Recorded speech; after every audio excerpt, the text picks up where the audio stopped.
There we go. Hello! Happy Goom year, or I guess in a few hours in my time zone. The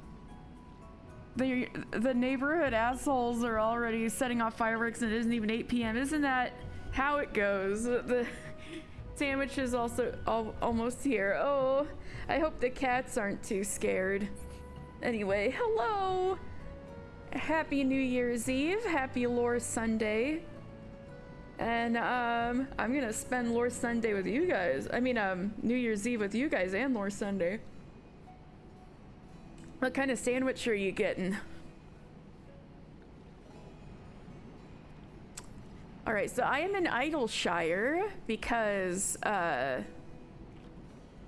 it's nighttime and I want to do Heavensturn during the day.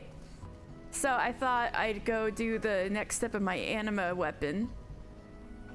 So I've been collecting these singing clusters, and these little girls can give you clusters if you do certain roulettes. But oh my god, I think this girl with the white hair, I'm pretty sure.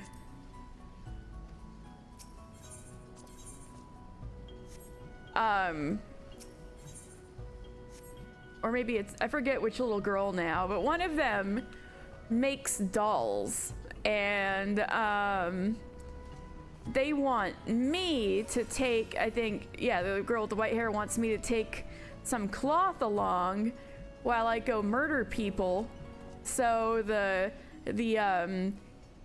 memories of the murder can like magically soak into the cloth.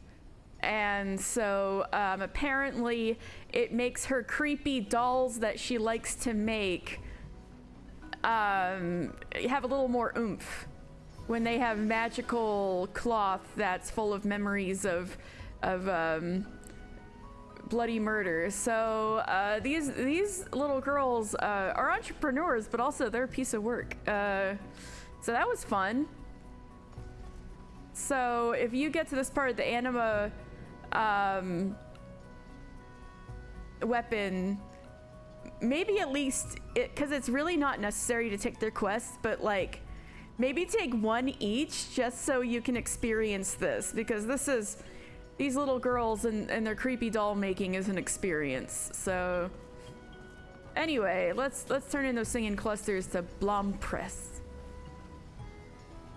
Judging by that smile, I take it you have the clusters I require? Yes, I do. Singing clusters, a large crystal formation so charged with magics that it literally hums. 50 of them.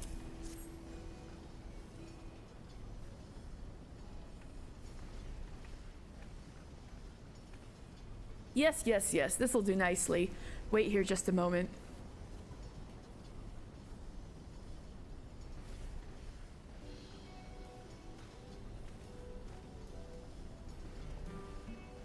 There we are. 1 order of distilled ceruleum. Right, that's what Geralt wanted. Before you go, though, I must ask, if you work with Ardashir, you must know Geralt, correct? Yep.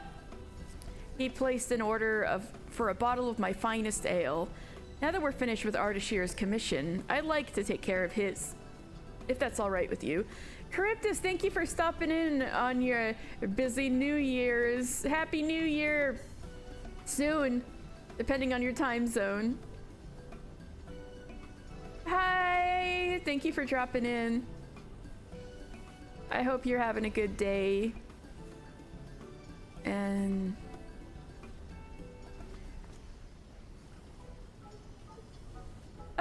you needn't worry about compensation, friend. Oh yeah, I don't have to pay you for the ale, do I? I'd rather not. He paid in advance. Oh, thank God. I only ask that you take his package with you. Money you could have been putting towards Rowena, Geralt. Tisk tisk. It's been so long since he's come to see me. I was beginning to worry the moneylenders had finally done for him. Or worse, oh God. He'd taken to a life of sobriety. Oh, even worse. In any event, I'm glad he seems to be back to his old self. Take care and give them my regards. So you guys have a history, huh? I imagine I will be staying here in Idleshire for quite some time. If Ardashir should need more ceruleum or Gerald his spirits, you know where to find me. You know, she'll never let him pay off that debt. You know what? True. She's gonna have him wrapped around her little finger for the rest of their lives. Alright, so I need to go to Azislaw.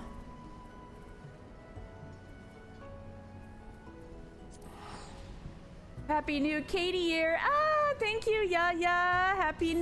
Happy Goom year. Happy New Year. I hope you're having a good New Year's Eve. It's not New Year's yet. I'm on Pacific time, so I'm gonna be streaming until the New Year ticks over Pacific time. I was considering going on Animal Crossing later. Oh my god!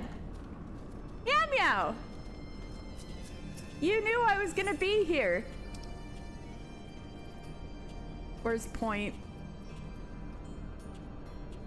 Happy Goom year! Happy Goom year! God, I need to charge up the keyboard, controller keyboard back so I can type in my little. I'll just dance. I'll just dance.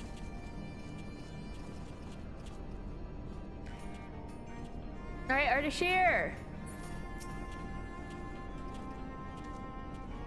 Welcome back, mister. We have accomplished much while you were away. In fact, I'm quite close to a more permanent solution to our troubles. But first, let us do what we can to fortify the Anima's current vessel.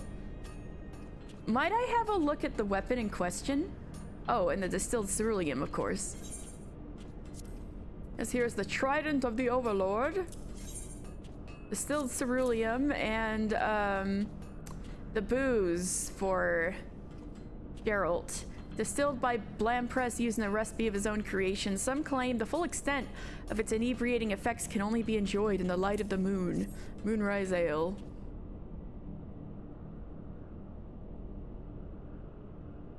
Right then. Now to prepare the potion.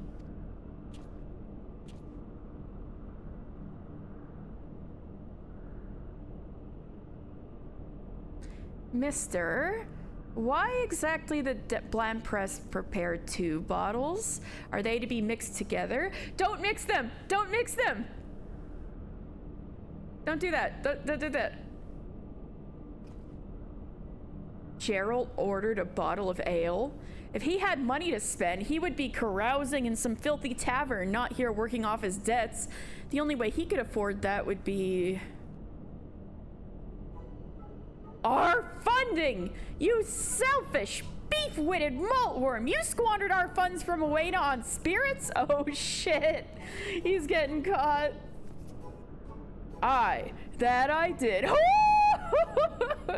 Considerate payment owed for reminding you about being selfish yourself, all that blithering about being done with Anima.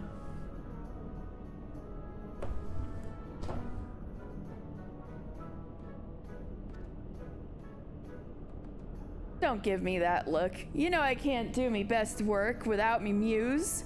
Now hurry up with that potion. Mister's weapon ain't gonna hammer itself. Sorry, I was looking at a New Year's text. You truly are insufferable. When this is all over, you shall learn there are consequences for misspending others' money. Rowena's money! Calm yourself, Ardashir. There is work to be done. Isn't misappropriation of funds like a crime? Or like a suable offense?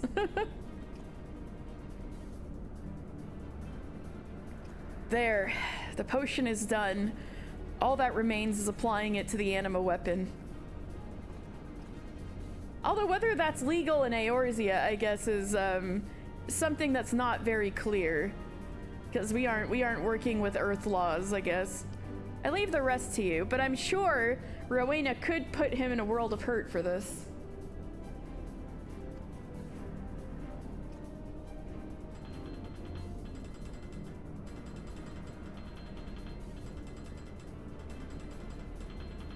Ooh, he is working.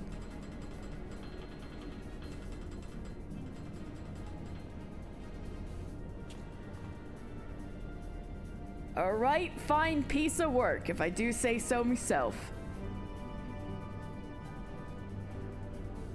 Wow, shiny! A weapon made sharp with brew of pure ceruleum. I like the sound of that. Sharpened trident of the Overlord. Whoa! Would Gerald even be able to smith without being blackout drunk? I would consider it cost of materials. I think that's what he considers it. Don't fall for it. No, I'm just kidding. Maybe he does. Woo!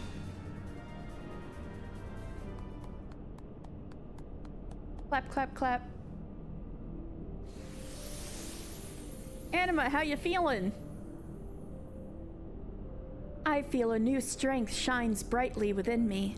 Could this mean perhaps I am reaching my full potential? We're gonna be done with this soon? You're almost there.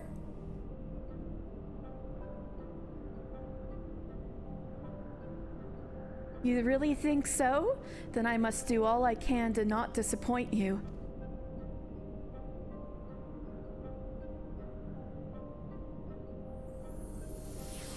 God, you wish oh no! 'Tis good to see our work was a success. The anima seems stronger than before, yet its vessel remains sound. Ah, yes, speaking of the vessel, I must tell you of our soon-to-be permanent solution to handling the anima's growth. Oh, you figured something out. We will forge not just a new weapon, but a new soul stone to house its essence. In my quest to find a means to do so, I happened upon something quite interesting. Wait here a moment. Yes?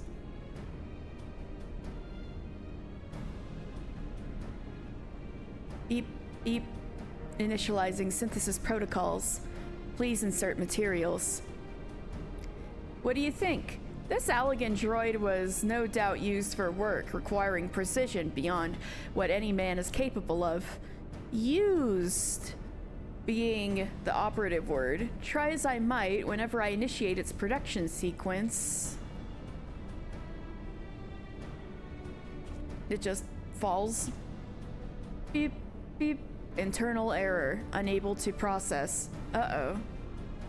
The system crashes. It will take time, but mark my words, I shall repair this Allegan device. Man, you really are a talented kid. Once repaired, I am confident I can fashion a new soul stone for the anima to last 1,000 lifetimes. Ah, well, I guess if it's Allegan shit, it probably will last a long time. And to my surprise, Gerald has already taken the initiative to start work on a new weapon, one befitting the new heights to which our ethereal companion might climb. Rest assured, we will contact you when preparations are complete. All right. All right. Until next time, friend. Yeah, shiny weapon!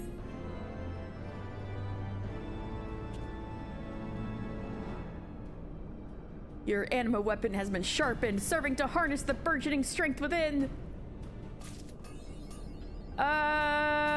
It's at least... Oh, Vercure? You have Vercure by level 60. I'm pretty sure. It's Verraze that's the one that takes a long time. I forget if it's exactly... Well, I guess I could check for you.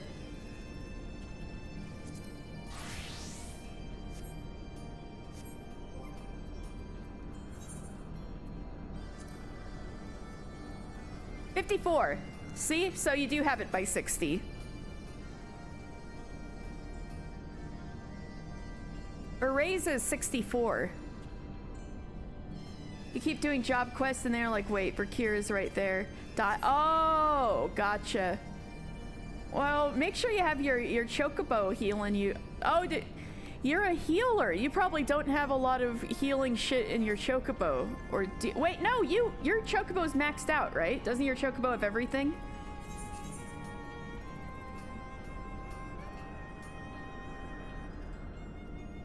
Lettuce is maxed. He's swole.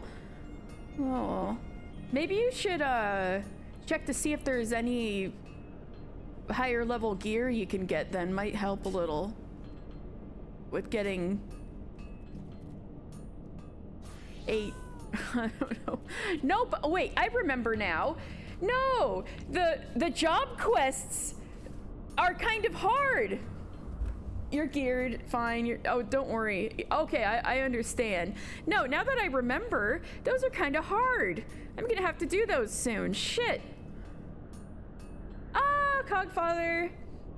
You just got food, so you're gonna lurk for a bit. Of course, enjoy your dinner. Your last dinner of the year. Ah.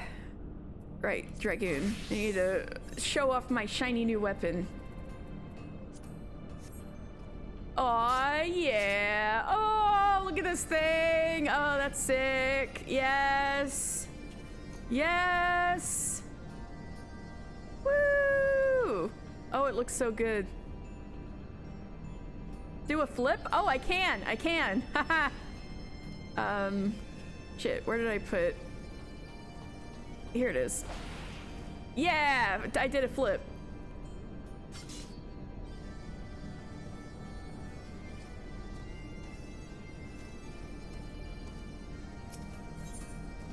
All right, is there anything new in the journal? Is this new?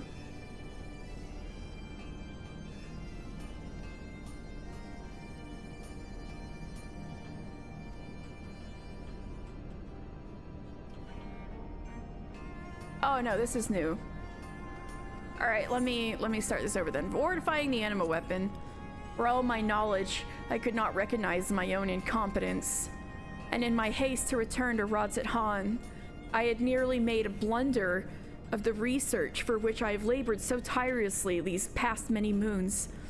With every step, the anima made incredible progress. It is even capable of communication with those who lack Mister's unique abilities. At last, I thought, after all these years, I've finally achieved what my master could not. What a bitter irony, then, that Geralt, the realm's foremost blacksmith and drunkard, would be the one to admonish me with the sobering truth that the anima's current vessel would prove its undoing. It would only be a matter of time before the weapon presently housing the anima breaks, and it cannot survive without a body. I was a fool to place my ambitions before all else. The anima is not a specimen in a laboratory to be poked and prodded for my benefit. It is a life we created. We created life. A life for which we must take responsibility. Though my pride was wounded, 'twas a small price to pay for knowing my work shall not go to ruin. There is still much to be done, and I shall not leave this place until the anima dwells within a vessel that will stand the test of time. For that, we must look to the heart of the matter, or more precisely, the heart of the anima, the soul stone in which it resides. Time and again, I've tasked Geralt with forging new weapons, but I fear in the end this has only served to compensate for the imperfect design of the self-sustaining core. Our goal is nearly within reach, and none of this would have been possible without Mister, who has given so much to help me come so far. I cannot fail him. Not now. And I suppose Geralt has had his part to play in all of this as well. Which reminds me, I must deliver the ledger for this month's expenditures to Rowena. No doubt she will have a few choice words regarding our recent activities. Oh no, and after all that, Ardashir is gonna get the brunt of the rage. That's not fair. All right.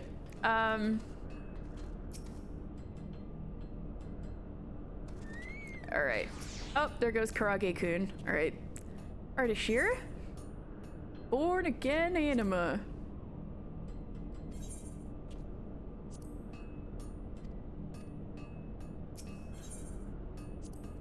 Why didn't it let me do it? Oh. Oh, yes. Okay, there we go.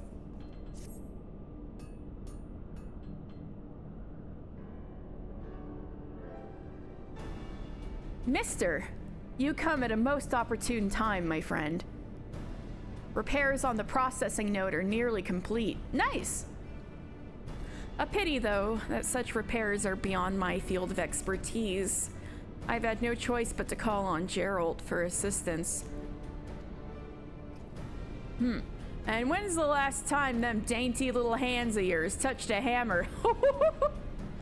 How about giving credit where it's due for a change, eh? Or better yet, do some bloody work yourself.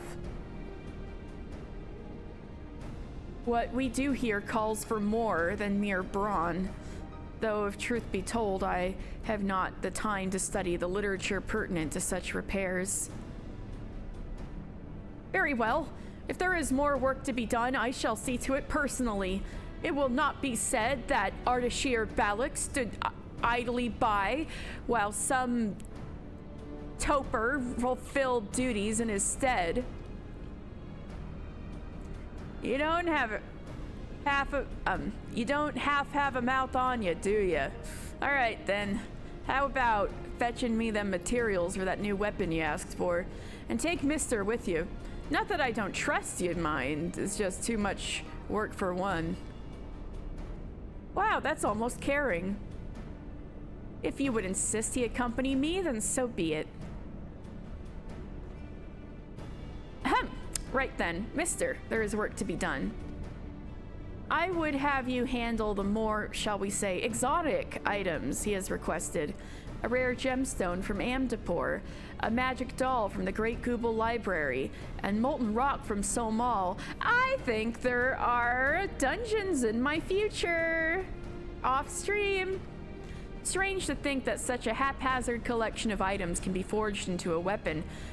Then again, I once doubted the favorable effects of alcohol on his smithing. So he's come around on the alcohol thing. At any rate, I shall see to the remaining 3 oddities on his list. Hopefully I will not keep you waiting too long. I gotta gather stuff. Alright. So it's nice and daytime, so let's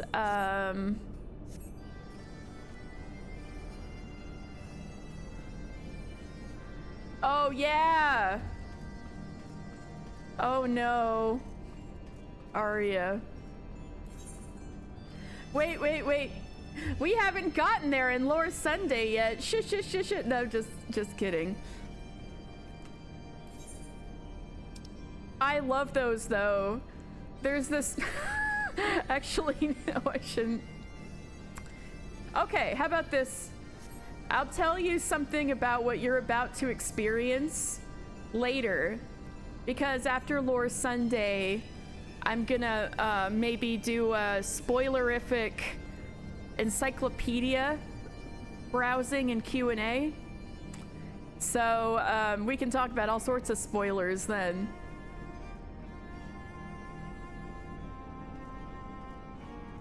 I'm just not caught up on the Red Mage quests yet on stream. There's a lot of job quests I still need to do. And I was considering the Stormblood ones to be like somewhat low priority, except for Samurai. Anyway, let's go to... Wait, we need to go to Limsa.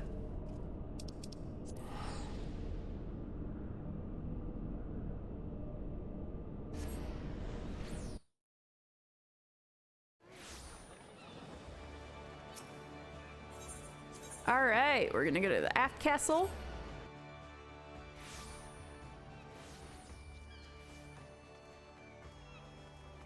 And I remember last Heavensturn with you guys. This is our second Heavensturn. So we've got a Ryu Bugyo here. Simply adorable, is he not? Oh my god! Look at him! He's so cute! Lemonson Lass. Why is this chocobo chick wearing that costume? It's so cute though, right?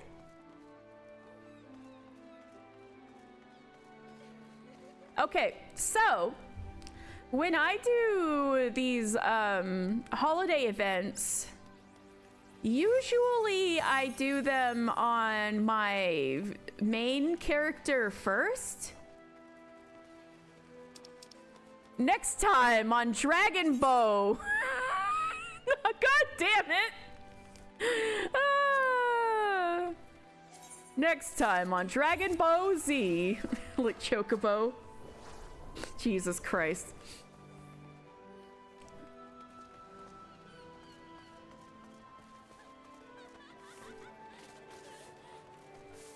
Adding this to reasons I need to fistfight Koji Fox. I don't even know.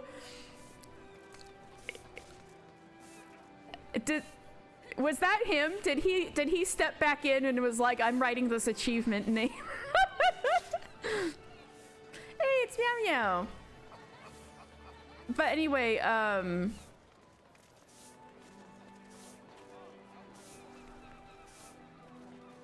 I'm going to, you don't know, but it's probably his fault in some way. Huh.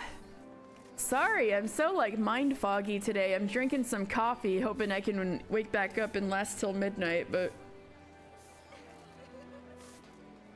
oh yeah, something cool is that I got the Encyclopedia Eorzea 3, and sorry about, I was not able to do Lore Sunday last week because one, I had to go see my aunt for Christmas dinner and help her prepare at like 3 p.m. And the other thing was my freaking book was not here yet. So I couldn't even do the reading if I wanted to. It was stuck in transit for 10 days. Oh my god, but I have it.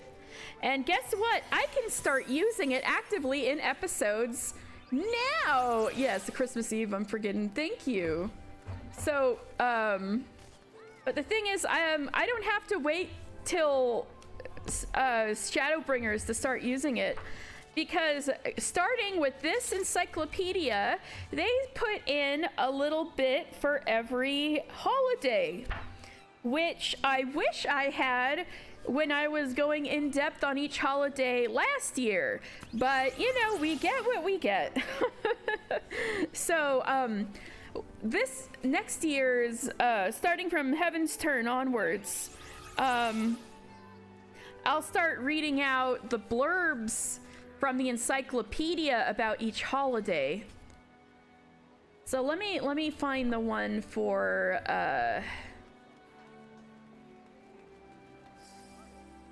let me find the one for Heavensturn. There we go.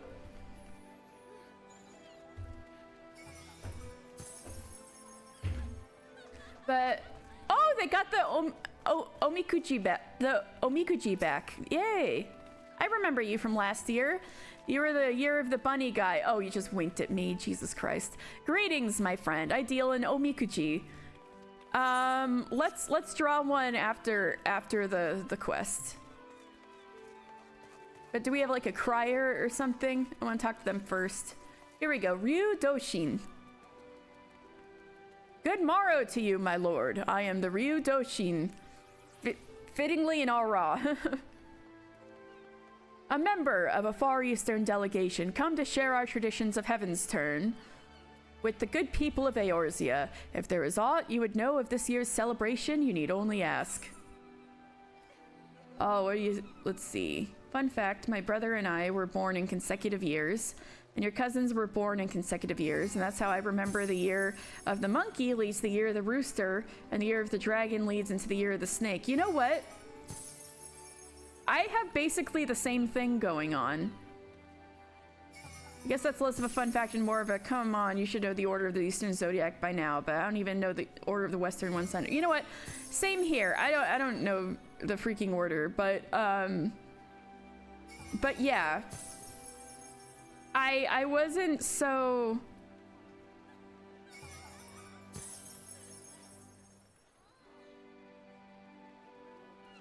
Let's see. Oh, maybe I just barely missed her then. She must be...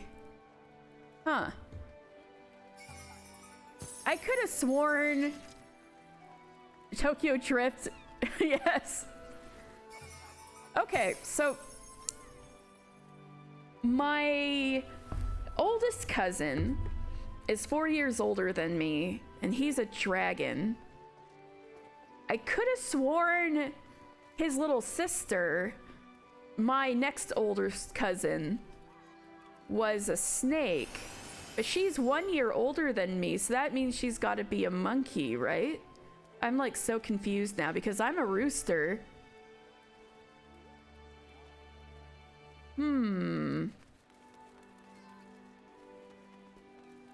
And but anyway, maybe she is a monkey then. So there's 5 cousins. I'm right in the middle, so I have 2 older cousins and 2 younger cousins. Wait, no, I have 4 cousins plus me. There's 5 of us. And there's like 2 boys on the end. The oldest one's a boy and the youngest one's a boy. And then us 3 girls in the middle were born in consecutive years. Like 92, 93, and 94. So yeah, that's what I meant, that I have something like that going on. And you're 8 years older than the snake cousin. Oh, so that's the next cycle over. Gotcha.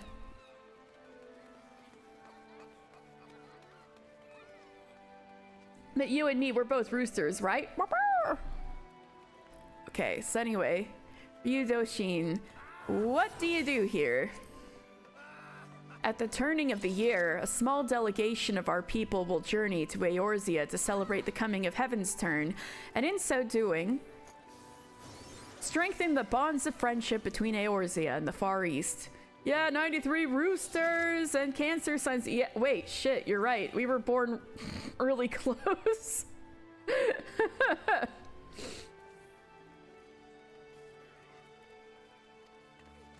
This year, our leader, the Ryubugyo, yeah, the guy behind me with the little chocobo chick, has brought with her 2 very special little guests to mark the occasion. I have met these guests myself, and I assure you, they do not disappoint. What is Heavensturn? It's almost like the heavens turn on a new year or something. You are unfamiliar with this festival? I'm not, but humor me for the episode. The tradition has a rich history which dates back centuries, but I do not wish to bore you, so I shall try and keep my summation brief. Heavensturn is a celebration that marks the start of a new year, though the way in which it is observed differs from region to region. Here in Eorzea, it is said that the 12 select one among them to keep vigil over the realm until the passing of the 12 moons. I believe this year it is Althic, keeper of time and surveyor of space, who has been charged with the duty. So hey, this is the year of Althic. Wasn't last year the year of Nimia? If it moves around the circle in order of the 12, maybe that means next year is Nofaka. Look forward to Nofaka year. Next year, I think. Don't quote me on that. Every year is the year of Luigi to me. Not year of poops. Yeah, that's gonna be 25. Not yet, not yet. Booby year is 2025. Anyway, I guess this is the year of Althic. Yeah, who's, like he said, the keeper, who's the god of time and space. And Nimia's brother. In the Far East, however, the changing of the year is heralded by one of 12 totem animals. As you have no doubt discerned from my helm, this year we pay homage to the mighty Ryu, as opposed to Midgard Sormer dragon, right? I speak of a creature you might liken to a dragon. Okay, Ryumetsuke, what is going on here?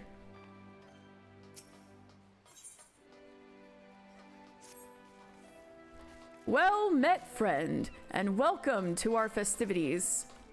I am known in my homeland of Hingashi as the Ryumetsuke, and it is my delegation's solemn charge to share our Heavensturn custom with the peoples of Eorzea, that we might join hands in revelry. That dragon helmet is so Dragon Ball 2. Shenron, that's his name. Yeah, it does look Shenron. I do remember that about Dragon Ball. The dragon who has the balls. Oh my god, this guy is completely engulfing Mister. I can't see Mister anymore. There we go. Although Heavensturn is observed in both our lands to mark the coming of a new year, there is a difference between our traditions. Here, in Eorzea, a deity is chosen among the 12 to preside over the heavens, while in the Far East we honor one of the 12 noble beasts. And this year, that beast is the mighty Ryu, a creature you Eorzeans might liken to a dragon.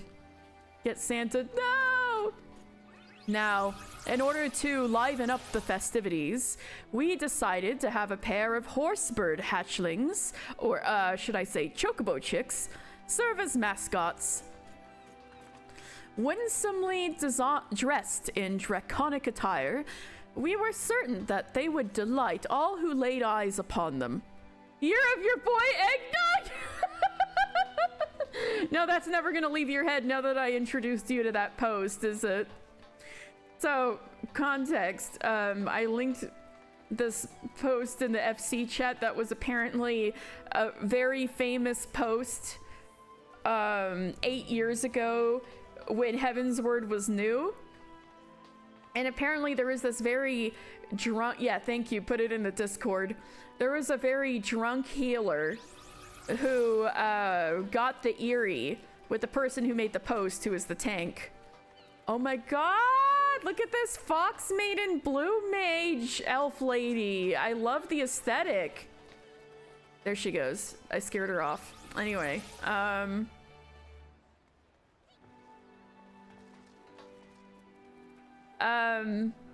and so there was all sorts of shenanigans going on with the drunk healer, but it culminated with him kind of like running erratically around the boss arena. And so if you remember, the final boss of the area is Nidhogg. This is when Nidhogg quote unquote dies, and then he was like, your boy Eggnog here, and then like promptly got murdered. So calling Nidhogg Eggnog is I think we're not gonna forget that anytime soon. Oh, I see what he's looking at. He's looking at this little guy right here. Oh, okay, I'll angle the camera without Vieira ass. Let's see. Maybe like that. It's right up there with hello, Mr. Parsemontre. I have come to see the markets, Mr. Parsemontre, and say chat, right? All right, anyway, talking with the chocobo chick, dressed in dragon costume, winsomely dressed in draconic attire, we were certain that they would delight all who laid eyes upon them. However, when the Ryu Bugyo, leader of our delegation, presented one of the chicks to a crowd, the reception was disappointingly muted.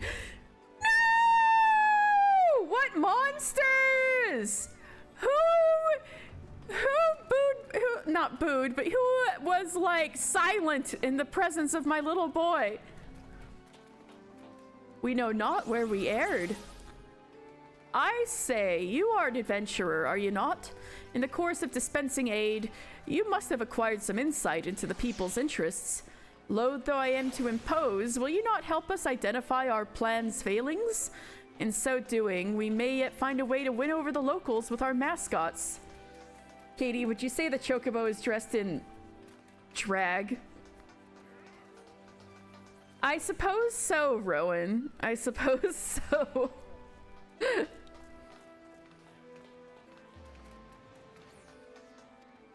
We are going to make this little boy so popular.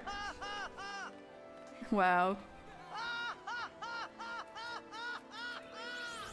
We're going to make this boy so popular in Limsa, it's gonna be crazy.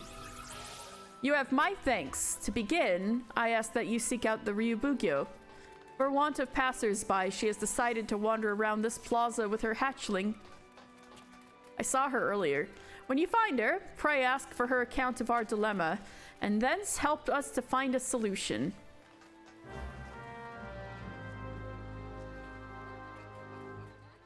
Oh, did you hear it? Oh, it might be too quiet. Let's see. I can make it easier to hear if I turn up the desktop audio and then turn down the capture card audio. Hopefully that helps. Okay.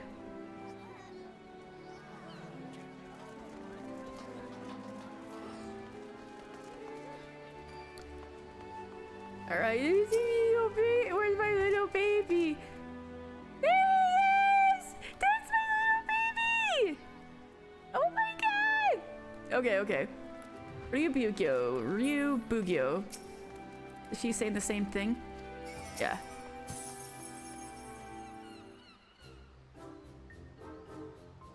Okay, well hopefully if other redeems are louder now.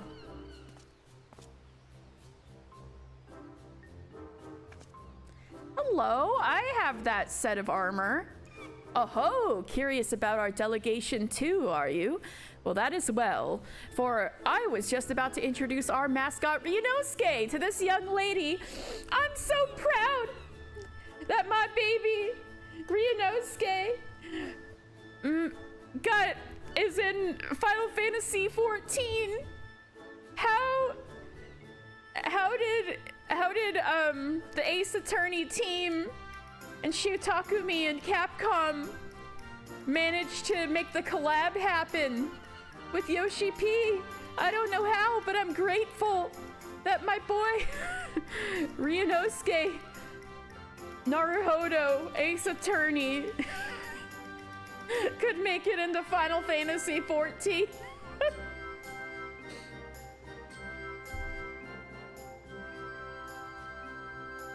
That is well, for I was just about to introduce our mascot Ryunosuke, no relation to Ryunosuke Ace Attorney, to this young lady. Oh my god, look at my son! Feast your eyes on a horse bird among horse birds, the pinnacle of plumage. I dare say Heavensturn has never hatched a mascot as utterly charming as our regal Ryu. Where's Soseki Natsume? We need a Soseki Natsume cosplayer right now. I bet you on JP servers there's probably a couple of Sosekis out there.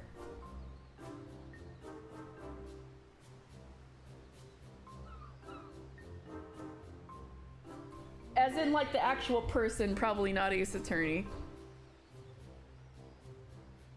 Actually, I don't know a whole lot about JP server joke characters. I gotta look. I should eavesdrop around JP servers more often. I do have a character over there. All right. I dare say Heavensturn has never hatched a mascot as utterly charming as our regal Ryu. I do think he's charming. Everybody's crazy for not liking him. Well, he's certainly adorable, but what's a Ryu? And why do you have him dressed up in that costume? An excellent question. You see, we wish to present the charms of the Chocobo and the Ryu into a lovable package. Just look at him waggle his scaly little tail. It's an exquisite combination, you must agree. Your biggest Final Fantasy XIV salt is the Korean servers being isolated so you can't have a Korean alt. Yeah, that's a bummer. How come... I get why China is isolated, but how come Korea is?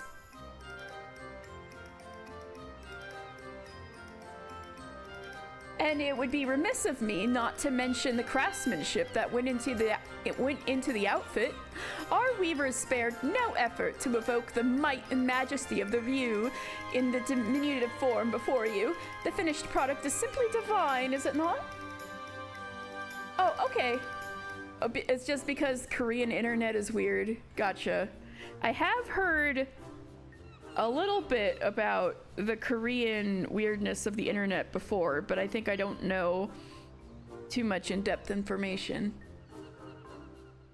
But gotcha. Assuming it's a matter of government regulation, corporate control. Is it, Rowan? In simple terms?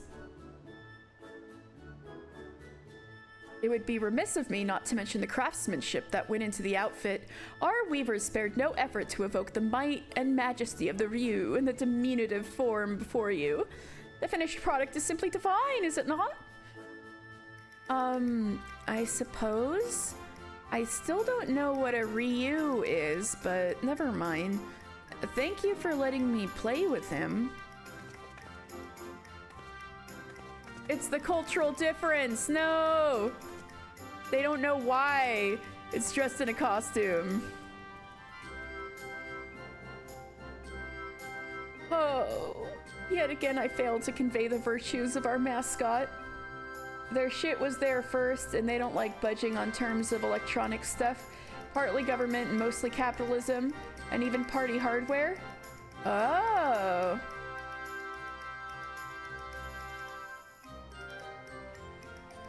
I mean, America's kind of like that too, right? Maybe not necessarily internet infrastructure, but I feel like there's a lot of shit we just don't budge on because we're used to it, like the imperial system, right?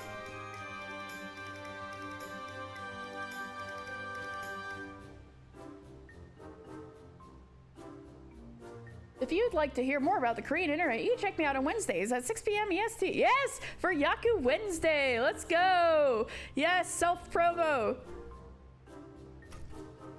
You came at the Ryu Metsuke's behest? I should be most grateful for your aid, adventurer.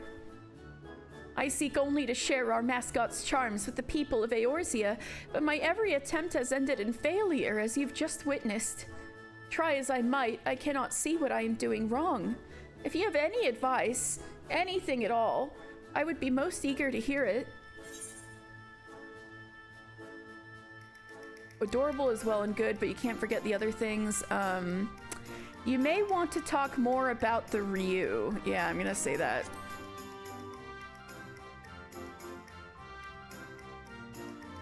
Talk about the Ryu, you say?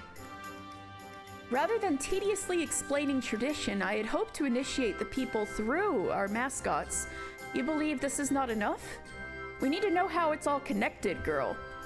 It might avail me to speak with that young girl as well. Let her gaze upon Ryunosuke once more and...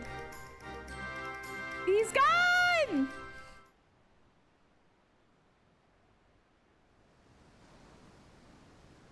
Oh? Wherever did our little mascot go? Followed after the girl, you say? Yep. We must find him, and quickly. Please, adventurer, will you not help with the search? Of course. I mean, that's what I always do. Thank you. Now then, I believe the girl set off in the direction of the tavern. The drowning wench, was it? If we find her, I dare say we will find Ryunosuke.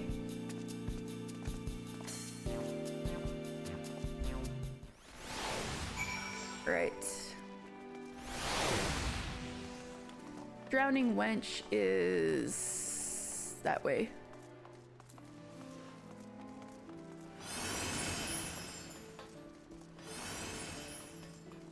Meow meow. Meow meow.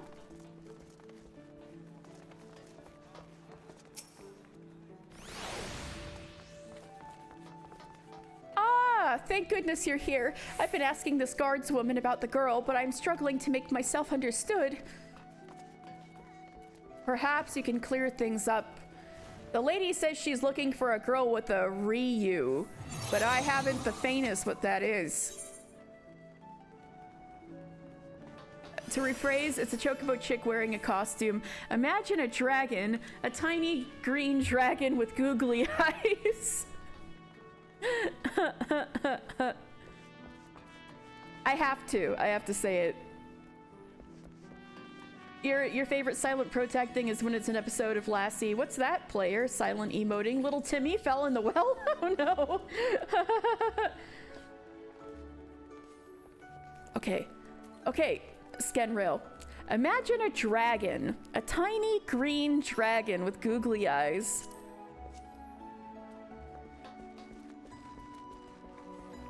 I'm imagining it all right, but I can't say I've ever seen... Actually, hold that thought. Now that you mention it, there was a chocobo chick wearing what looked like a dragon costume. If that's your Ryu, then I saw it waddling after a young girl. I'm afraid I didn't observe where they went, though. Sorry I couldn't be of help. Yes, imagine dragons. Yes, I am telling her to imagine dragons. Welcome to the new age. Many thanks for your assistance. In my haste, I had neglected to explain the meaning of the word Ryu. Hey, welcome back. I hope your last dinner of the year was good. As the Ryumetsuke told me, the creature doesn't exist in Eorzea. If I had begun by clarifying that it is similar to a dragon, I could have avoided the misunderstanding. Oh! I dare say I know now why our mascot has so struggled to win over the masses. I shall speak with this guardswoman a little more, in case she has aught else of note to share. Once I'm finished, I plan to scour the upper decks. In the meantime, might I trouble you to search the lower decks? Once we have finished, let us reconvene at Bulwark Hall. Alright. May your search prove successful. Okay. Well then, I guess we can... This can be a little shortcut down to the lower decks. Oh, sweet.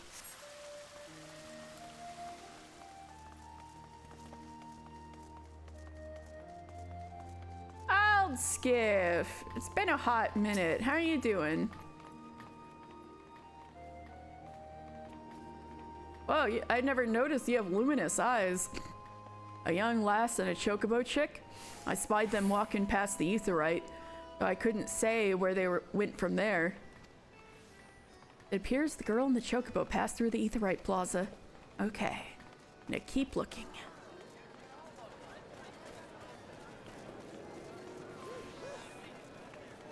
Welcome, Limsa, on the New Year's Eve. I see y'all popping in.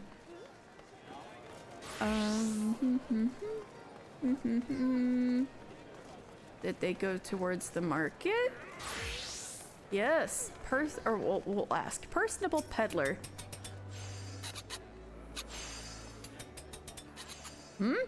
I know a lass you're after. Sibley's her name, and she's the daughter of a fellow merchant. A good friend of mine, in fact. You'd be hard-pressed to find a happier father and daughter. They go fishing at the river all the time, they do. But he'll soon set sail for faraway lands, I'm told. Aww. Sibley's worried sick, and for good reason. The ocean's a fickle mistress, and even a simple voyage could cost a man his life. Any road, she came through here earlier, but I'm afraid I couldn't say where she is now. Perhaps someone else can help you there. Alright, gonna keep looking for more information.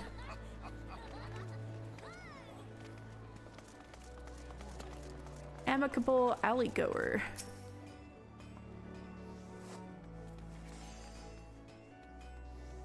Maybe I can help Kisa Oronir.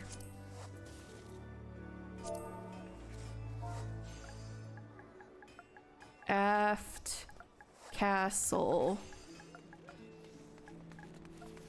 Or wait. Oh, well, okay, somebody got it. Oops, I'm just clipping with this NPC. Whoops. A girl with an oddly dressed chocobo chick? She passed by here just earlier. She looked a little lost, so I asked her if she needed help, but she told me she was fine, that she was heading to the Ageless River. Though I left it at that, I can't help but worry for her out there on her own. I hope you find her soon. So we have to go outside the city? All right, I need to report first.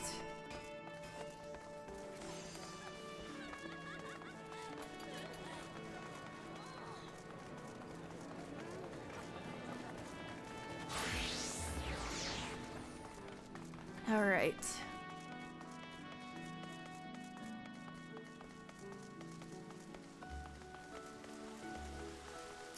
Bad news, she left the city.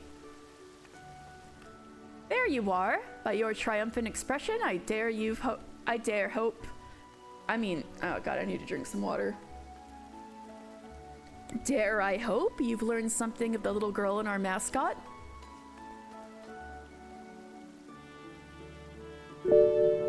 Hydrate, thank you. And stretch, I probably need to. All right.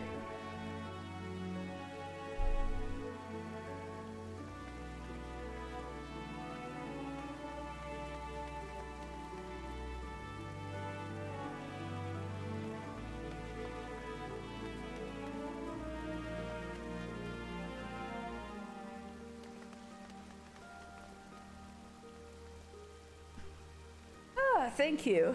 Okay.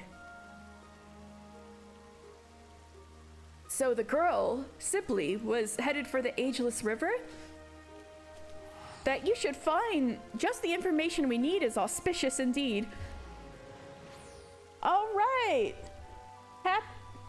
Thank you for dropping down your phone, Goal. Happy Goom Year, Goal. Happy New Year. Thank you for dropping in. For my part, in the course of speaking with the locals, I was able to learn more about dragons. That is, while they have many similarities with the Ryu of the Far East, they are in fact different creatures. I had been under the impression they were one and the same, but be it their folklore or their status in mortal society, they are quite distinct. I had assumed that the people of Eorzea were like me, that they thought the Ryu was simply a dragon by another name. I suppose it is little wonder that Sibley looked so puzzled during our first encounter. When next we find her, I shall do my utmost to explain the true meaning of our mascot. Now off to the Ageless River with us. All right, let's go.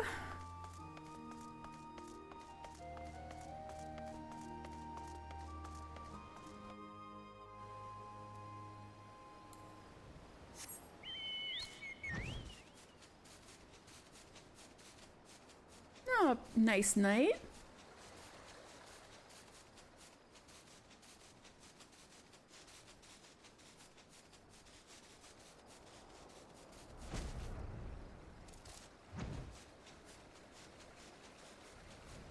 You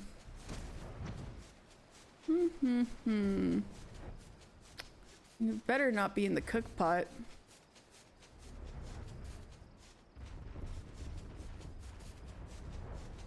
Where the heck? Oh, there you are. Yunosuke! Queer! Simply! We found you. No, poor girl. Oh, I wish you didn't have to go, Papa. Huh? You're the adventurer from before. What are you doing here? Oh, thank the Kami we found you, Sibley. And the lady in the fancy helmet, too. How did you know my name? I heard it from a passerby.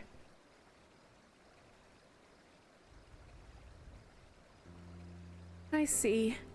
I'm sorry to cause you both trouble. I just wanted to visit my papa's favorite fishing spot. But your chocobo chick ended up following me all the way. Well, he's your mascot. I mean, he's your minion now. You got a minion, girl. Very first minion. Well, he's safe with you now. If there's nothing else, I'll be off. Pray wait a moment. In the course of searching for Ryunosuke, we couldn't help but learn that your father will soon embark upon a voyage, and it has left you feeling troubled.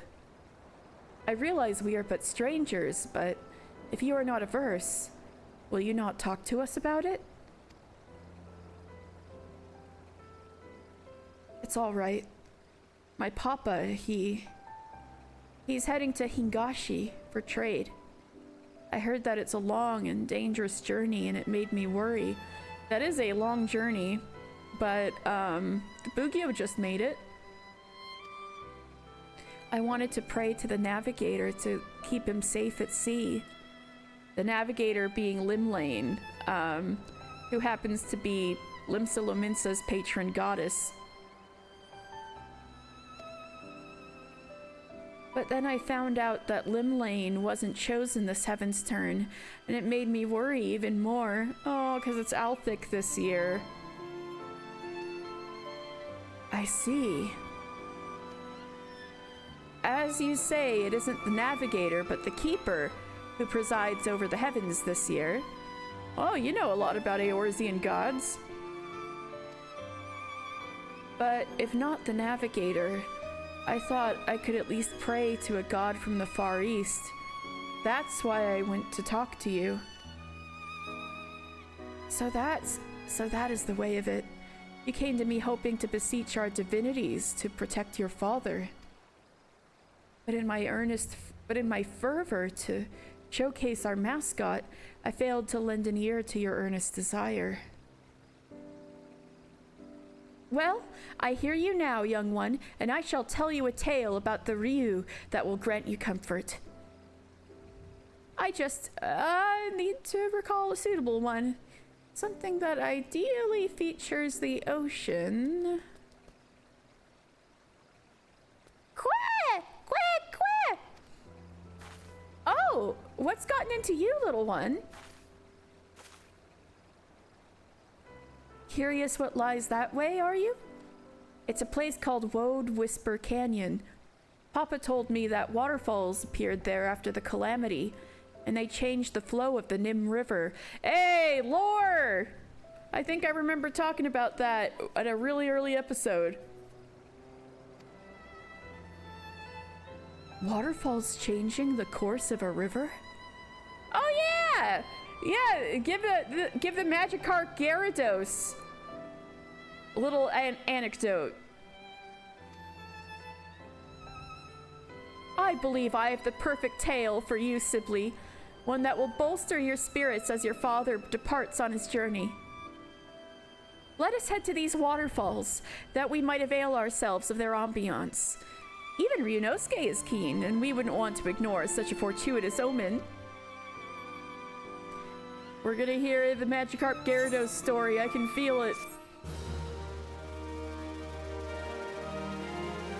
Actually, I don't know for sure. Like I said, this is the first time I haven't actually seen the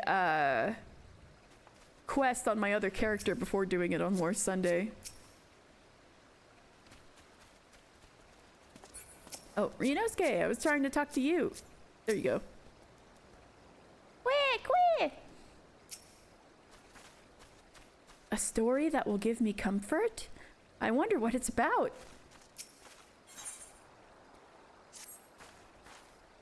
Come, let us head to these waterfalls. They would provide the perfect setting for my tale. Alright.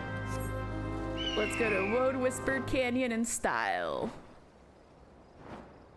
We are closing out the year of the 10th anniversary of A Realm Reborn.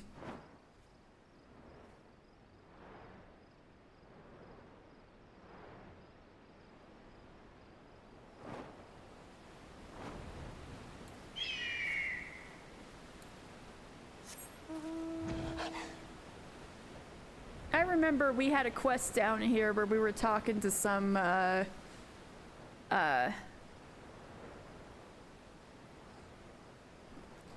those Leviathan, tempered pirates. Quick! They're big waterfalls, aren't they? Yeah, it is pretty cool, isn't it?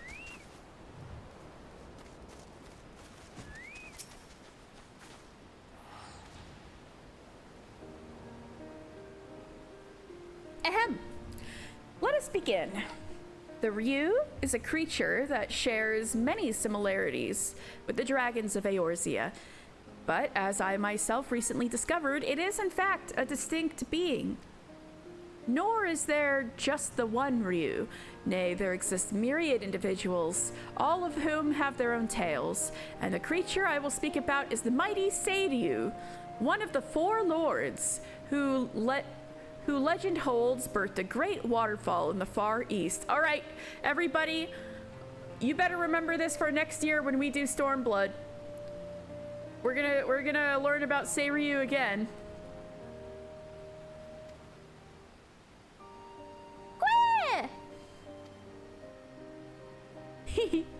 That does sound exciting, doesn't it? In the region of Yansha flows the One River, and its plentiful waters nourish nearby lands.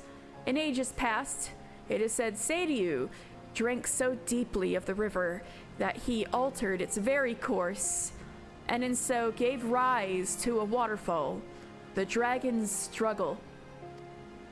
While it is not widely known, Seiryu was also regarded as a guardian deity who protected people from disasters of water. Disasters like storms and floods? Indeed. Long ago, it was believed that calamities could be quelled by sacrificing a young maiden to a divine beast such as Seiryu. Ooh, like an Okami. Oh, God. And while no written records exist, there is a tale of a seaside village that fell in the path of a raging storm. Desperate to calm the heavens, the villagers offered unto Seiryu one of their daughters, also like Final Fantasy X. However, Seiryu showed no interest whatsoever in the young girl. To merely know the villagers' plight was enough for him, it seemed, and he turned the course of the storm and spared them untold devastation. A benevolent being is Seiryu, who wields his power over water for good. Even now, he hears our prayers and protects us and our loved ones from harm. So it's not the Magikarp and Gyarados story. That, my dear, is just one example of the noble beast we celebrate this Heavensturn. Together, let us offer a prayer to Seiryu and wish your father safe travels and calm waters. That sounds perfect, miss. Thank you so much. Just ignore the fact that Seiryu's not a kami, but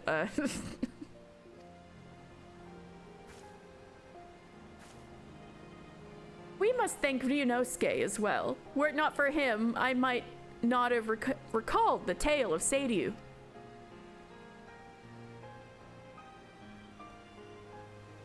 I can't wait to play this on my other character and see how this goes if you haven't done Stormblood. Now you can pray to Seiryu for safe travels too, adventurer. Oh, but perhaps you already heard the story? No, actually new to me. That was my first time hearing it too. That's gotta change if you've done Stormblood. Really? Well then, I'm glad we could hear it together. Now that I think on it, miss, you said that no written records exist of that tale. How did you come to know it? That part does change. All right, can confirm, right? Because you just did this. An astute observation, Sibley. You see, my family is said to be descended from the maiden who was offered to Seiryu. Why didn't you hear that? Why didn't you think of that immediately then?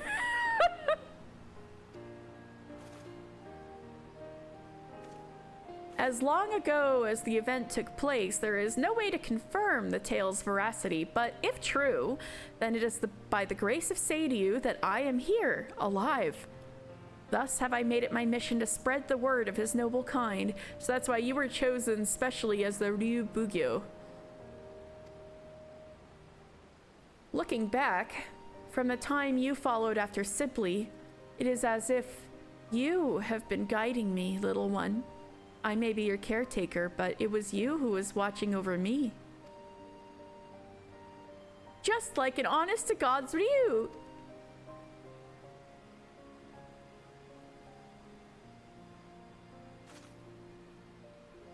With this, I now know what I must do to initiate people into our traditions.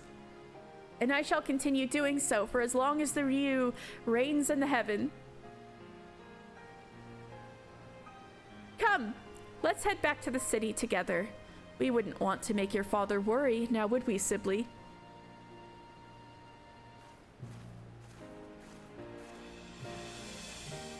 All right.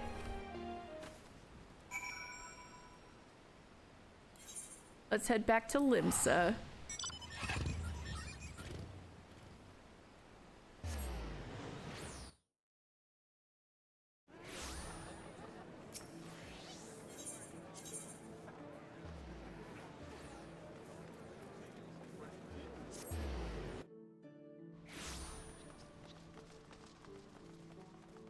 Also, it's your bedtime, girl.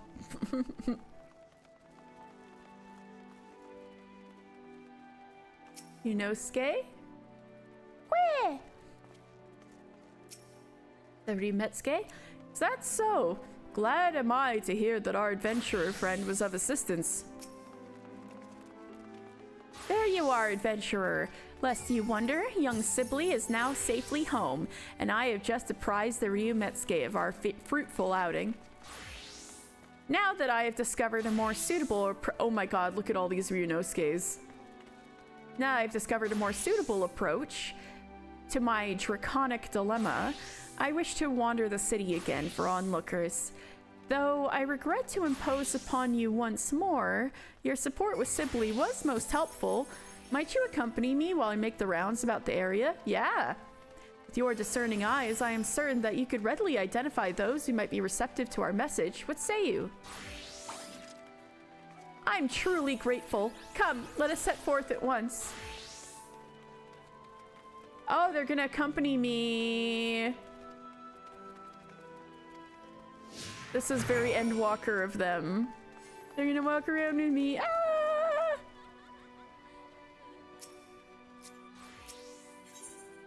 Talk. Quick! Ryunosuke puffs out his little chest, looking every ilm a proud Ryu. Ah! He's so cute. Ryu and Dragon, East and West. While the differences between our cultures are numerous indeed, we have much and more to learn from one another. Together with Ryunosuke, I hope to leave a favorable impression. Oh my god. This is the Ace Attorney crossover I've been waiting for. While you accompany my colleague, I shall remain here and regale passers-by with tales from my own Ryu repertoire. With Ryunosuke's brother Ryuji here. Ryuji? Persona? Ryuji Persona 5? Ryunosuke Ace Attorney and Ryuji Persona 5? Oh, so that's Ryuji! Is the little mascot that's standing by. Oh, no, that was a player's mascot. Damn, okay.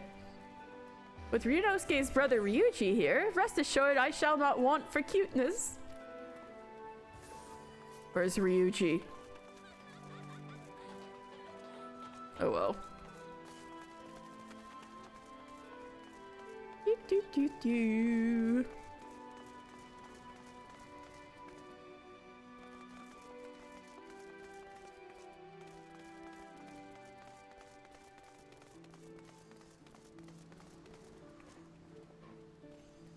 I kind of want to do this during the day.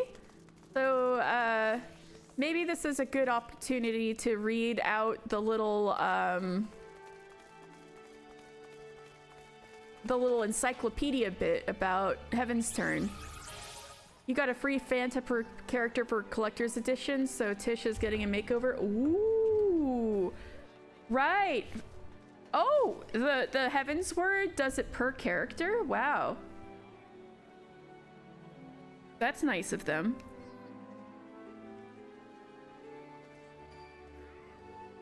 All right, so from the brand new Encyclopedia Eorzea 3 on sale now. Not sponsored, though that would be awesome if I was. Heavensturn marks the start of a new year, when the 12 select one among them to keep vigil over the realm during the next passing of the 12 moons. The Far East maintains a similar custom, yet in their legends, one from among 12 animals is instead chosen to serve as the Far Eastern gods' intermediary. So they're intermediary for the kami. In recent years, it has become Heavensturn tradition to see Eorzea visited by a Hingan delegation. So Hingan, people from Hingashi, which is like fantasy Japan, like our samurai teacher was from Hingashi. And we may be going there next year in War Sunday. Look forward to it.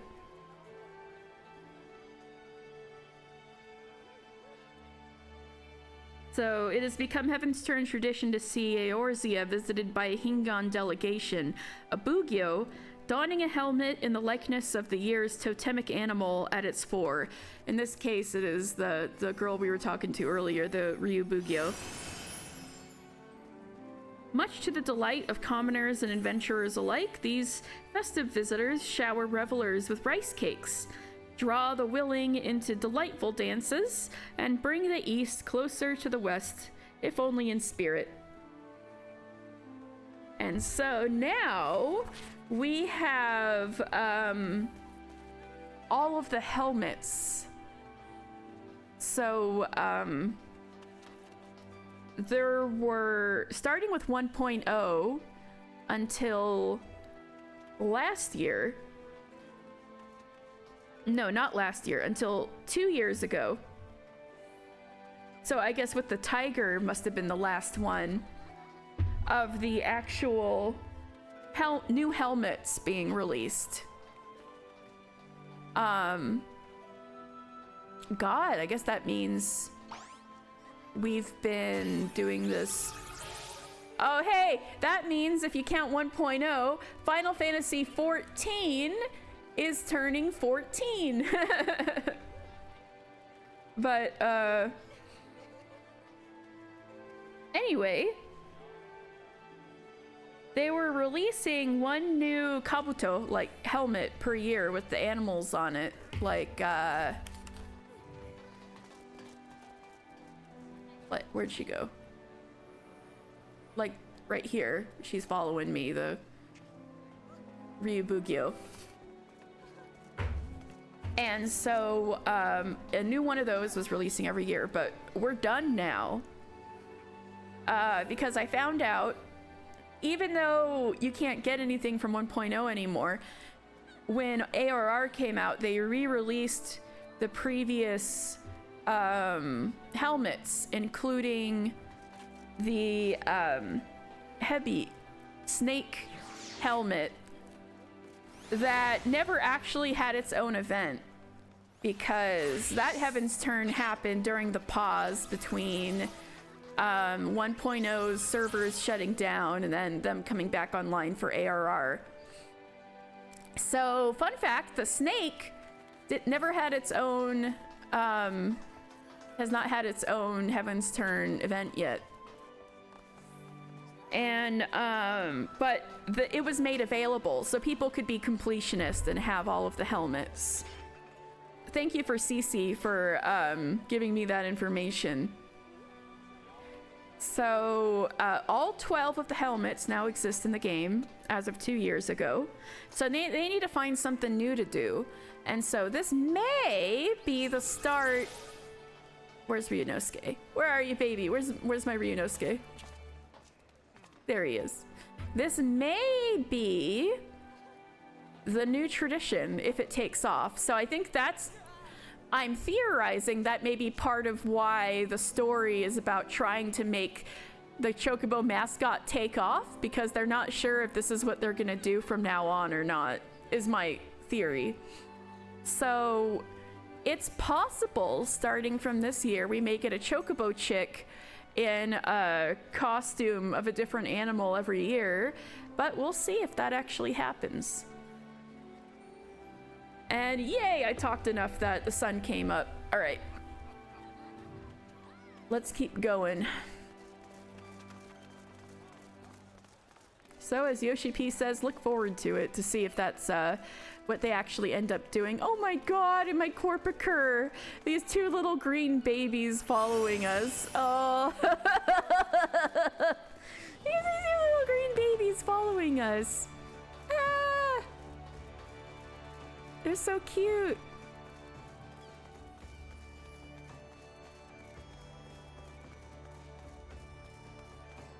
All right, ale sipping sailor.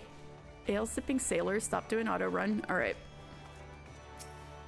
Hey, fashionable cat boy, who, or more like, you somehow make wearing rags look chic. All right.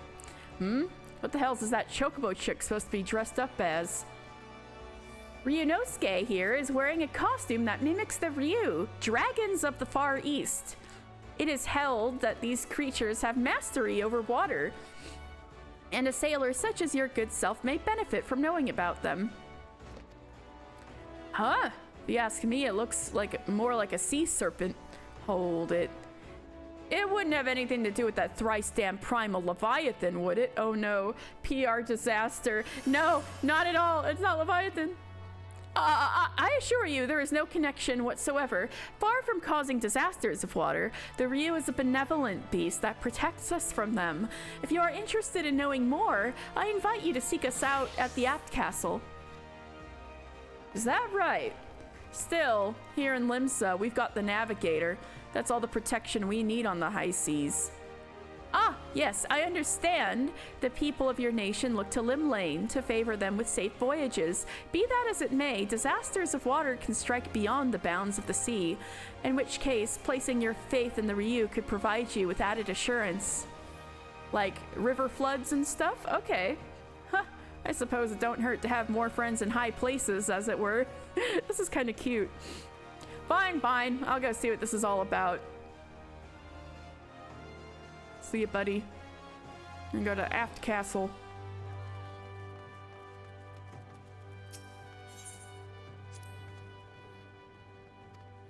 All right. Let's keep going. Sorry, Radovan and Sophie, you guys are gonna have to wait. They're gonna stand there waiting for me for so long. Do, do, do, do, do, do, do.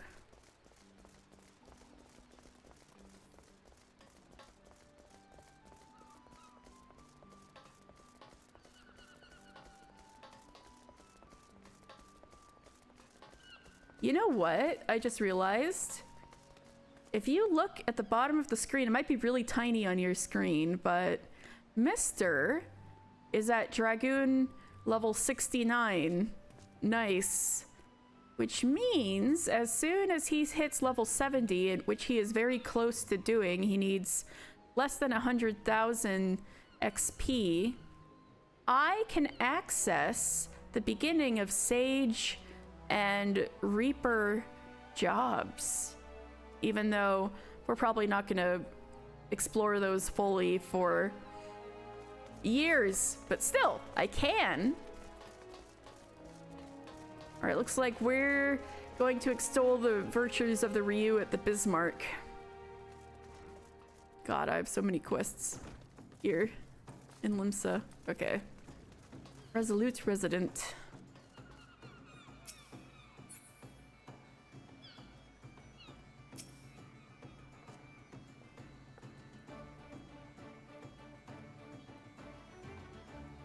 By the gods!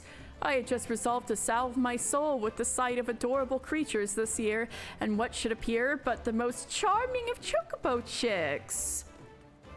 What's your name, little one, and what is that winsome outfit you're wearing?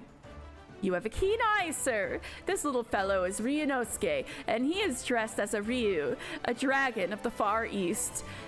By thus attiring Eorzea's favorite beast of burden, we hope to create a symbol of friendship between our lands. Oh, actually, that's really cute. Ryunosuke is a symbol of Eorze and Far Eastern relations.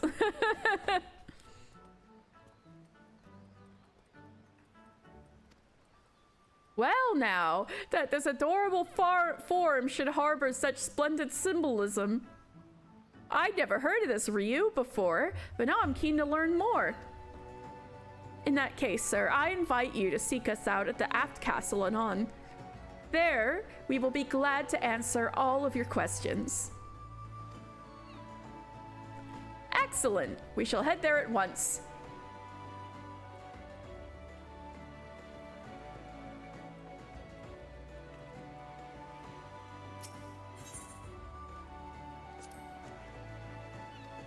Yeah, she's always gonna say the same things. All right.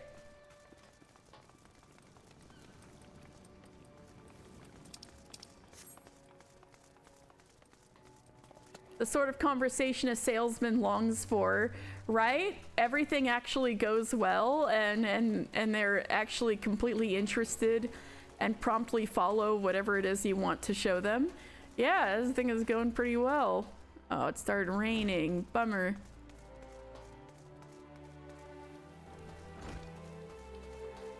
Idle yellow jacket.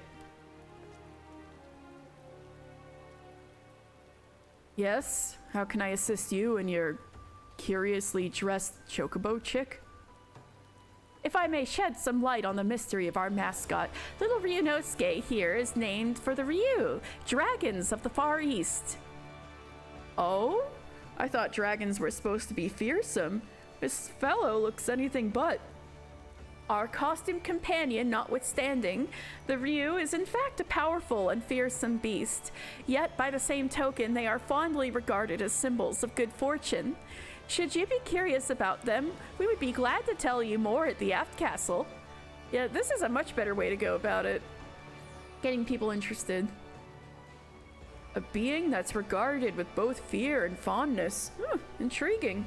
Perhaps I'll pay a quick visit to the Aft Castle before returning to work.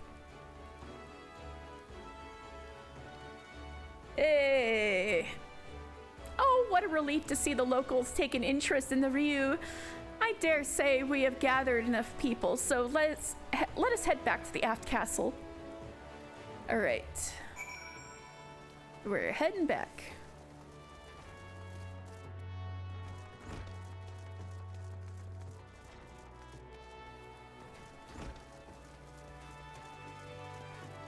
Look at his little feet go. Look at his little tail wag.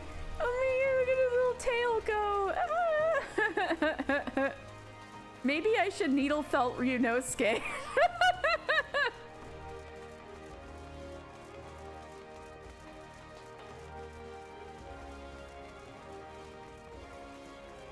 That's a little more exciting than just needle felting a chocobo chick. Tail go. Okay.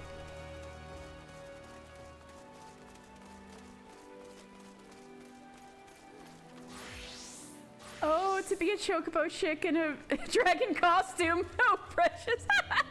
Sounds like it'll be smooth sailing for me this year. Maybe I should get me own blessing. Oh yeah, those are some of the people we talked to. Wait, somebody said, oh yeah, there's the yellow jacket. What's he saying?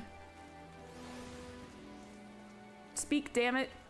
Next time on Dragon Bow. Come on, talk. Oh, to be a chocobo chick in a dragon costume.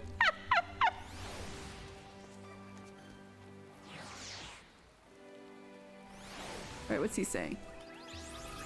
Just how powerful are these Ryu? Alright. So they all are taking a look. This is good.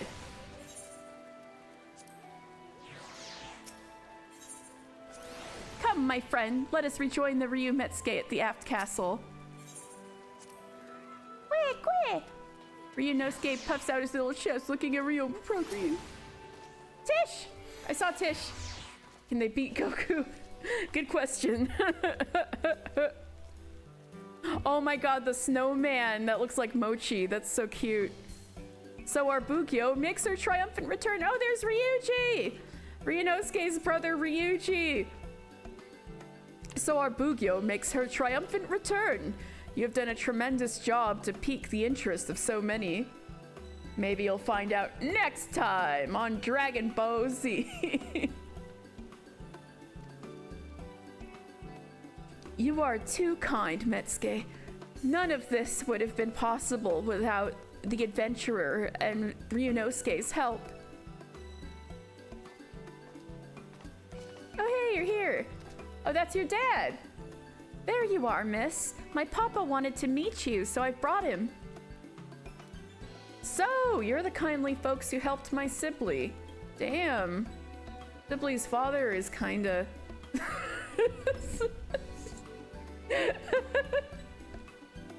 Her dad is 15. Hey!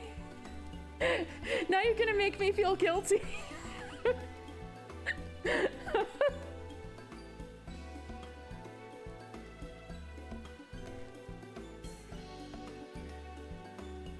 He has baby face? No! He's got pointy little chin. I don't know. Maybe he has a little baby face. Okay.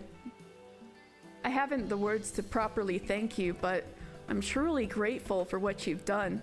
I'm glad to see my girl smiling again. Pray do not mention it, sir. We too owe Sibley much and more. How fares the preparation for your journey, if I may ask? Also, are you single? I mean... Very well, thank you. And with Sibley praying to the legendary Seiryu for my safety, no matter how far I venture from home, I have no doubt that all will be well.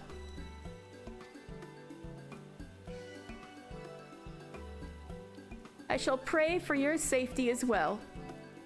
Oh, it's the Ryubugyo. I shall pray for your safety as well. What little we might do to help you on your way, we gladly do it. Indeed, while sharing the blessing of the divine beasts is a fine thing, naught is more rewarding to our delegation than fostering friendship between our lands. For all the help you've afforded us, I wish to give you a proper reward. Yet I do not know what might be suitable. Give me Ryunosuke right now. Yes! Quick! Ryunosuke? Are you saying you wish to accompany our adventurer friend? Yes!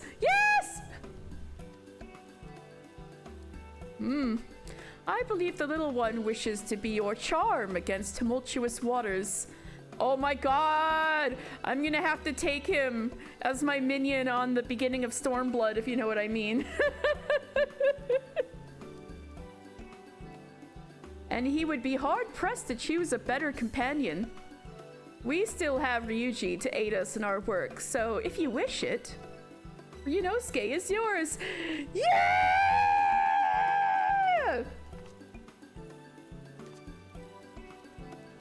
Ryunosuke, my little guardian, thank you for everything. May your divine aura keep our friends safe. He's gonna keep me so safe! Yes! And may you and yours enjoy the rest of the Heavensturn season, my friend. Know that wherever the Ryu roars, good fortune shall be upon you. Yay!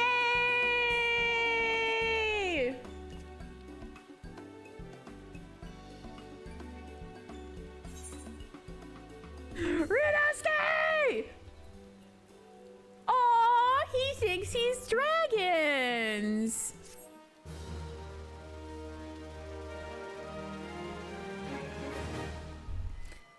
Yay! We can draw Omikuji. The Omikujishi has returned to offer his services for the remainder of the celebration. Remember that from Lore Sunday Heavensturn last year? When we talked to the Omikuji and drew our fortunes? Alright, Rowan, is Tish gonna draw a fortune with me? Should we have Meow Meow draw a fortune? Seek him out for a Heavensturn fortune. Furthermore, 12 extra fortunes have been divined this year. Ooh! Keep a watchful eye on the adventure section of your Omikuji and discover what new journeys might lie in wait for you. Oh. Wait, does that mean we're gonna have Dawn Trail predictions? Meow Meow got great fortune. Alright, get that Daikichi. May Ryunosuke next time on Dragon Ball. We got the achievement. Oops. May Ryunosuke serve you well, my friend, and may the blessings of the Ryu be upon you always. I gotta make him my minion pronto. Oh, he should be up with the Chocobo chicks up here. Where is he? Oh wait, I need to actually activate him.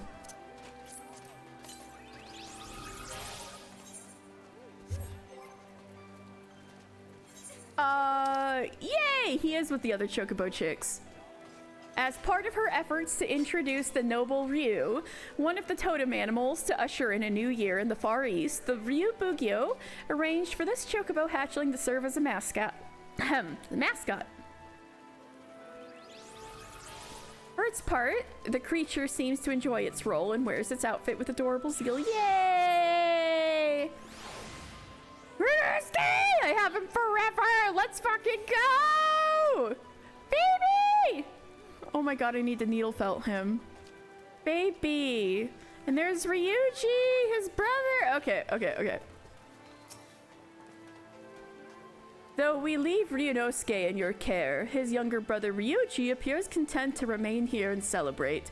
'Tis a joy to see him so fervently flapping about in his draconic attire. May Ryunosuke serve you well, my friend, and may the blessings of the Ryu be upon you always. Thank you. Alright, we can't forget. We need to have Ryunosuke with me when we go back east to the eastern part of Stormblood, MSQ. We can't forget, we need to bring Ryunosuke with us for good fortune and calm waters. Okay, where's that Omikuji? Where's that bunny? Oh yeah, of course Tish is there. I should just follow your orange name. Wait! You fanta to Ellison? You were Vieira before. Is this forever? Are you Ellison forever? Oh damn, Tish! Oh, I'm gonna miss Bunny Tish. You got tired of Bunny? Oh, she started off Ellison? Oh, so she's back to her old self, but she's a very nice face. Those are very kind eyes. All right. I remember you, bunny boy. Greetings, my friend. I deal in Omikuji, traditional Far Eastern fortunes. Would you care to draw one? So we're gonna learn, let's have a refresher from last year. Learn about the origins of Omikuji. Omikuji date back thousands of years. 'Tis said that 12 beasts of Far Eastern legend, known locally as messengers of the divine, once appeared before a monk in his dreams and imparted to him 12 divine revelations each. You need to get more hairs for her? I wish you luck. Some of those be expensive. Imagine if the gacha, when you're captain in a grand company, and spend the seals on the gacha boxes. Imagine if those had hairstyles. You know, I know there's supposedly mounts in there. I've never ever gotten a mount out of one of those. Okay. Believing the vast wisdom bestowed upon him was not his alone to keep, the monk compiled each of the 12 revelations from the 12 beasts into fortunes, 144 all told, and then began a journey to spread his knowledge to others for the benefit of all. Abysmal. Yeah, I've never seen it happen. You get 4 every other week and you have never gotten a mount except for the chair. Oh, the chair came from there? Damn. As he traveled the land, word of the fortunes spread far and wide throughout the Far East. That, my friend, is how omikuji came to be. Learn about the omikuji-shi, Mr. Bunny Boy. I am but a man who, over the course of many winters, has come to find himself enthralled over the mysteries surrounding the number 12. The 12 beasts of the Far East, the 12 deities of Eorzea, and the 12 surnames of Vieira males. Do you not find your own curiosity piqued on how the number appears in myriad cultures around the star? I cannot help but wonder if there is some connection we have yet to discover. Oh, and then I was talking, I remember a year ago, I was like talking forever about the different Vieira male last names.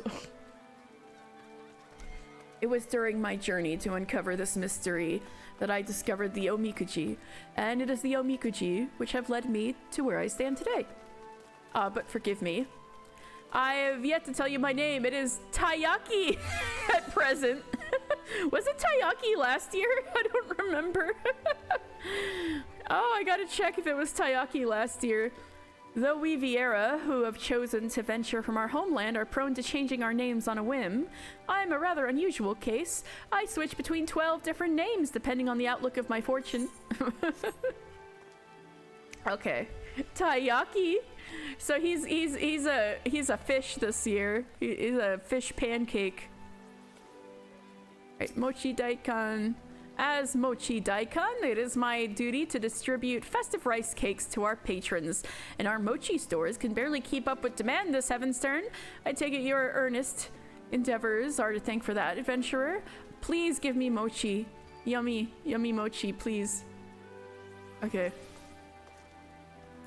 Alright, let's draw an omikuji. Draw omikuji. You can draw as many as you like, but know that you must pay a fee of 100 gil per draw, no problemo. Very good. I shall be happy to oblige.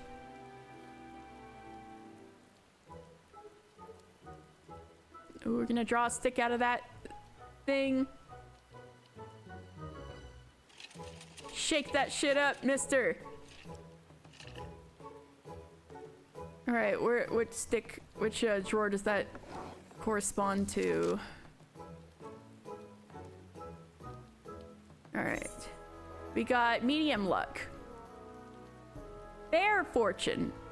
Thou shalt experience moderate fortune. Keep these words of guidance in thy heart.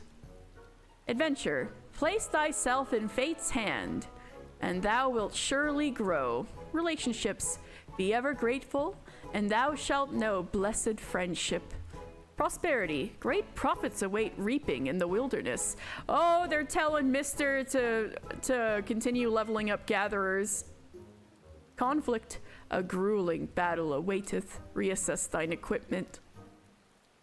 Favor. Be wise like unto the scholar, like Thaliak, and thou shalt find a way to overcome misfortune. All right. Not bad, not bad. It looks like a grueling battle awaiteth next year when we're gonna do Stormblood. Oops.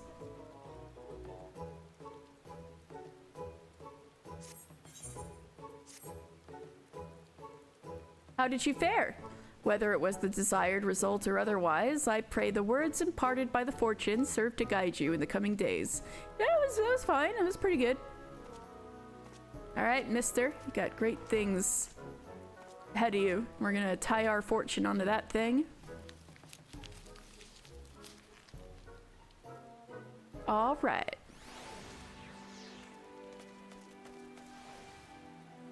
Hey, I remember you two. Hold on a second. They're actually in the new Encyclopedia Eorzea 3. Because they show up for Heavensturn, but they're also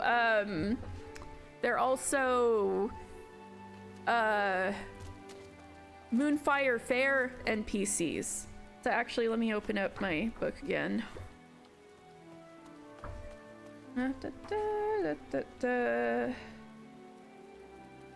Oh. I overshot. Here we go, here we go. I need to go to Moonfire Fair. And you were you still have the armor. Our whole armor quest revolved around you, Bodafwan. Right, here's Bodafwan, who's the Elzen who has this wild makeup and stuff. Let's see. According to this Omikuji, good fortune is upon me. Now, as I recall, there are other minor fortunes in addition to this one. They should be written here somewhere. Aha! Here we are. Relationships. Treasure thy closest comrade. A fine fortune, but which comrade does it speak of exactly? She's right there, you asshole. Suppose I can't hurt to show them all a little extra appreciation, but... Hilda Lana. Fair fortune, is it? Well, I'll happily take that over the alternative. Hey, I got that one. But I shudder to think what will happen if I make the same mistakes I did last Heavensturn. I remember that. If I'm to properly understand this fortune, I must thoroughly read each section. Here's one. Relationships. Treasure thy closest comrade. Wow, you both got the same relationship fortune. That should be simple enough, but who could this comrade be? Perhaps I should ask Bodafwan for his insight. Maybe it was Bodafwan all along. So anyway, Bodafwan.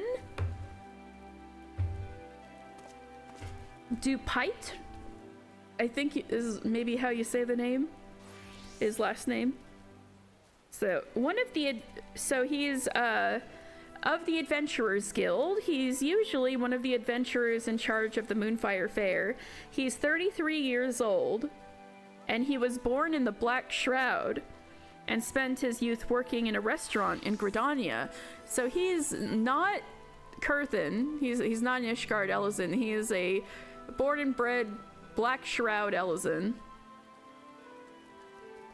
Spell? Oh yeah, Dupaitre is his last name. Dupaitre.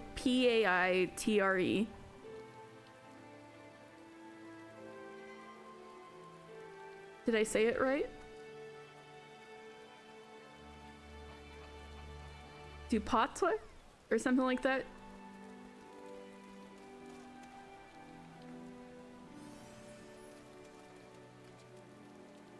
Dupet?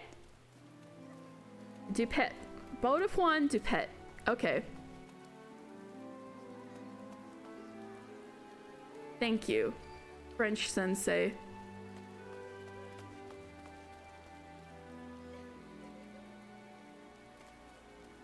So anyway, he developed a hunger for adventure when he saw brave and fashionable souls, fashionable, yeah, I could see that, risking their lives against the bombards with festive smiles upon their faces, and joined the Adventurers Guild soon after, becoming fast friends with Herr Maga and an instrumental hand in future fairs. Herr Maga is the head of Moonfire Fair, the big Rugadin guy, and the bombards are the bomb-like monsters that Moonfire Fair started because of, and we actually have not seen the bombards in a couple of years, and not on Lore Sunday, so they might make their, I wonder when they're gonna make their return. Anyway, Hilda Lana.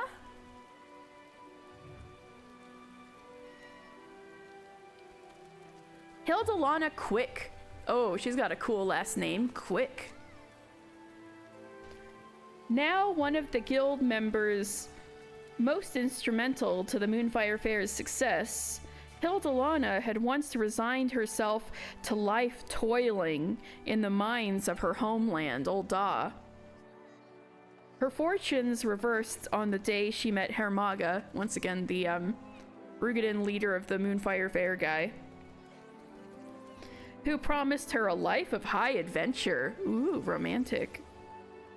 Good as his word, he brought Hildalana to every corner of the realm in service to the Adventurers Guild, and the 28-year-old hopes to someday truly impress upon him her appreciation for changing her life. Yeah, actually, screw Bodafwan. Maybe he's talking about Hermaga for both of you. Sibley's father. Hi. Well, what do you know? It says great fortune. That bodes well for my voyage. Yay! That'll make your daughter happy. You're so lucky, Papa. I'll pray to say to you and ask him to give you lots of good fortune too. Oh, they're so cute.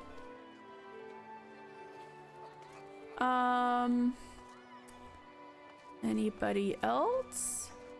Any other familiar faces around? Let's see. I'll just go around the circle and then go back in. Oh my god. All these cute snowmen though.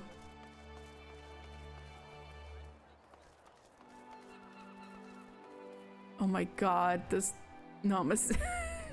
We're gonna learn about Namazus next year.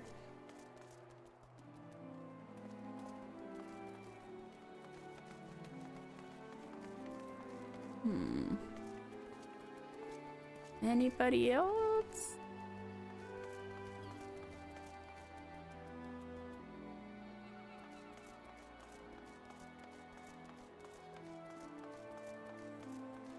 Nope. Anybody else in the middle? No, I think that about covers it. Alright, so we did it. We did Heavensturn, and we have little Ryunosuke. I think I'm gonna take a little break. So, this is your opportunity to... Oh, right as I say that, Stella walks out, so I'm sure she wants me to take a break too.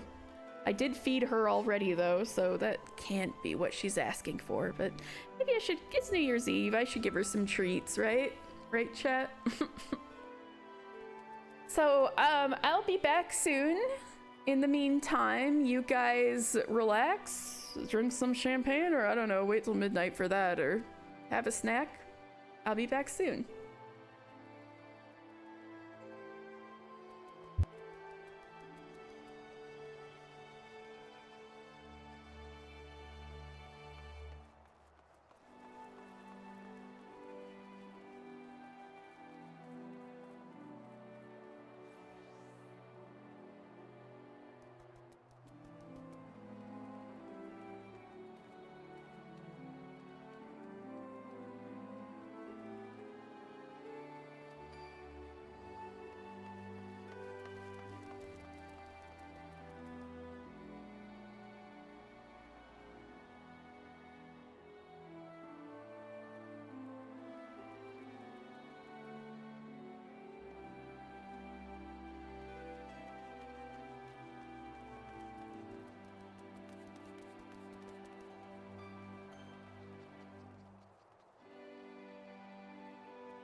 Alright, I'm back, and I have a snack. Hopefully that's not what Stella is doing big eyes up at me for. She better not smell my snack and want it. Alright, what should we do? We are due for, more tribe quests. Since we're most behind on the Moogles, let me just grab those real fast. So let's go to Zenith and go talk to the Mogmenders.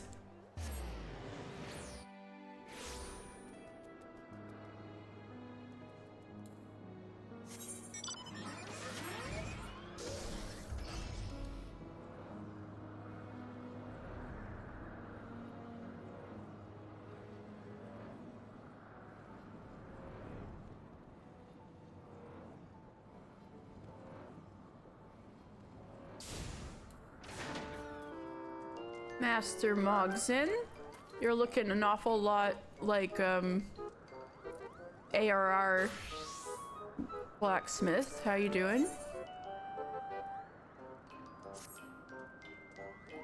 Mister, you're back, and at the perfect time. Terracin and I were just discussing how to move forward with the restoration. You're welcome to join us, Kupo. Okay. At first we were at an impasse, but I believe we may have found a solution, Kupo. Of course, another opinion is always welcome. Mister, how kind of you to join us. We were just discussing how to proceed with the restoration. The Mogmenders are ready for a new challenge, and I have a mind to set them to work on the plaza's outer wall. And what would a challenge be without an insurmountable obstacle? Oh, great. They lack the strength to even lift the wall's heavy bricks of foam, let alone stack them on top of each other. In Ishgard, we would use levers and pulleys to get the job done, but I'm afraid their design is unfit for Moogle proportions. Oh, we need to have a little baby hand, levers and pulleys.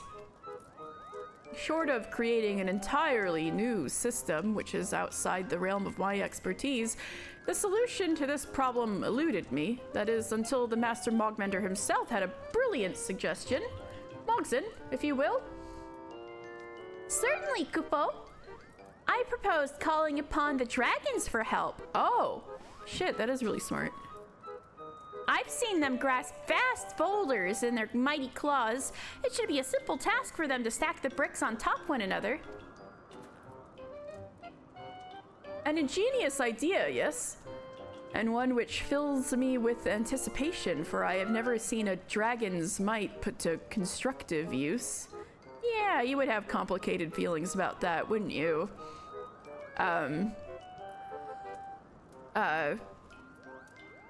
Former count of Ishgard's second most powerful high house. Dan, happy soon to be New Year! You're a little later than me, right? So it's later, it's sooner for you than me. I've still got exactly 5 hours.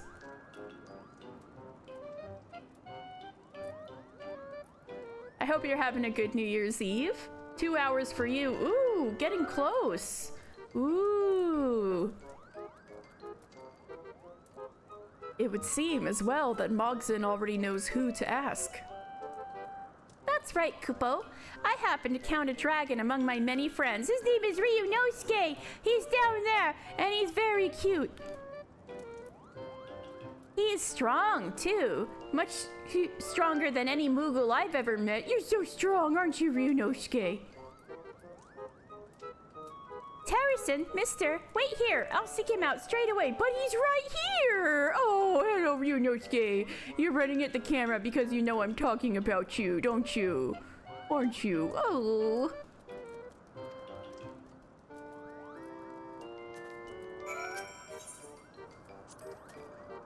Mogson certainly is full of surprises, wouldn't you agree?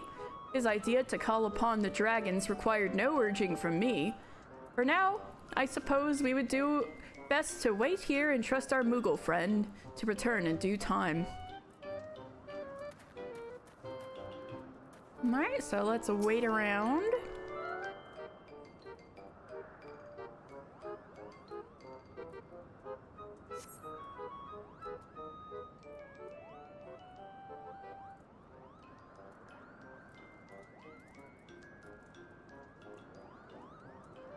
We are returned, Kupo. Mr. Terracin, meet Old D. Huh, I wonder if I can translate that. So these are the ones in need of my strength. They are so Wingless. I was kind of imagining a bigger dragon, but okay. Nonetheless, any friend of Mogson is a friend of mine. I am at your service. Let me see if I can translate your name, little one. Also, I hope you can actually lift some stone bricks, man. Where's Dragon Speak Dictionary? There we go.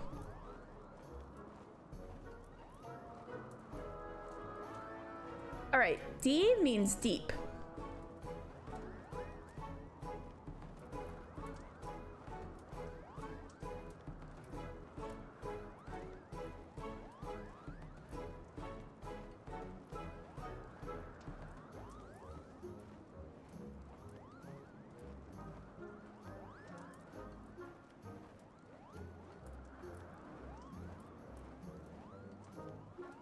Right, ol means call, so ol D means call deep.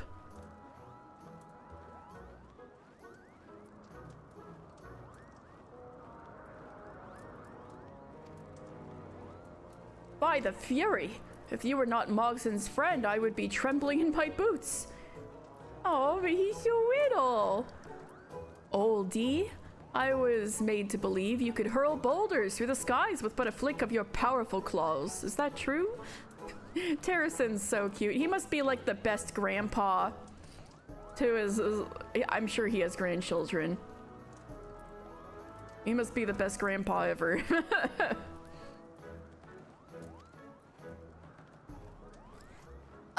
Of course! Do not think me some weakling. I am a dragon, and the blood of the great worm Hreisvelger courses through my veins. In just 3 centuries, even the most colossal stone will be as but a pebble in my claws. Well, we gotta wait 300 years for him to help. Great. Did you hear that? We need only wait 3 centuries. Fortunately, I have no pressing engagements for the next 300 years. Yes, you're gonna be stone cold dead, no pun intended. What about you, Mogson? Have you the time to spare? Terrason's so funny. No, certainly not, Kupo. Oh, there must be another way. Yeah, befriend a stronger dragon. Oh, I know. Old D, you have a surplus of foodstuffs thanks to Mogmol's shrewd management. Eat your fill, and before long you'll be as big and strong as Hreisvelger, right? Oh my god, Mogson. That's the stupidest idea I've ever heard. Mogson. You are always so short-sighted. How many times must I tell you the quickest solution is not always best? But I don't understand. We can't wait 300 years. By that time, the palms of every Moogle in Momhome will have gone to dust. My apologies. Sometimes I forget how very fragile you Moogles are. I suppose we will have to entreat my older brother for help then. Let me warn you, however, that he can be a bit trying at times. But worry not, for I am certain we can sway him to help us one way or another. Thank you, Old D. I knew we would find a way. However, I know there's still more work to be done. Soon I'll be able to add persuading a dragon to my list of accomplishments. But as they say, there is strength in numbers. Mister, pray accompany me, as it may lend more weight to our request. Well then, let us be off. My brother, way off? Way off? Your brother's way off? Usually spends his time deeper within Zenith. Should we really count on your brother to move these bricks if he's way off?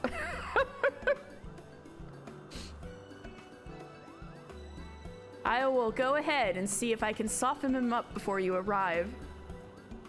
Oh my god.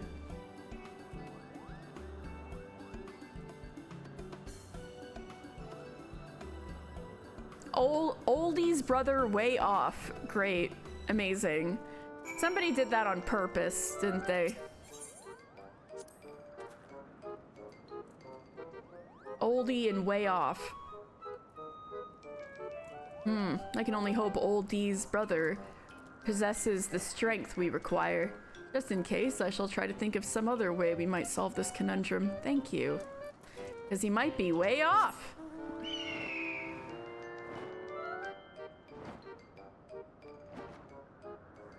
Somebody totally did that on purpose.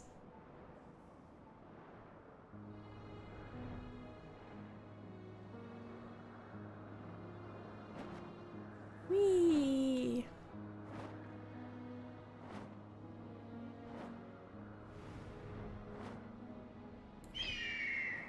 Children of the land, do you hear? Hi, Oldie and way off.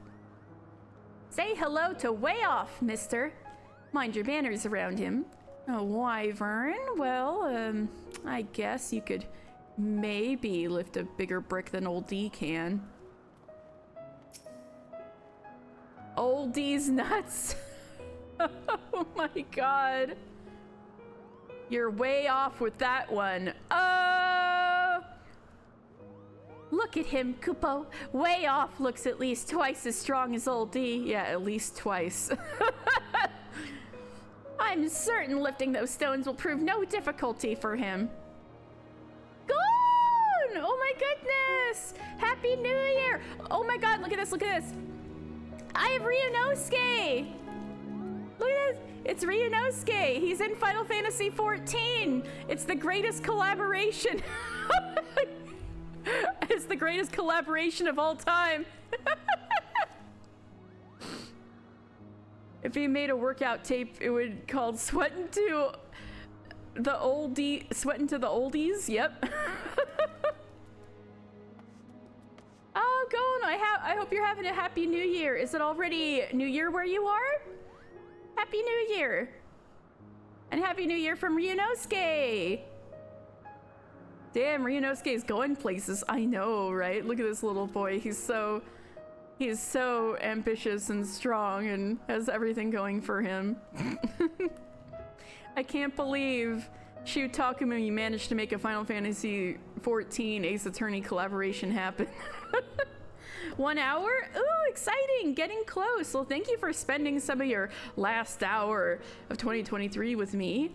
I've still got almost 5 hours until my own New Year, and I was gonna have debut some new expressions on my other avatar at New Year, and I'm trying to figure out what.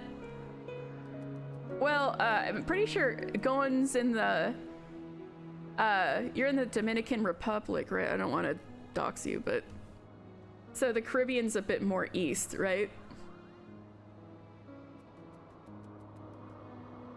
And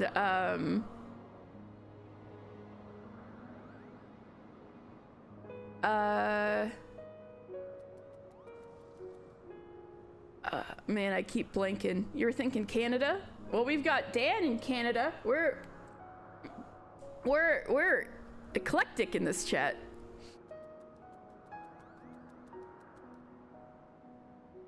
I think there are parts of Canada east of Maine, like Newfoundland, right? Yeah, you guys are close. Go, just hop over the border and say hi.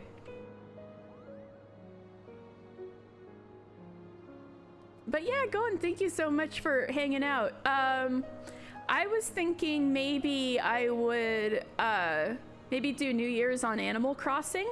I did that with a couple of friends last year, and I figured it should work just as well to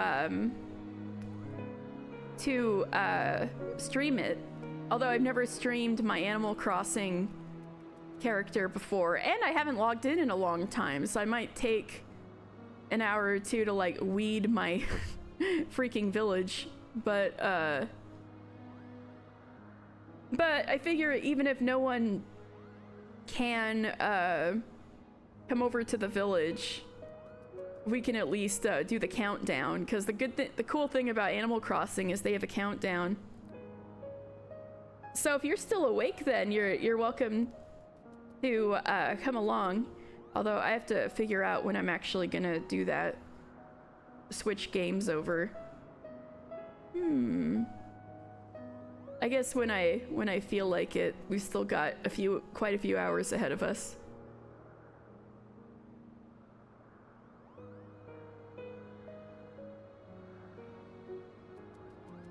Oh my god, my cat is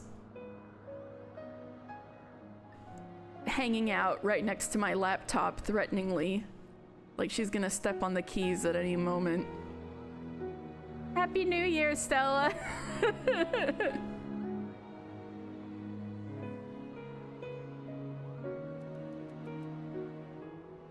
Oh yeah, I was gonna look up what way off means.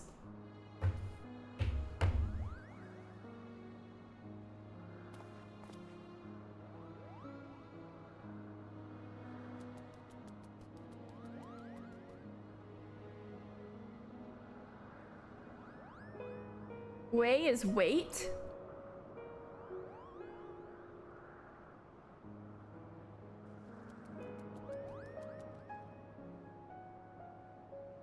And off is half. So wait half is his name. Is what his name means, but I'm sure whoever actually gave him that name just gave him that name because it's way off.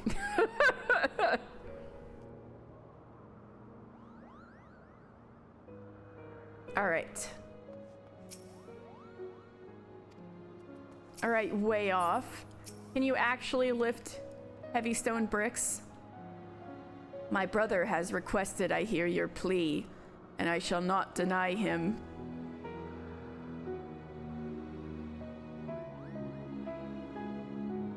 We are grateful for the audience, Kupo.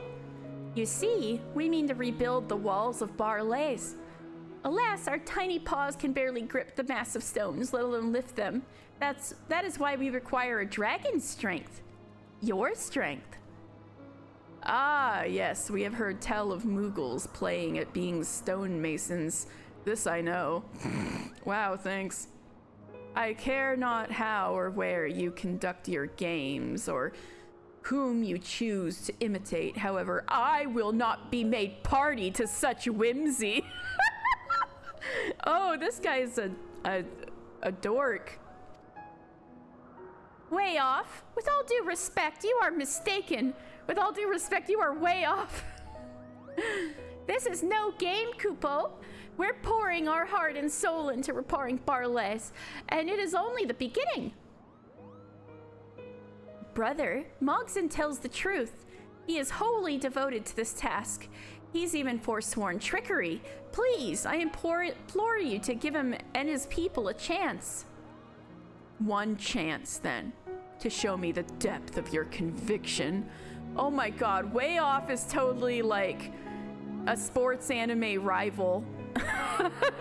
You know how sports animes always have like the one rival with black hair who's always like standoffish and like a foil to the protag. That's Way Off is that of the dragons. If you truly are a crafter, then craft something for me, that which cannot speak yet be heard. Oh, I have to solve your riddle? I have to like present something that'll satisfy your riddle. What are you, a sphinx? That's probably Way Off. Present it to me, and my strength shall be yours.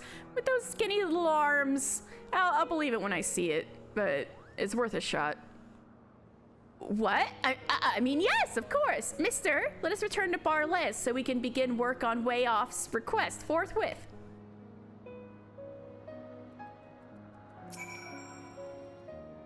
That which cannot speak, yet be heard. Bring it that to me, and I shall lend you my strength. This I swear.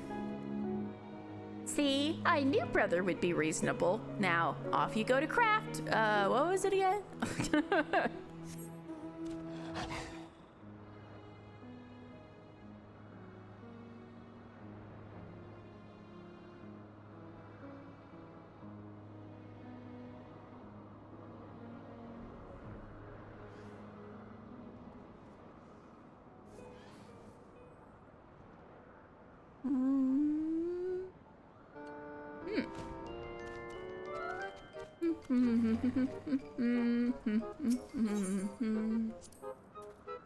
The dragon has given you a trial, has he? With you and Mogson working to crack Way Off's riddle, I'm sure you shall have the solution shortly. I bet you could come up with something clever, Terracin. Are you gonna help us? I don't know what to make of Way Off's words. Something that can't speak, but can be heard? Oh, my palm aches from trying to wrap it around his riddle. Perhaps I should just trick him. It can't be much more difficult than tricking a Moogle. I jest, Kupo. Worry not. I won't rest until I've deciphered his strange request. The best thing I can think of is like a horn or like some kind of musical instrument, but I guess you could argue that those speak? Maybe like can one say that drums speak? I don't know. Oh, maybe your hammer. Hammers can be heard but don't speak. Like what you got in your hand, Mogson. What do you guys think? What do you guys think something that can be heard but cannot speak is?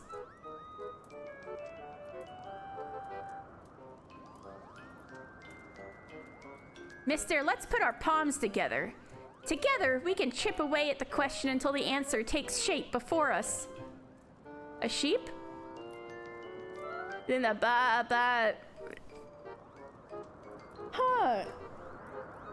I wonder if you could like argue that the ba is speaking though. Like that's what sheep speaking sounds like.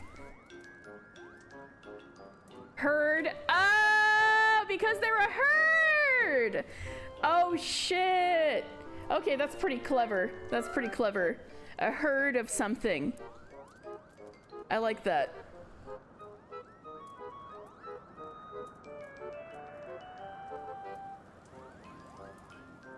Mister, you've traveled to all manner of places. Surely a worldly adventurer such as yourself can offer some insight.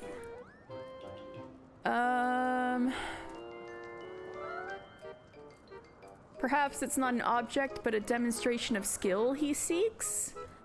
That's what I was thinking with like musical instrument. Well, some folks say that dragons have an insatiable lust for treasure. I think we're in the wrong genre, mister. I'm gonna say, perhaps it's not an object, but a demonstration of skill he seeks?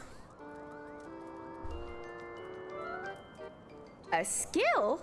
Well, we Moogles excel at trickery and lounging in the sun and seeing how many Kupo nuts we can fit into our mouths at once. Excuse me? No, that can't be. Wait, I know, Kupo. What would a nap or a Kupo nut eating competition be without musical accompaniment? Holy shit, I was right? We can make even the most mundane event come alive with our horns and harps. And an instrument doesn't speak, but it can certainly be heard. Oh my god, was I right? So it's an instrument Way Off wants. Now, I've always been partial to tooting the horn myself. Toot toot. So I believe crafting... Oh my god, a horn was my first thought. Holy shit. I solved it a million times faster than Mogson did.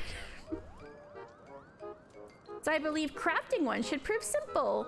However, I would entrust you with a separate task. Oh.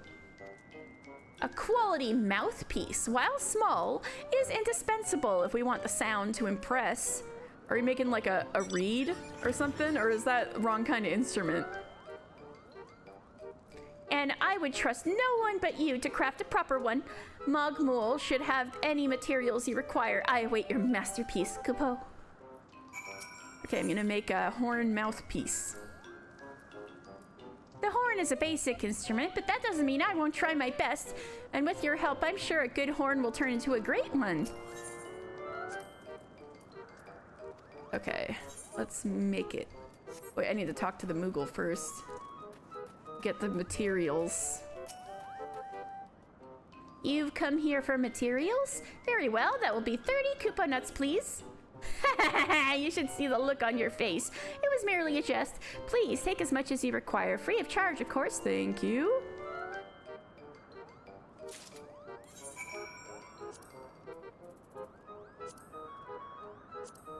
Ooh, Moogle quit. Horn component.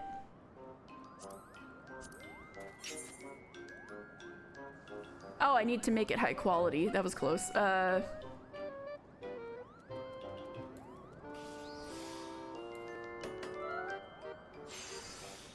Oh, this will be easy.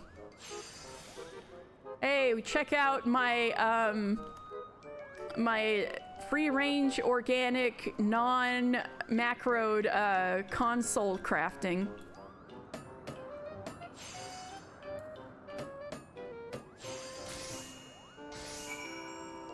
Controller crafting, rather.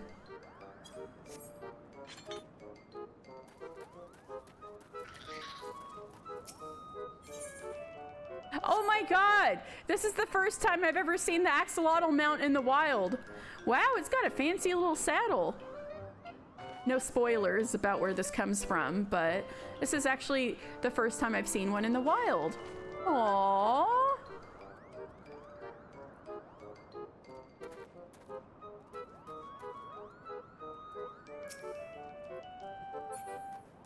Alright, here is the horn component. Are you finished, Kupo? I've completed the horn, and all I require is your final flourish.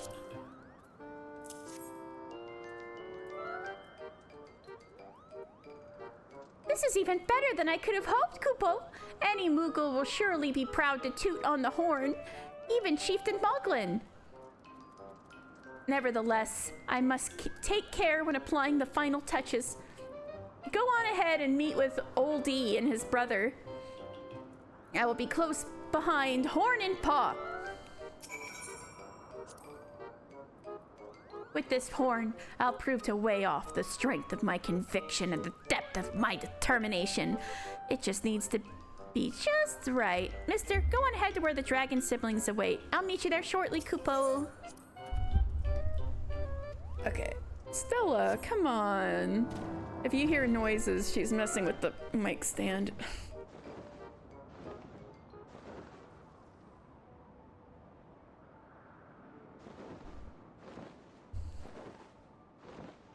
Early morning in the churning mists.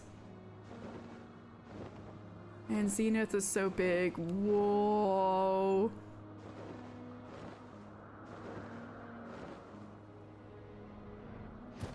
A lot for the Moogles to maintain with their little tiny hands.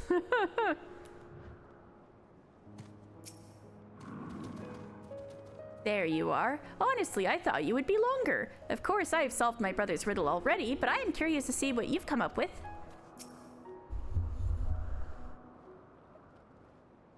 Stella, careful. Don't knock my mic stand over.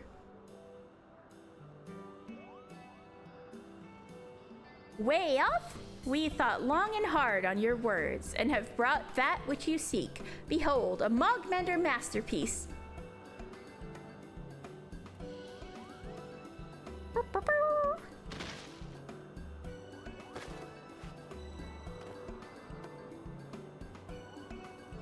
Oh, little horn!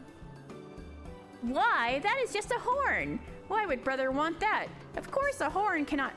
Oh, I see. How clever, Mogson. And the craftsmanship is even better than we had hoped.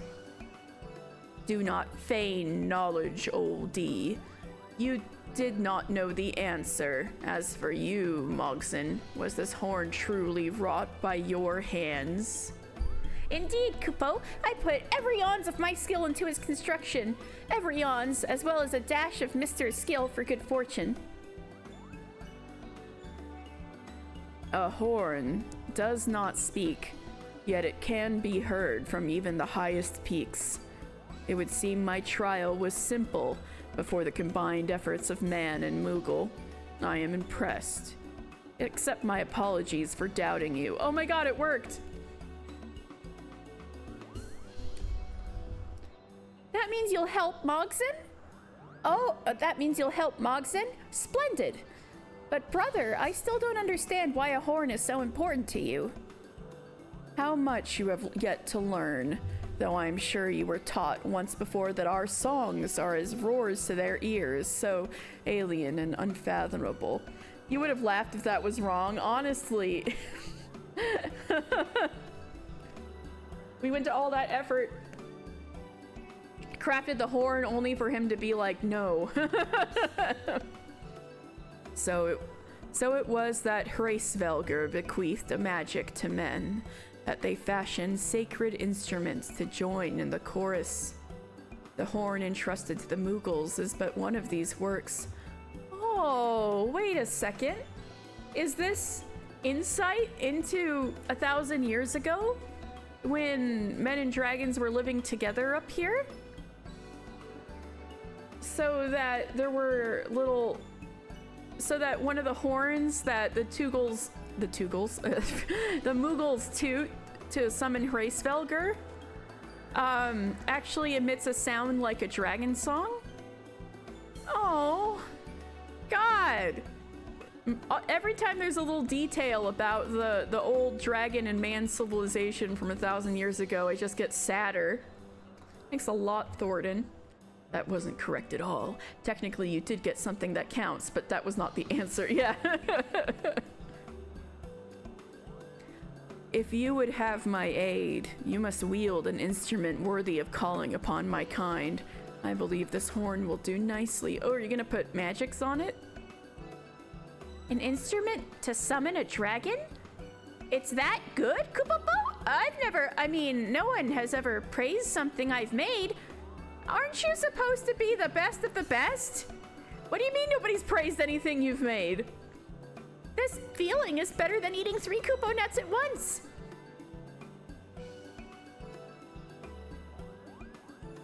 I apologize. I got a little carried away. Now, where were we? Oh, yes, way off. Allow me to escort you to Barles.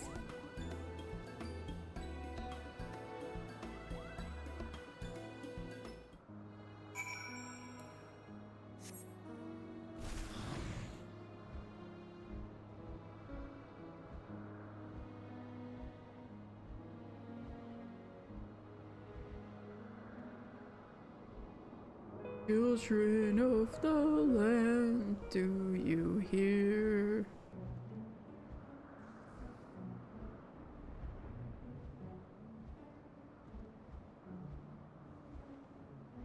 Okay. Oh, way off. My word is my bond, and my wings are your wings. Yeah, but can you lift a heavy brick? I'm still not convinced. You got, like, skinny little arms. When you presented that tiny horn to brother, I was sure he'd laugh you out of Zenith. I suppose I still have much to learn about riddles and puzzles.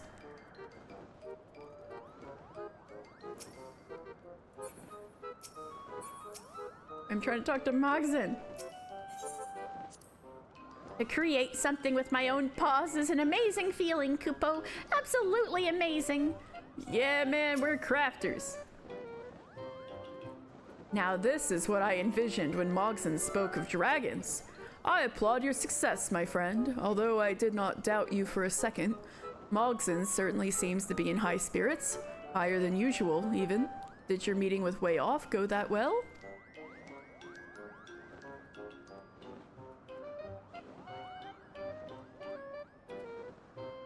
Ah, now I see. My dear Mogson, how does it feel? to labor over your creation, to pour every ounce of your vim and brio into it. Brio? And for that effort to be recognized and earn you accolades. Tell me true, can you think of aught better? No, I can't, Kupopo. This is even more thrilling than when I tricked Mogup. I remember that. That wasn't too long ago. And now you understand why we crafters slave away for our art. Yes, we, for I dare say you are now as much a crafter as Mr. or myself. Still, do not think your journey over already. You have much to learn yet in the way of technique. Me?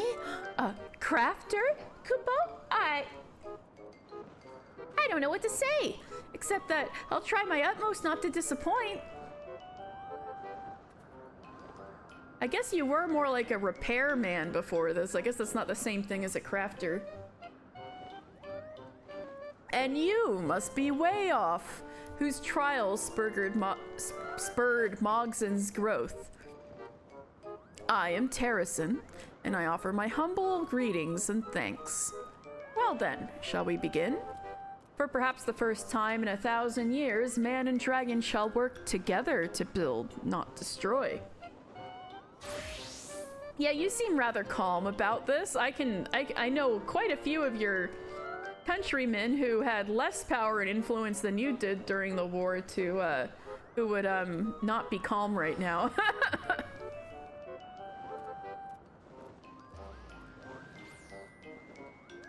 Although I am too young to have known the peace our ancestors once shared, I am honored to work alongside you.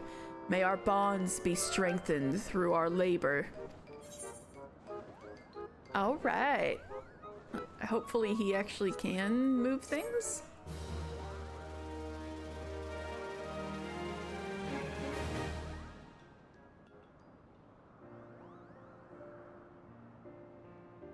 Oh, wow! That's a big improvement. Oh, it's pretty. All right. We're getting somewhere. I guess you could lift those bricks. Good job.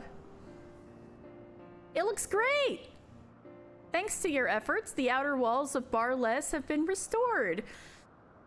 Did they always have those cloud mallows, though, in the dragon times?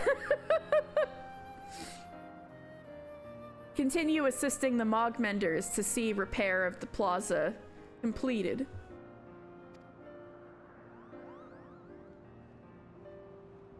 Good job, Mogzen.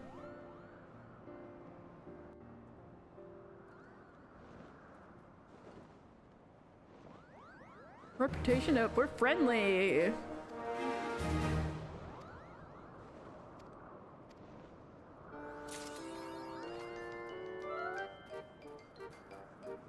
Mog eat Mog world.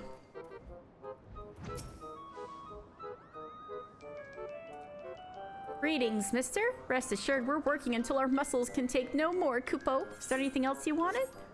Harrison, if you would have told the young me that I would live to see the day dragon and man labored together again, I would have laughed. Let us hope this era of cooperation lasts much longer than our ceaseless conflict has. I hope so too.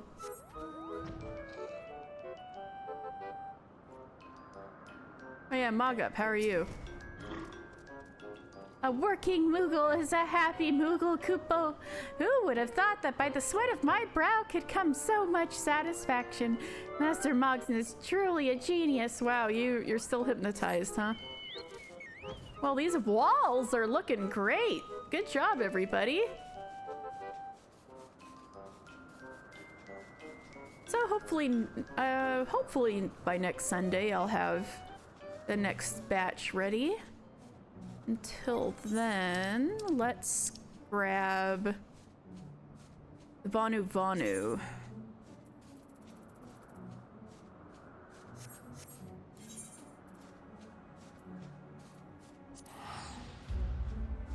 Do do do do do do.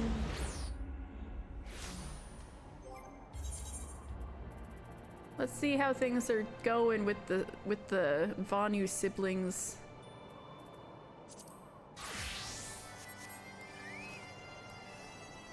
Do-do-do-do. Do-do-do.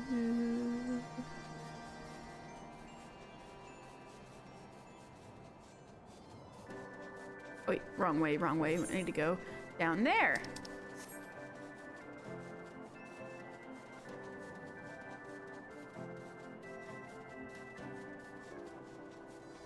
Lino, what's up?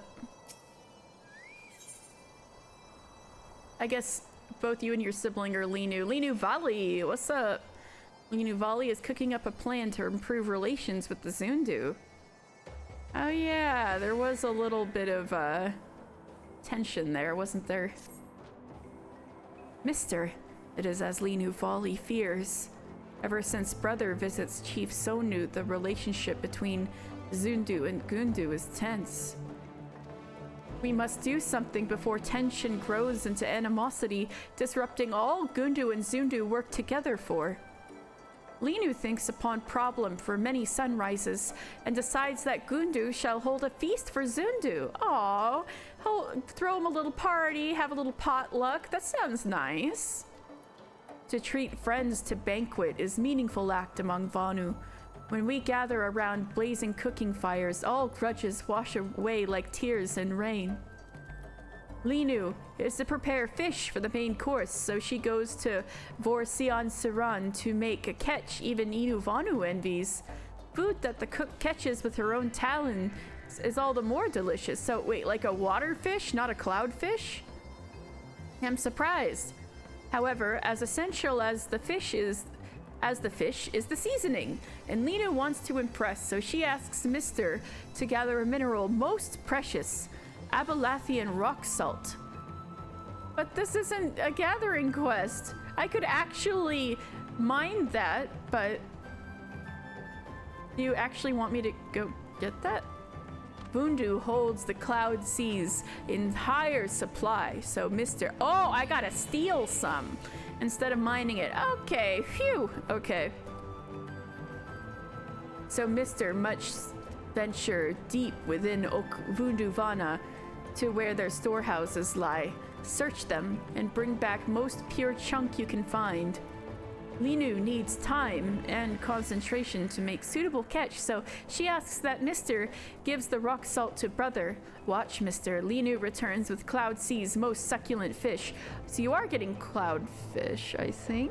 Question mark? Okay. Whichever fish you get, good luck. Meanwhile, we're gonna steal from the Vundu like usual. Also, it's a gorgeous day out in the sea of clouds. Look at this. Beautiful.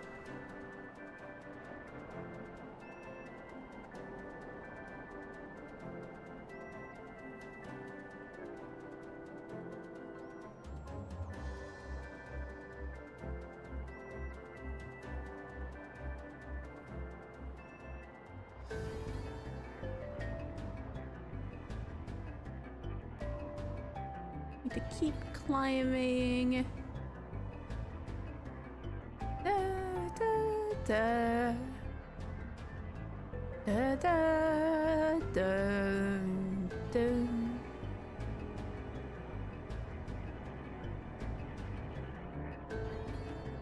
That's a big paisa. Oh, it's a squonk. Okay, we need to look up the squonk lore. What a name. Okay, what's the squonk lore?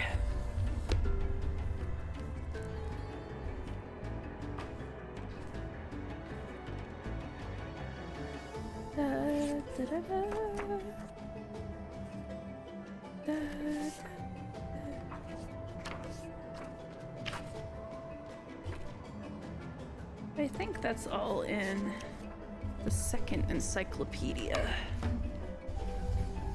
We need to find out the squonk lore.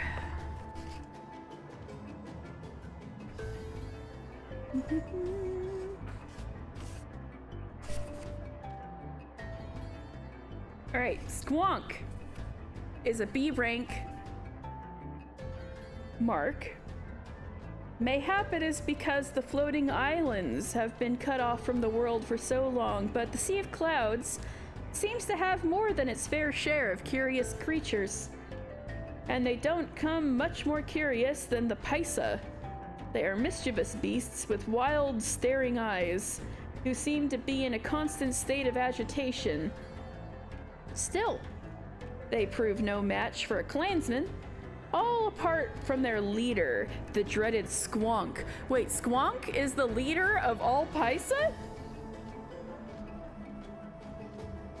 Whether it is because he is unusually clever or especially quick, he has succeeded in pulling the Rose Knights' breeches down on more than one occasion. He like pantses and wedgies the poorish guardian knights.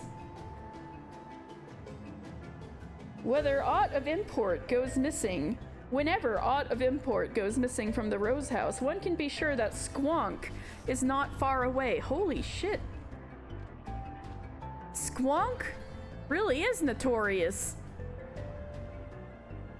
The leader of all Paisa. Damn.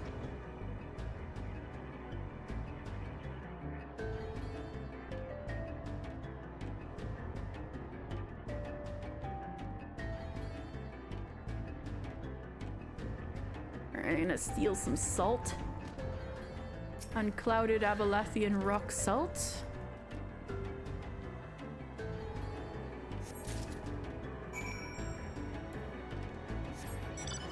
Easy peasy. I've stolen from the Voodoo so many times by now. I should probably teleport.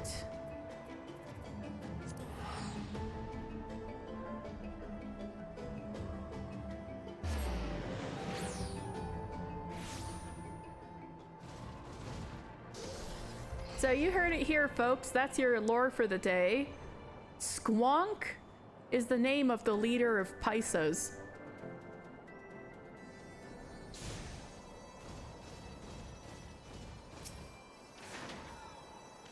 Hey bro, I got some salt. Greetings, Netherling. Sister says to expect something from you, although she says not what it is. Free of most impurities, this beautiful pink salt harvested from Abalathia's spine is almost entirely transparent. Oh, that sounds yummy. Abalathian rock salt? And as cloudless as clear summer skies. To obtain such a mineral is no easy task. What does Sister hope to use this for? Cooking. A feast? And Sister prepares the main dish, no less? Ah, it is just like her to put on a brave face. But as mist after spring rain, her courage is often fleeting. Aw, that's kind of mean. But it is not Linu Vanu's place to doubt her. It is because of my rudeness at Okzundu that she goes to such trouble. It is shameful that my actions burden her so. Sister changes, it is plain to see.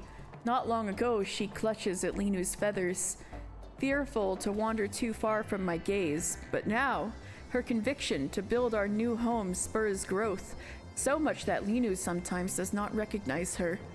I thank you for standing by Sister's side during this time, Neverling. Alas, although Sister is no longer frightened nestling, to leave her alone in the wilds brings Linu Vanu worry. For all Sister's conviction, still she is delicate with arms like branches of birch tree. Endymion stalk the skies and beasts worse skulk in the waters. As chief, Linu Vanu must watch over village. Netherling, pray visit Vor Sion Siran and see that she is safe. I'm pretty sure that's... yeah, that's definitely closer to Rose House, so I'll go over there.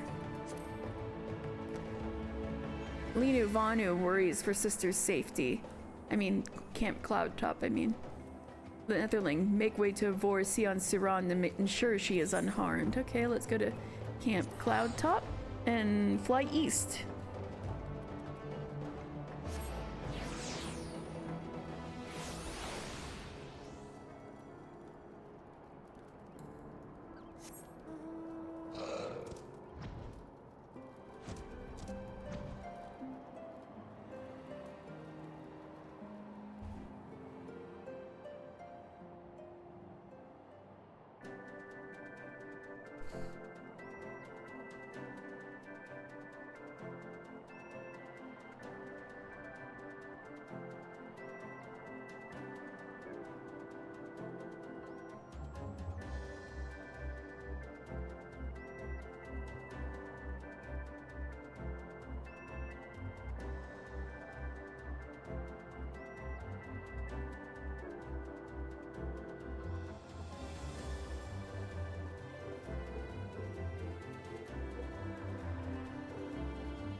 Oh, great.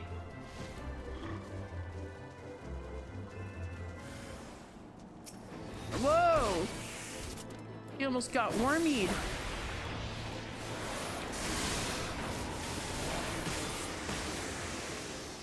You good?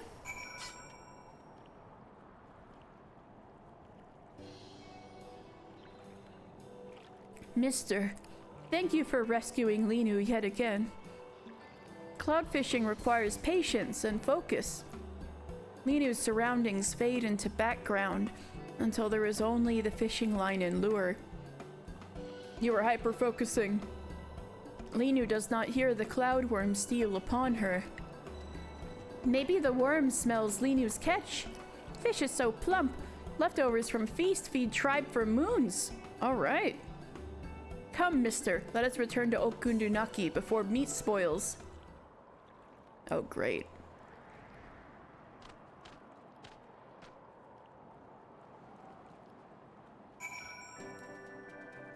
Well, hey, if those were Vundu, I can, confirm if they have blue sashes, because that's something I was wondering about last time, if you remember. That the Zundu, the Vundu, and the Gundu all have representative colors.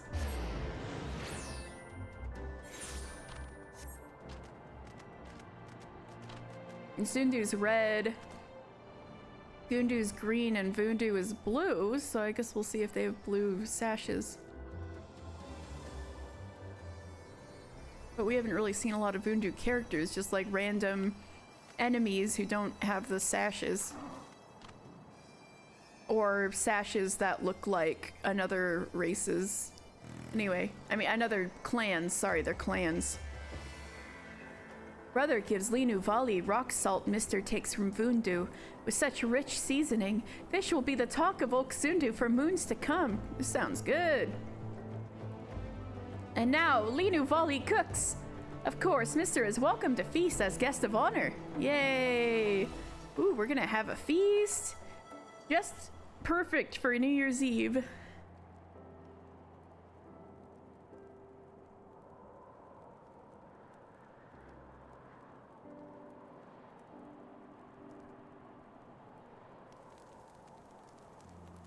Does Sanu know why Honu, chief of Vundu, wears such ornate mask? The mask is symbol of his power, no? Chief Honu wants others to believe so. But Linu knows true reason. He masks the feathers on his head, which are thinner than a newborn hatchling's. Wait, so the so the chief of the Vundu is balding? He's got like a bald spot and he's a bird?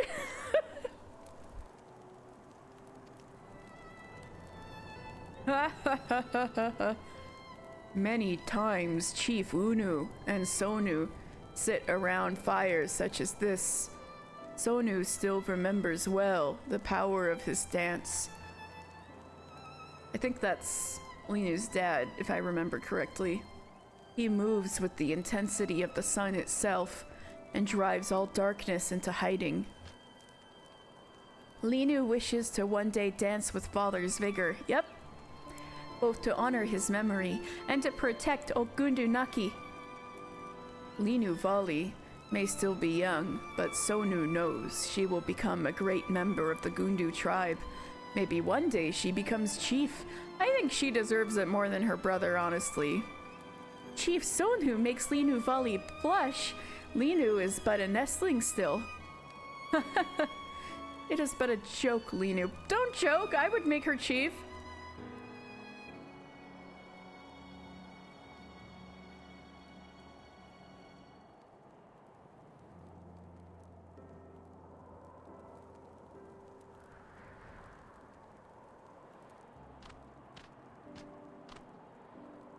All Zundu praise feast, particularly the fish. We look forward to sharing many meals together in coming moons. Of course, Mister is welcome to sit alongside the cooking fires with us anytime. Yay!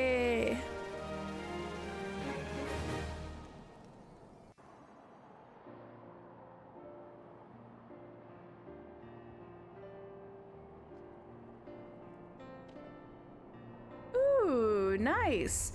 Okundu Naki's principal structures have been completed, and the Zundu have sent flowers in celebration. Hey, it's looking kind of nice here.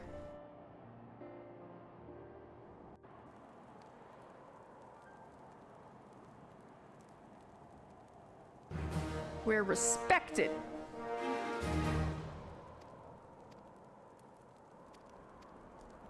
All right, so we're caught up for now. I believe we only have 2 more for the... We're almost done with the Vath, so I figured we could get a head start on Vanu and Mughals.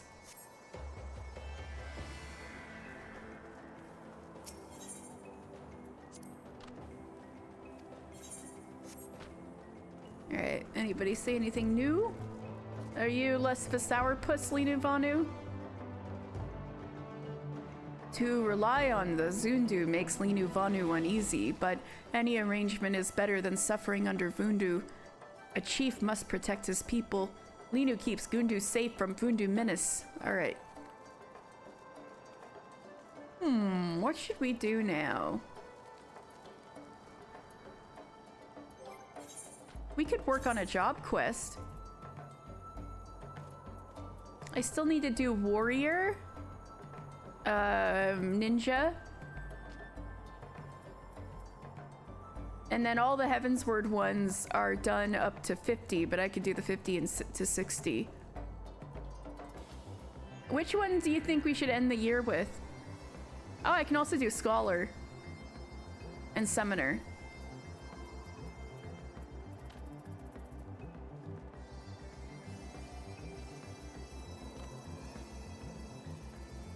And we could work on Red Mage a little bit, I guess. What do you guys think? Any particular job quests you want to see? But just so you guys know, not Paladin, because I'm done with that. Not Gunbreaker. Not Dancer. Not Dragoon. Not Monk. Not Samurai. Game of Thrones reference the job quests. Shit. What's that one?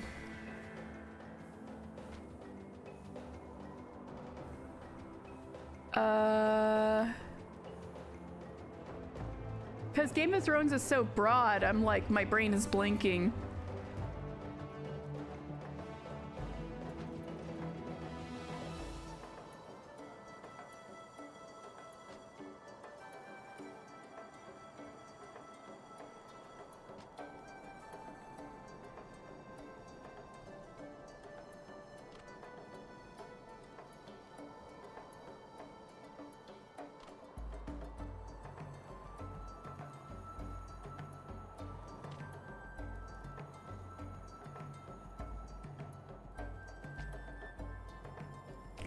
Help me, Rowan. I'm honestly blanking.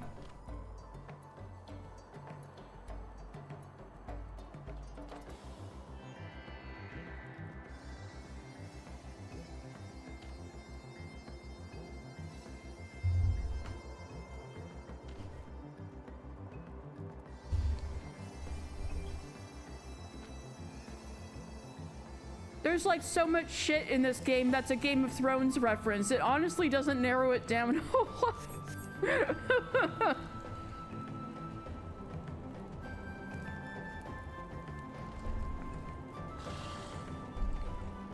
Like whenever I think of a Game of Thrones reference, the first I always think of the Convictory in the Western Highlands, but there's like no job quests that have anything to do with the Convictory.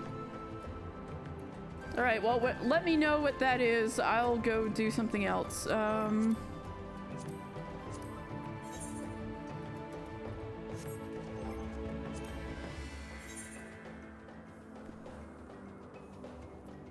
I can turn in some crafting quest ones.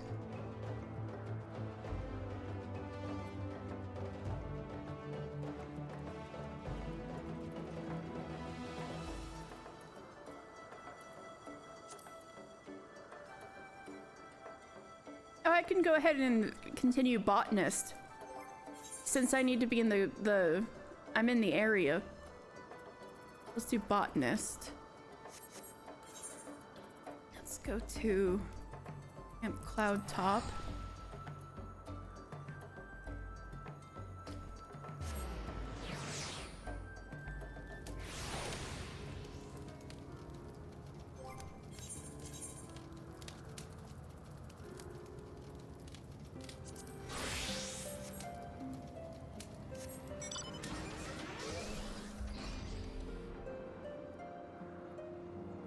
Castle is over there.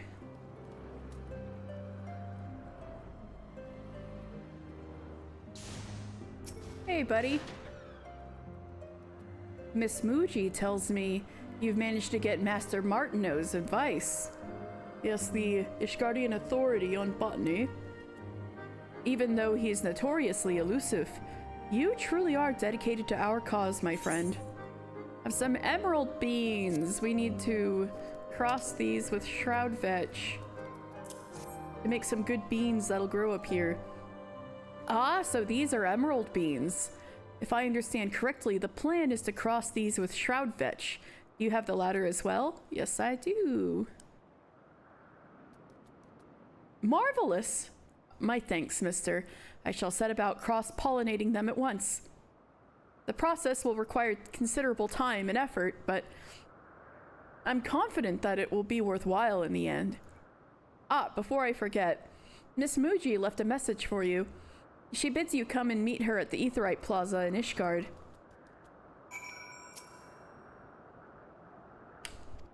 Alright, let's go to Ishgard. Also, isn't Mr. looking so cute? His botanist outfit.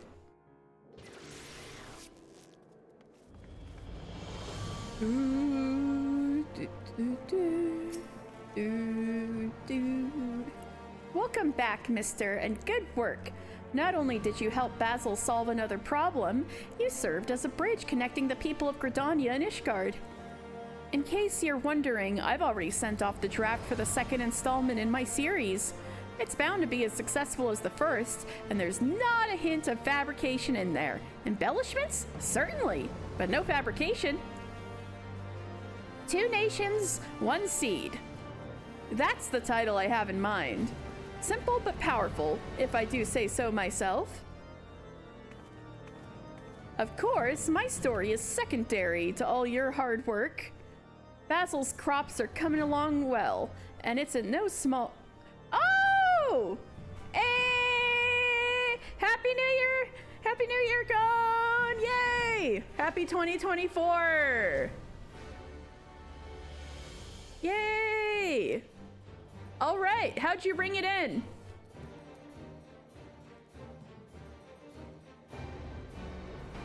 So let's see. I've got 4 more hours. 4 more hours for me. 1 more hour for the East Coast. Hydrate, thank you, and stretch. By doing nothing. You know what? That's perfectly fine. This year is the closest year I've got to doing nothing. I usually have some kind of plan. But this year, we just kind of had the family and me have had a pretty rough last couple of months, so, like, no plans. So I thought I'd try to, stream it and see what happens. Alright, I'm gonna do a stretch.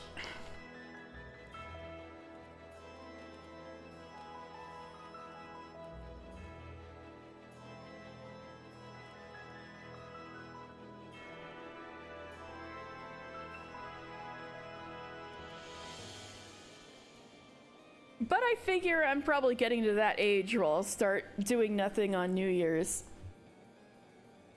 Because I remember, I've got a whole bunch of older people in my family, right? So I know so many old people, and I know so many people who, like, cannot stay up or will not stay up until midnight anymore because they run so early, right? And then I'm always, and I always felt sad. I was like, what do you mean you sleep through midnight on New Year's? You already do nothing on New Year's? And yeah, and so I'm always like, what do you mean you do nothing on New Year's? What do you mean you don't care? And then, but I think I'm getting to the age where I'm understanding that you don't have to do anything on New Year's. You haven't done anything on New Year's Eve in years? See, I must be weird then. Because I'm always like, I can't be alone on New Year's where I needed to be doing something. But, it may be that I'm weird that way. You know, maybe it's because I live in Vegas.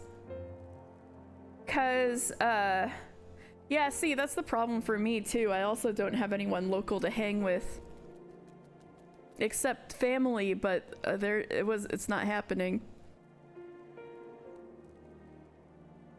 You used to watch Gaio Daejun. Is that a K-drama? At your friend's house via illegal streaming. The only thing I typically do on New Year's is go to church with your parents, but it's not fun. Ah, I see.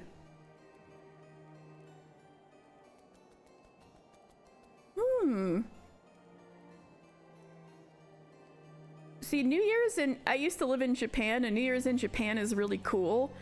And it goes, and you do like a temple visit on January 1st. So now I'm like, huh, how similar is going to church on New Year's? Because I didn't grow up religious, so I honestly have no clue. And I'm like, that sounds interesting. But I could see why it'd be boring. Because I was always bored, like the rare occasions I ever was in a church.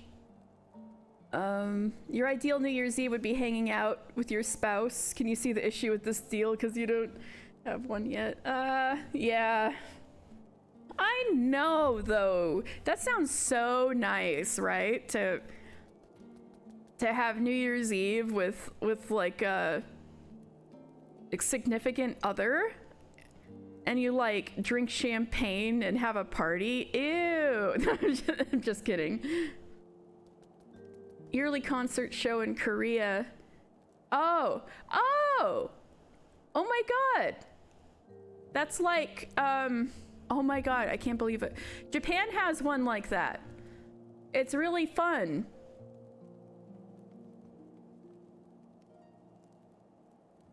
Oh my god, I can't. It's like, there's a red team and a white team, and the biggest musical acts of the year of like all genres in Japan are either on the white team or the red team, and there's always like a little competition to see which one wins. I actually don't know how they judge it.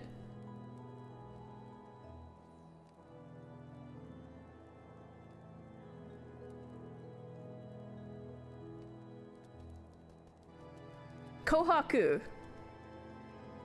Kohaku Utagasen. Yeah, so it's Kohaku.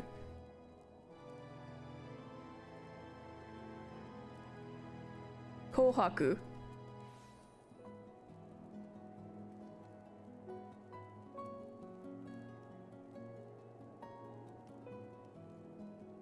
Yeah, wild things can happen in Kohaku, but it's mostly, it's pretty much like an excuse for all the recording artists to show off the year's biggest hits. Man, I still remember,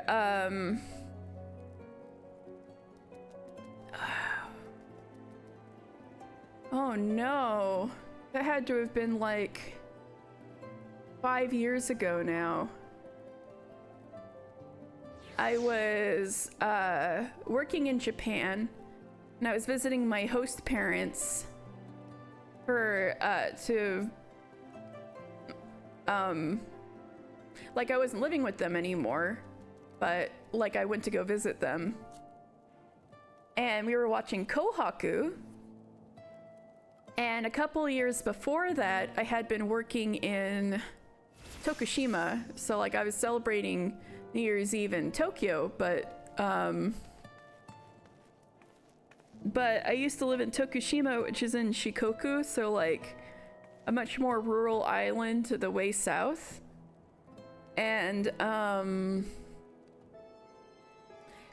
whatever year that was, I think probably 2018 going into 2019. It was whatever year it was the year that Lemon came out by Kenshi Yonezu, like da da da da da da da da da da da. And he's from Tokushima, and so I always thought that was cool, like he's now like the biggest one of the biggest recording artists in Japan, but he actually started out as a Vocaloid producer. He did Matryoshka and Panda Hero and oh my god, I'm blanking on so many things today. But he did a lot of like the really cool, edgy kind of Vocaloid songs. And then it turns out he can actually sing. So, and now he's like one of the, and so, Lemon was about when he first started hitting the mainstream. So it was actually his first televised, like, to national live performance. But he didn't want to do it live at Kohaku. So what they did is they, at the New Year's concert, they live streamed him over in Tokushima. And then I saw where they were, and then I was like, wait, I've been there. So so this is gonna sound funny, but in Tokushima, there's a town literally called Naruto. It's famous for the whirlpools. So if you've ever played Pokemon Gold and Silver, if you remember, like, there's the Whirl Islands where Lugia is. And there's like Cianwood City right there, right? Cianwood City is supposed to be the Pokemon equivalent to Naruto.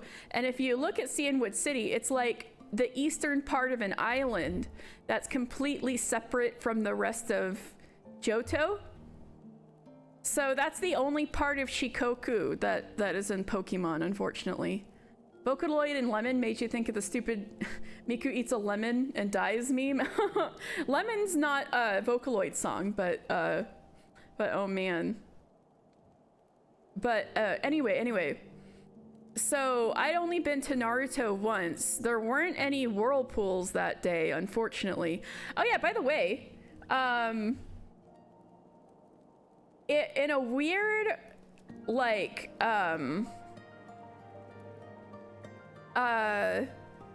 disconnected way, Naruto, the character, is named after that city.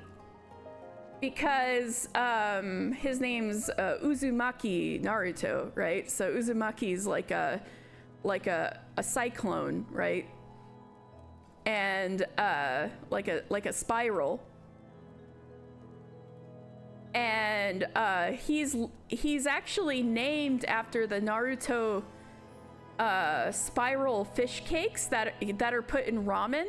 You've probably seen them. They're like these flower-shaped little pink and white things with a spiral in the middle, right? Those are fish cakes called Naruto fish cakes, and they have a spiral in them and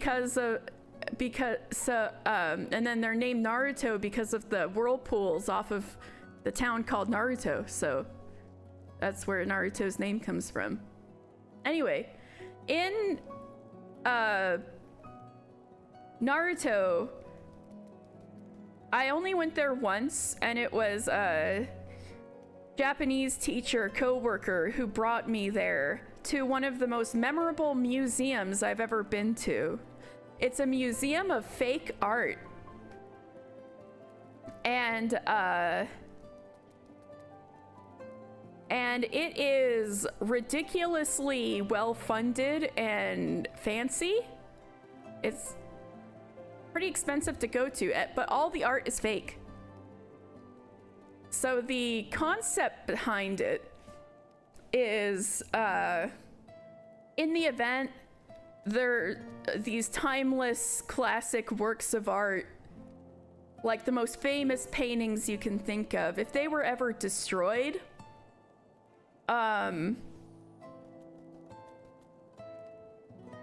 then you wouldn't be able to go see them in person. So, but a 2-scale replica printed on ceramic plates could be seen at this at this museum in Naruto, Tokushima, Japan. So, no, it's like, it's wild. All of the art is like actual famous paintings and mosaics and like anything you can think of Western art, to scale. So like they had recently gotten Guernica, the famous Pablo Picasso painting. That thing is fucking huge, okay? So the fake Guernica took up the whole wall. And so it's like, if this was ever destroyed, you can see it, the presence and what it was actually feel like to be in the room with it somewhat if you went to this museum. And it's also a way for, I don't know, Japanese students to be able to experience these paintings in person in one place instead of having to travel all over the world, right, to see these art pieces. So they don't only have art pieces to scale.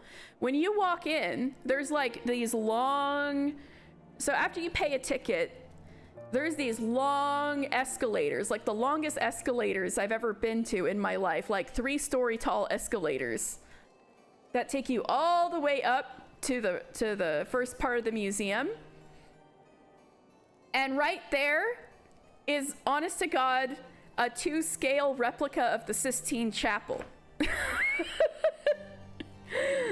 So in Naruto, Tokushima, Japan, there's a 2-scale fake Sistine Chapel. And people get married there. There's like there's kabuki plays that have been put on in there.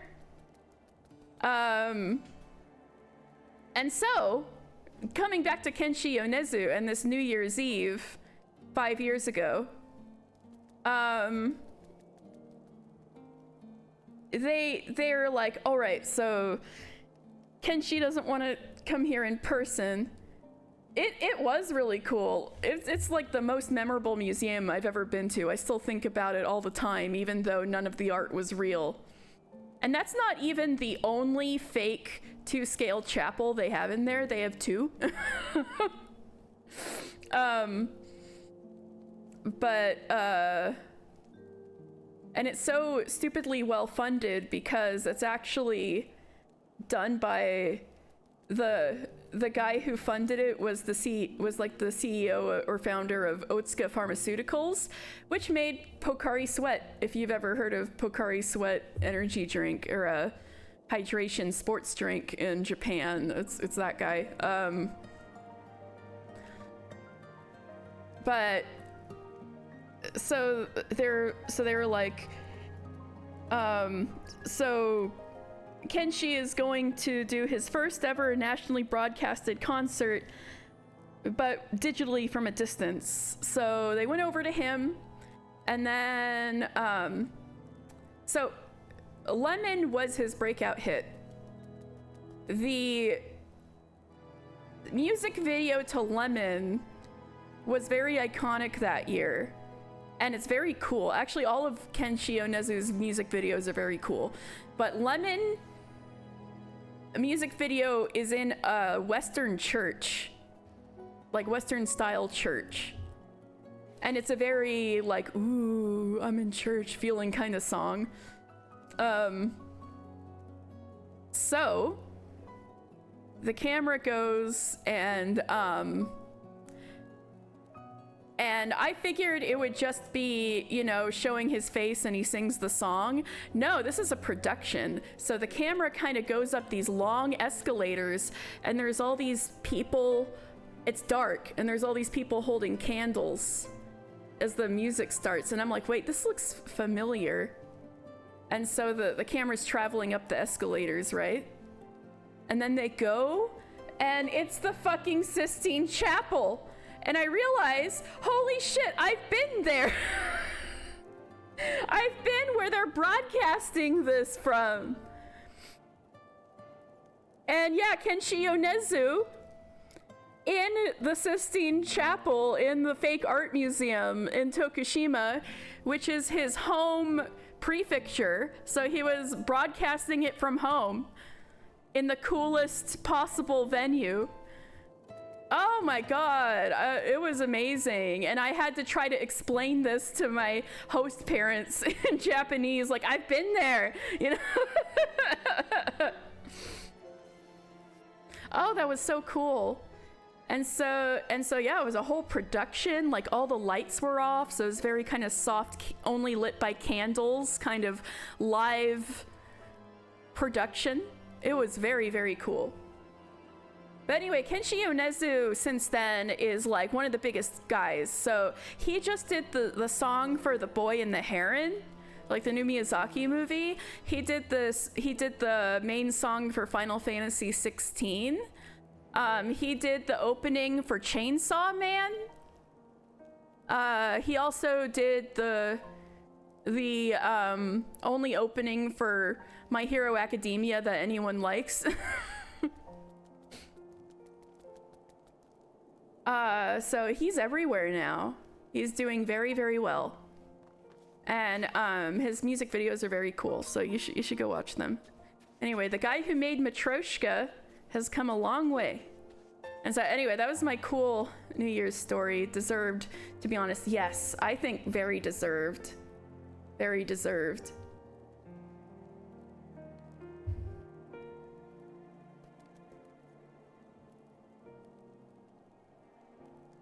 And whenever I go to...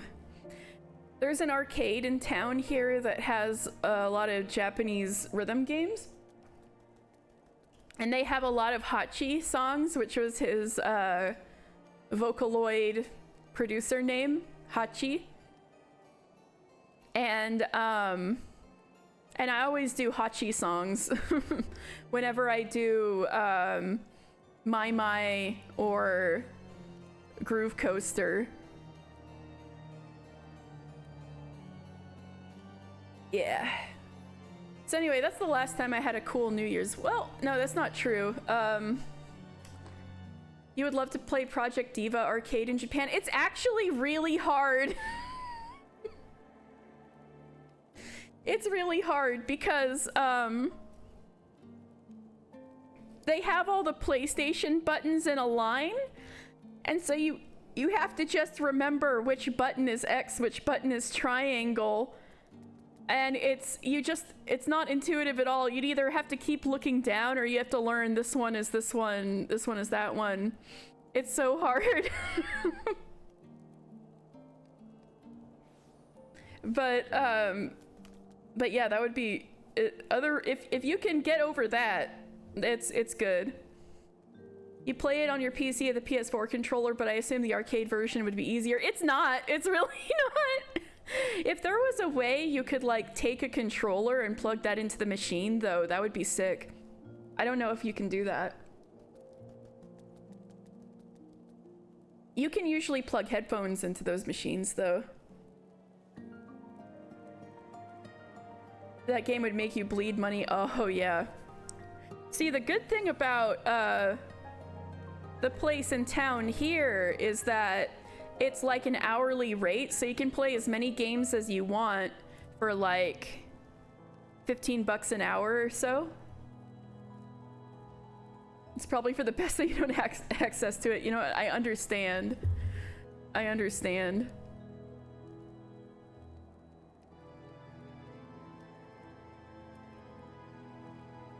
No, the last time I had a cool New Year's was when my mom was still with us. We went to the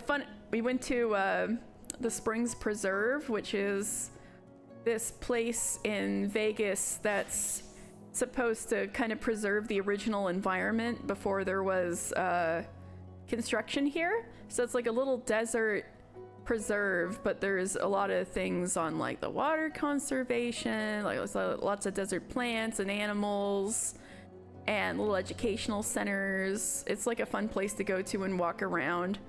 But they also have a restaurant on the second floor of the, like on the floor above the gift shop. So it actually has a perfect uninterrupted view of the whole strip and Vegas. And my aunt and mom and I were all members, and it turns out members can get invited to the New Year's Eve party.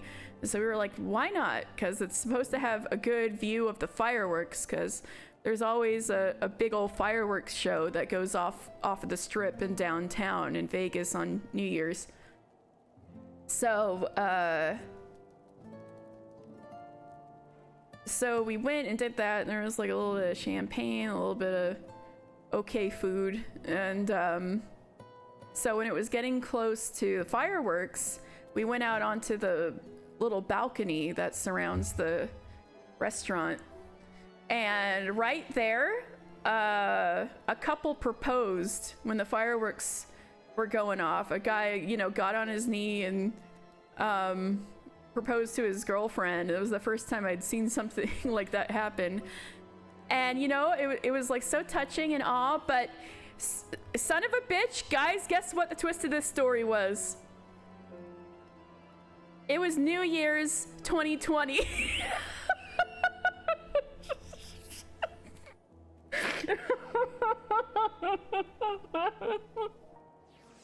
It was like the most perfect, beautiful engagement you could imagine, like the start to a beautiful year for that couple, and it was fucking 2020.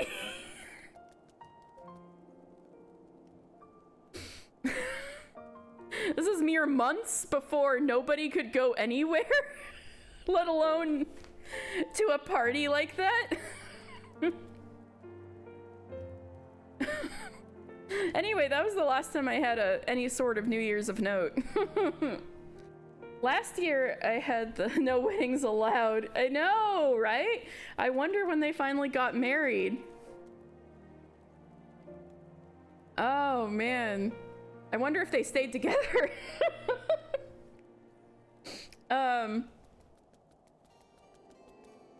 But yeah, last year, I ended up doing New Year's on Animal Crossing with Purple Tess and our friend Jackie.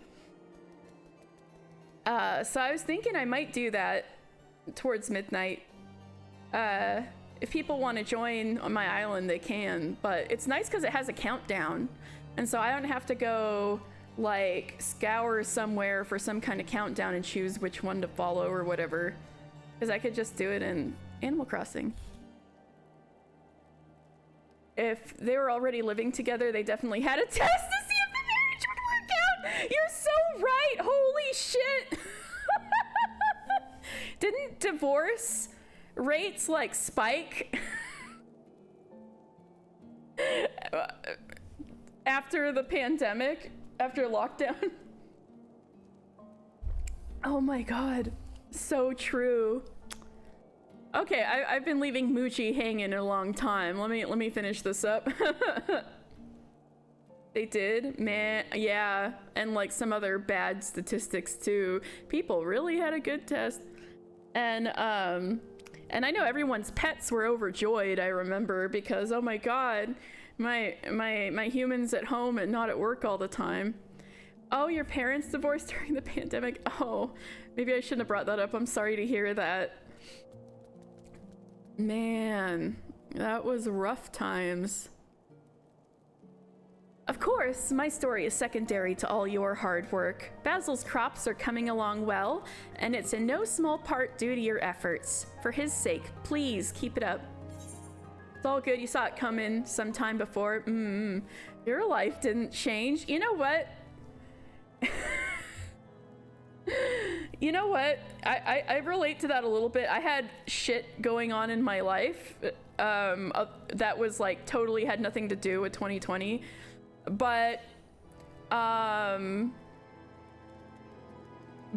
kind of did feel like, oh my god, finally some pressure is off of me and everybody expecting me to do shit. Now everybody's kind of brought down to my level. They have to stay, we're like, they have to stay inside just like I want to stay inside. And so there was a weird kind of fucked up sense of gratification for a little bit about that. So I kind of understand. Even though at the time I had no choice but to do shit because I was caregiving. But so if anything, lockdown was a little bit of a break for me. It was like I wanted to just stay inside and do nothing anyway, and I finally had a chance to. So I get what you're saying. I could have done no.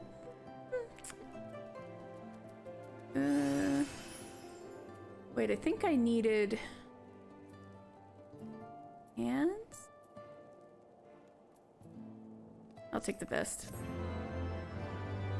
I'm thinking of my retainers. What do my retainers need? What equipment? In blazing new trails as a botanist, you have learned Luck of the Pioneer. Hey! Alright, Muji, you got more stuff for me? Distressing news? Mister, I've received word from Basil. He has 2 pieces of news to share with you. One good, one bad. To begin with the good, he succeeded in cross-pollinating the 2 varieties of beans you brought him. Nice. A new, more resilient strain is on its way.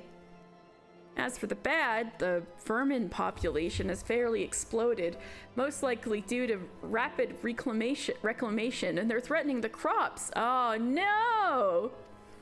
Unless the pests are dealt with, they'll undo all of Basil's hard work. Please hurry to Camp Cloudtop at once and see how you can be of help. Well,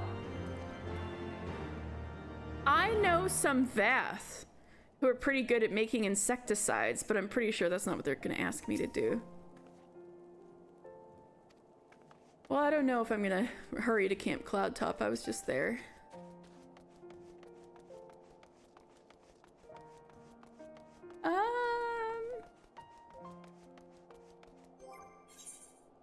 I think I'm gonna take another little break. But I'll try to be back for East Coast New Year's. But anyway, if I were doing any more Lore Sunday tonight, I think I'd do some job quests. So let me know if there's any Heavensward job quests you want to see. Our options are Warrior, Dark Knight, Ninja, Machinist, a little tiny bit of Red Mage. I guess that's not really a Heavensward quest. Summoner and Scholar. And Astrologian. So let me know what you want to see. I'll be right back.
right, I'm back.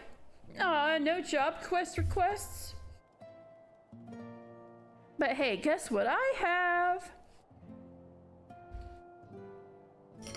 I have a red velvet cupcake.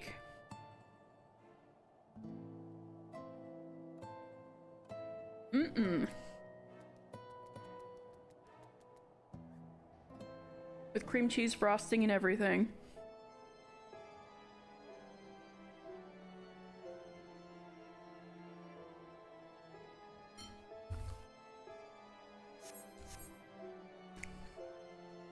Alright, since I never got an explanation from Rowan about what Game of Thrones drop quest means, I'm gonna make an executive decision, and you know what? Fuck job quest, let's do Hildebrand. Wait, but Dan doesn't like Hildebrand. Maybe I should wait till next time.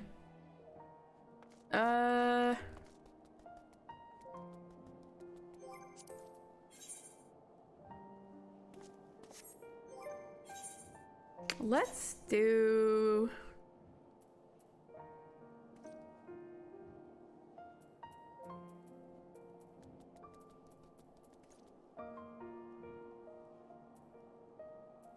Let's do ninja. Let's do some ninja quests. So I believe I need to go to Wineport.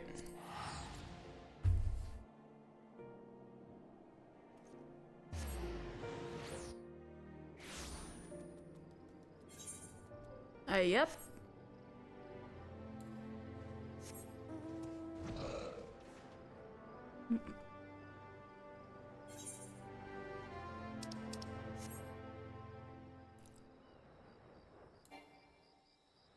You can't actually do the fiery breath unless you're on the ground. Interesting.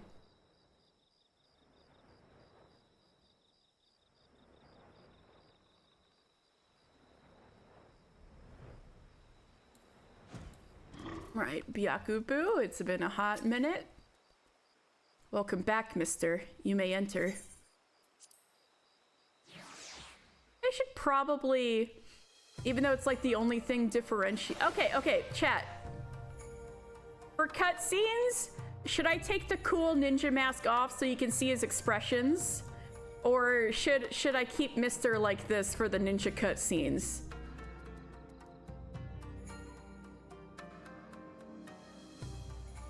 Yes or no on the Sub-Zero mask during cutscenes?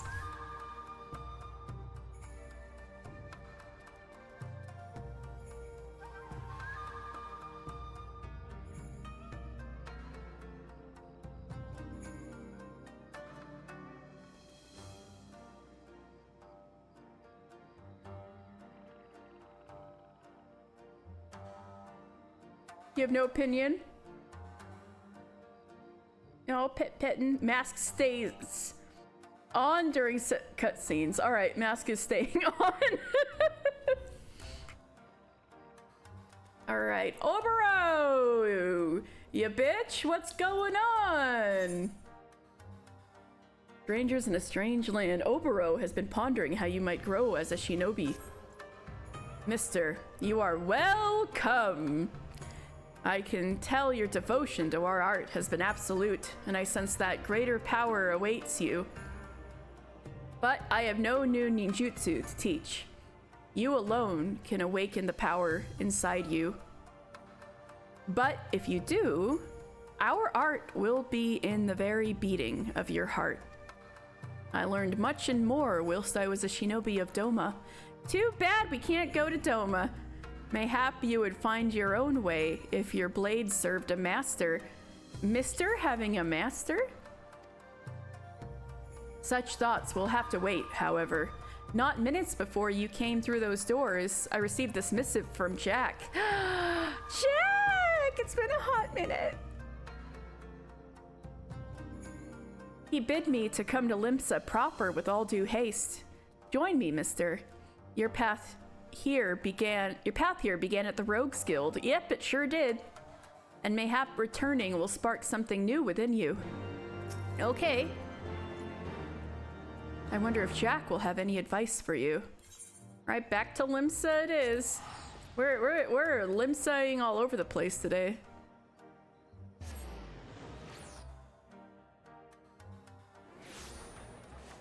Oh, we got many maids dancing for New Year's.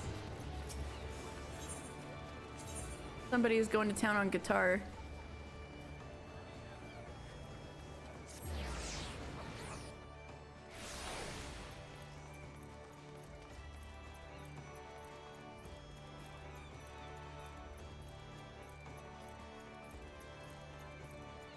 Lonebird, remember me?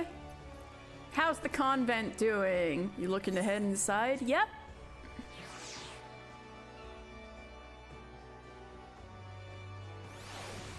Jack!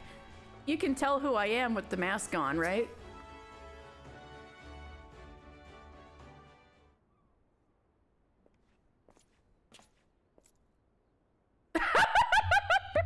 I like how Obero's really non-conspicuous and then there's Mister in full fucking Sub-Zero ninja garb. Captain Jack, it has been too long. I never did thank you properly for obtaining the ancestral garb of the shinobi, which I am wearing proudly right now. Oh there, I was wondering when you'd show up, and you brought Mister. How are you keeping, lad? Well enough. Bene, bene. Now, I need a wid with Obero. There's a thief on the loose in Lenosha who's fast. Too fast to be a regular old rook. You have my sympathies for your problem, of course, but why summon me? Well, as I was told it, the one doing the cloyin' ain't from Eorzea. Came from the Far East, judging by the garb. How very strange. The journey is too long to be undertaken lightly. I wonder what drove them here. Who knows, who knows? But here's the rum thing. This cove's a ninja, by all accounts. A ninja? It is uncanny how much your thief sounds like me, Jack. Why, if I didn't know any better, I would say I was your culprit. Obero, you're such an idiot. Aye. So get your daddles where I can see him.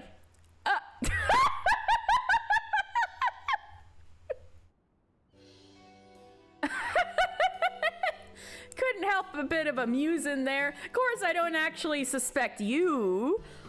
Truthfully, I just wanted to see if you knew anything what could help me with the case. They should make out sloppy style. Hi, Rowan!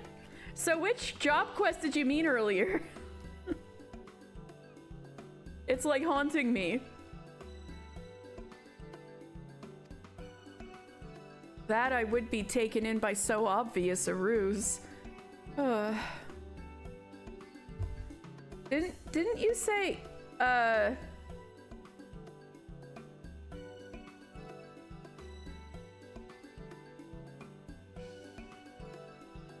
you gotta do the Game of Thrones reference, the job quests? Yeah. Because I'm like, that doesn't narrow it down much because like everything in Final Fantasy XIV is a freaking Game of Thrones reference.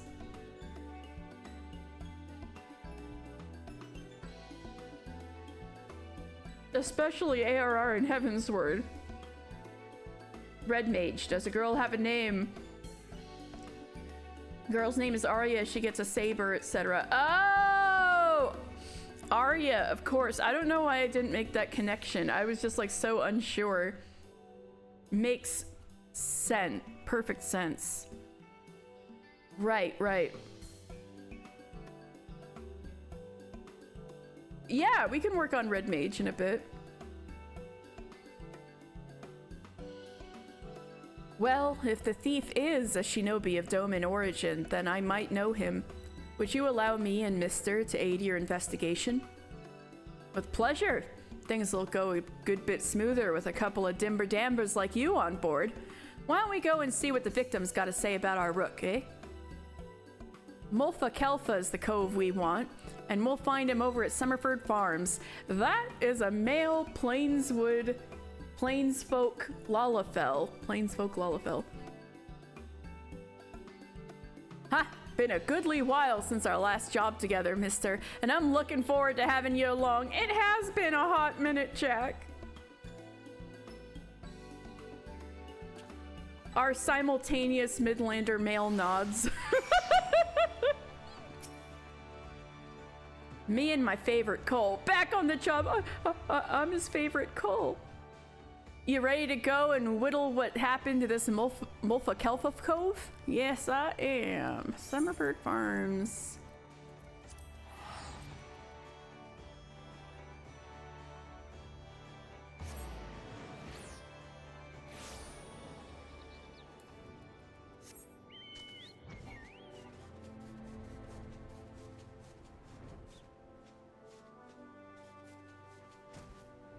Jack's here. Lend that cove yonder your wattles, lad. But my wattles are covered up by my mask. Move along, ain't nothing to see here. And who, pray tell, are you? Yes, you, and the gloomy looking fellow there. Are these your people, Jack? I feel like I'm gloomier looking than than Obero. Are these your people, Jack? Can they handle this matter with the guild's customary sensitivity? Aye, I reckon so.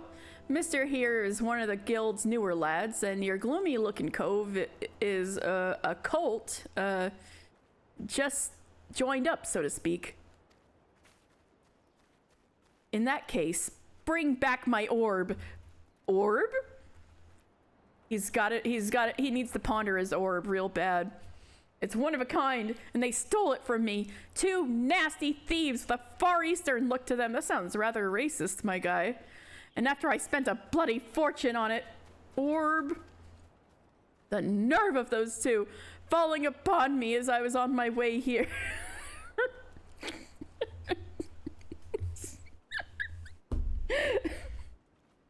The fiends ran to the northwest. Thrice as fast as my men could. I want them found and clapped in irons, damn it. Well, we best get after them then. If they are foreigners, they won't know the lay of the land. Okay, xenophobic. That's rather xenophobic of you, Mulfa Kelfa.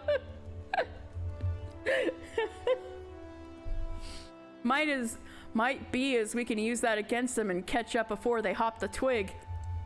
No need to be shy if it comes to blade work, but don't mill them either. Alright, I won't kill them. I won't mill them. We need to find out why their rooks are cloying from honest folk. Are you an honest folk, Mulfa Kelfa? Get me my orb back! I don't care how!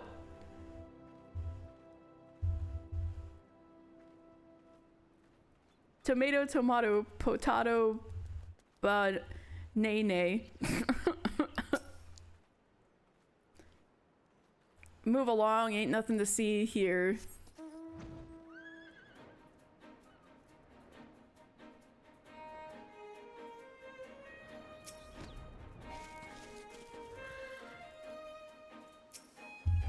Alright, we're looking around.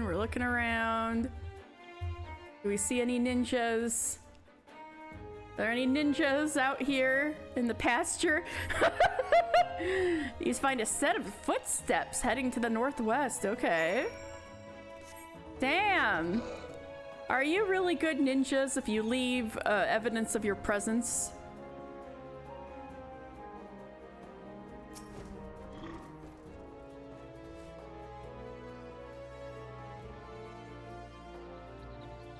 Do we see anything? You find a set of footprints heading to the northwest. And down. Oh yeah. Because this rift was opened during the calamities. They needed to make this stairway. Do we see anything?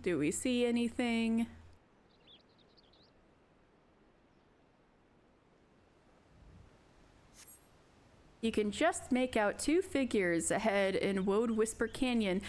Hey, we were just at Woad Whisper Canyon with Ryunosuke. Ryunosuke, we're going back to your waterfall. Son of a gun. We're back here. What the fuck happened here, Obero? Is this dude dead? He is not dead. Okay, phew. I believe he simply knocked himself unconscious.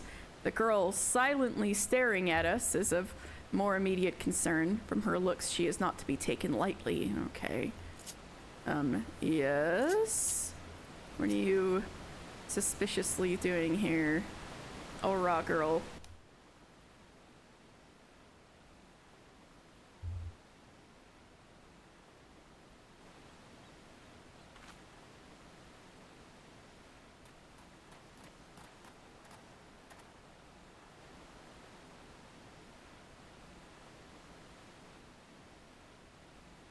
Well, well, you're a Dimbermort, make no mistake.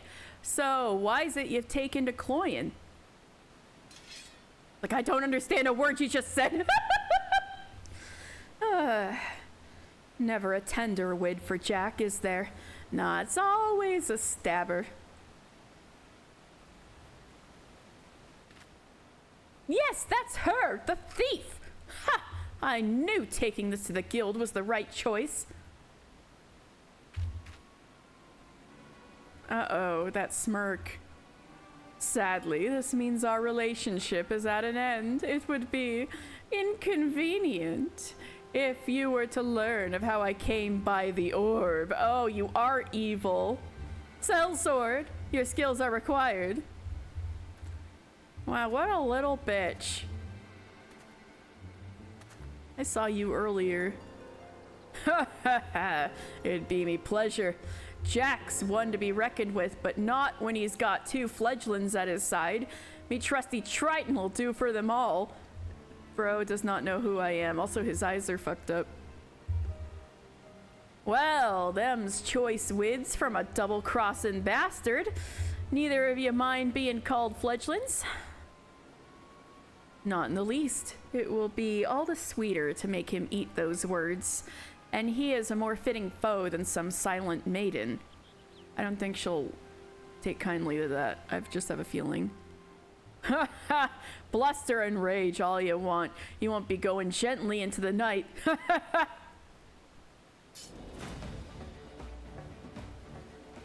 Oh, your trident is so lame looking. I could make that in my sleep as a blacksmith. I mean, as a carpenter. Either way. I like how we didn't even need to go into a fight scene. We just kicked the shit out of him immediately. And his head is in the ground. Well, we did you wrong, my Dimbermort. Seems we owe you an apology. Uh-oh.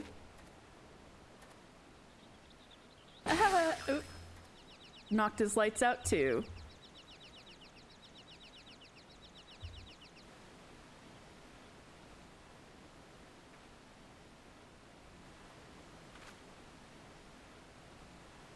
You have my thanks, but I didn't need your aid for brutes such as these. Your bow? Then it is true. Your bow, sorry, your bow, oh my god, your bow. Then it is true. You are from the Far East. Have we met by any chance? You seem familiar.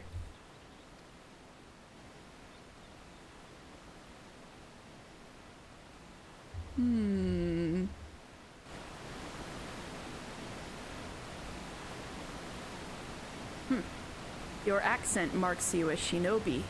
Akagi. Explain the situation. Who's Akagi? Oh, the guy who was out cold. Oh, you were the lot who were chasing us? Scary being chased. But, right, why we're here. This is Yatsurugi no Yuki. Oh, fancy ass name.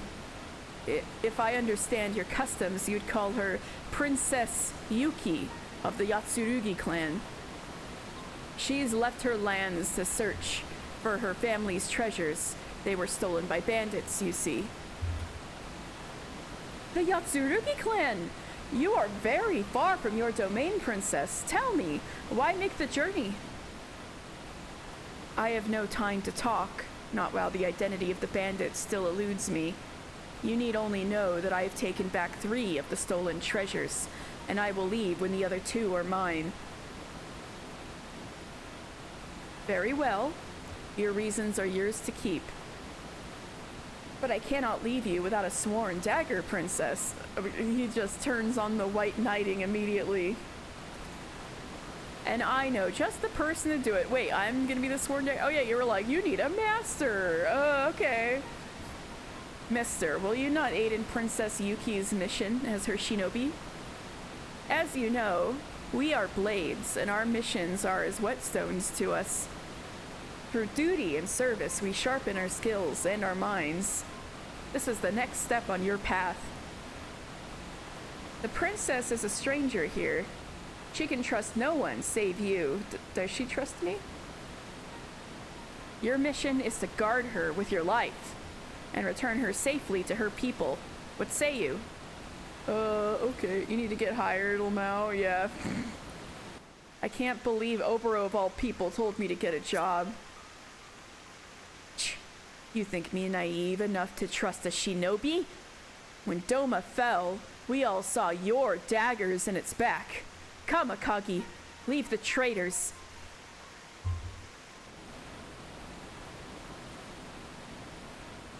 So she doesn't even want me.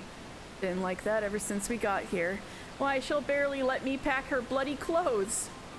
I understand why she refuses my help when it comes to fighting, I suppose. I'm no warrior. But she does have her limits. Everyone does, pauper or princess. So I'd appreciate it if you'd lend me a hand keeping her, well, alive. Of course, my friend. If her life is in danger, send word here. Mister and I will answer. Stella, don't you dare.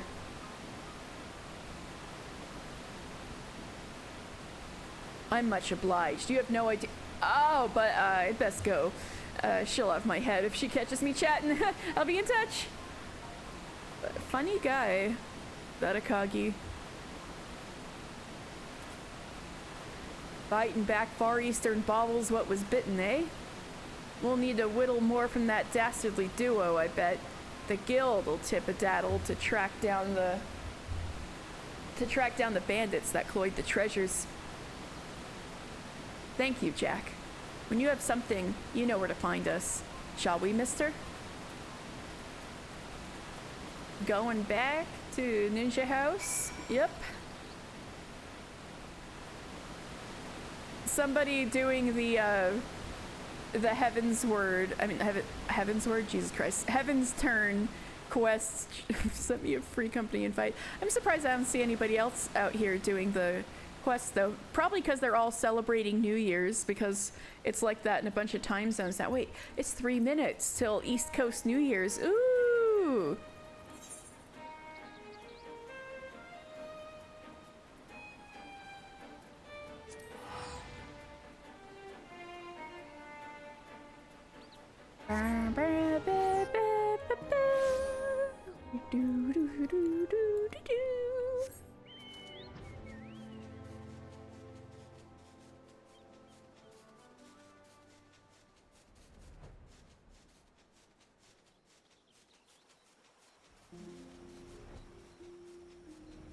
Let me in.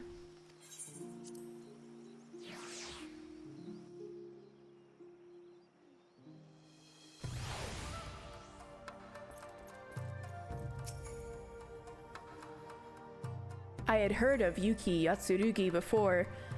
The pride of her clan, puissant princess of the Far East. If even a tenth of the rumors are true, she has reason to deny our aid, but somehow you must earn her trust. Someday, her life may depend on it. If you say so, Oboro. The path ahead of you is long. Your resolve cannot falter, so I just have to bug this girl until she hires me? I don't know, that doesn't sound very nice. I will help where I can, but from this day forth, you must devote your entire being to protecting Princess Yuki. But she doesn't even want me to protect her. Okay, oh bro.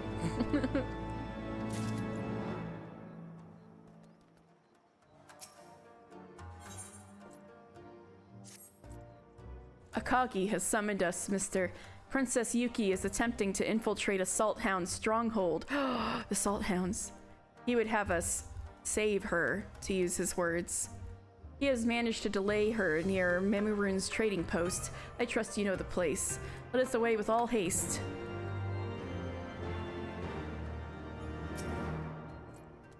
Your mission awaits, mister. Well, I think we should leave Ninja for now.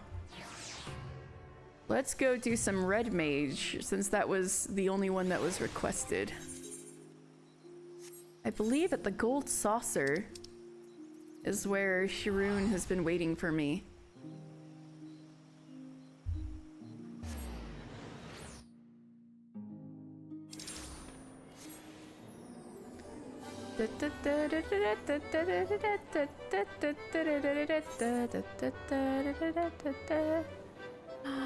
Oh my god.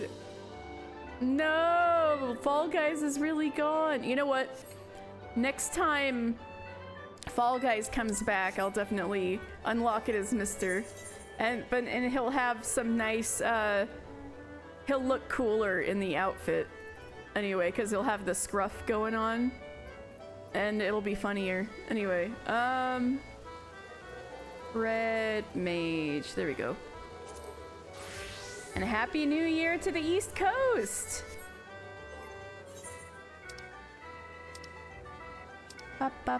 Stella, leave my cupcake alone. Stella, leave my cupcake alone. Ugh. Getting this cat. All right.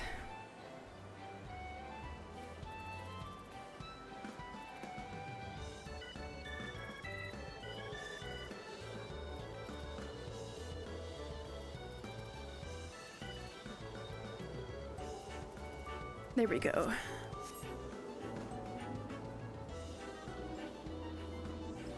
Wait, I already talked with him. Shit, he's in Vesper Bay. Oh, that's funny.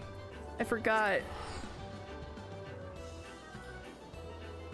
Oh no, you're in the future now. Oh, did it turn New Year's? Ah, Happy New Year.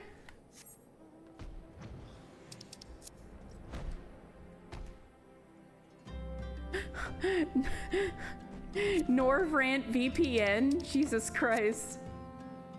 NorVPN. Oh, you're in Don Meg. Happy New Year. You're bringing in the new year with Don Meg. Hey, Happy New Year, Owen. I'm ringing in your new year with your request. I'm gonna talk to a very attractive cat man.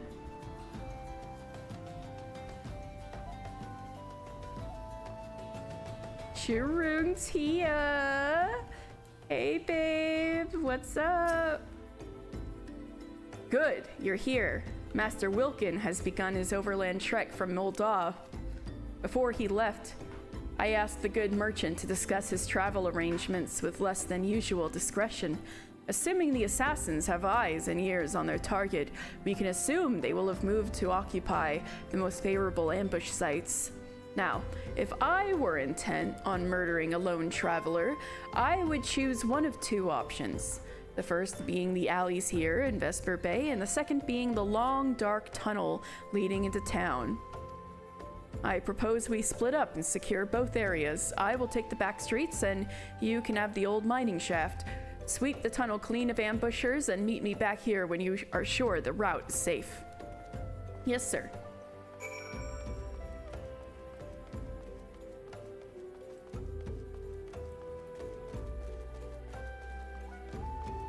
All right, anybody skulking about suspiciously? No, you're the attractive cat. Man, that doesn't I ruined the joke. Wait, wrong direction. This first and then scatter. Okay. I need a Contra Sixth.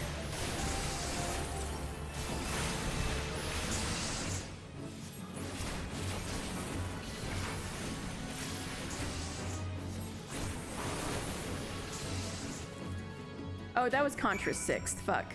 I got my buttons mixed up. Anyway, they're dead.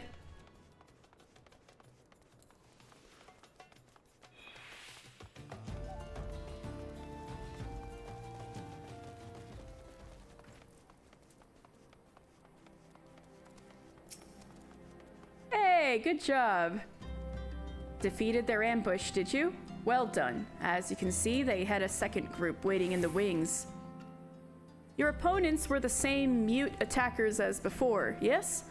I pity these cursed pawns, but we cannot let mercy stay our hands. They are a little different from the walking dead, and no art can restore them. Damn. I did, however, allow one to escape my blade. Well, that's not good. On purpose, of course. Oh, phew. He seemed eager to disengage, and so I obliged.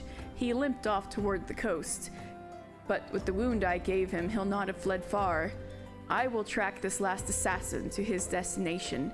Pray, wait here and greet Master Wilkin. He should be arriving through your secured tunnel any moment now. All right, be safe out there, Sharoon.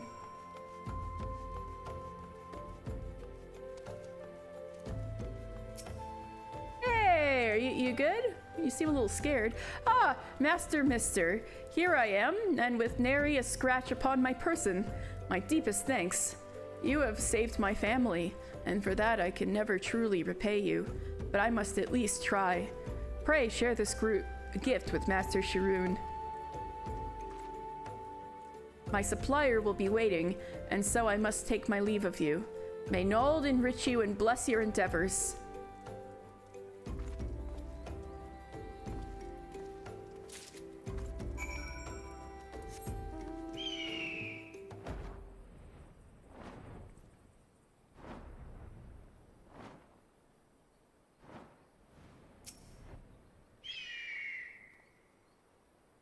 We've had a stroke of luck. The man I followed leapt into the sea and was fished out by others on a rowboat. The last I saw them making for merchantmen anchored out in the bay. Well, I hope the frickin' zombie didn't murder the dudes in the boat.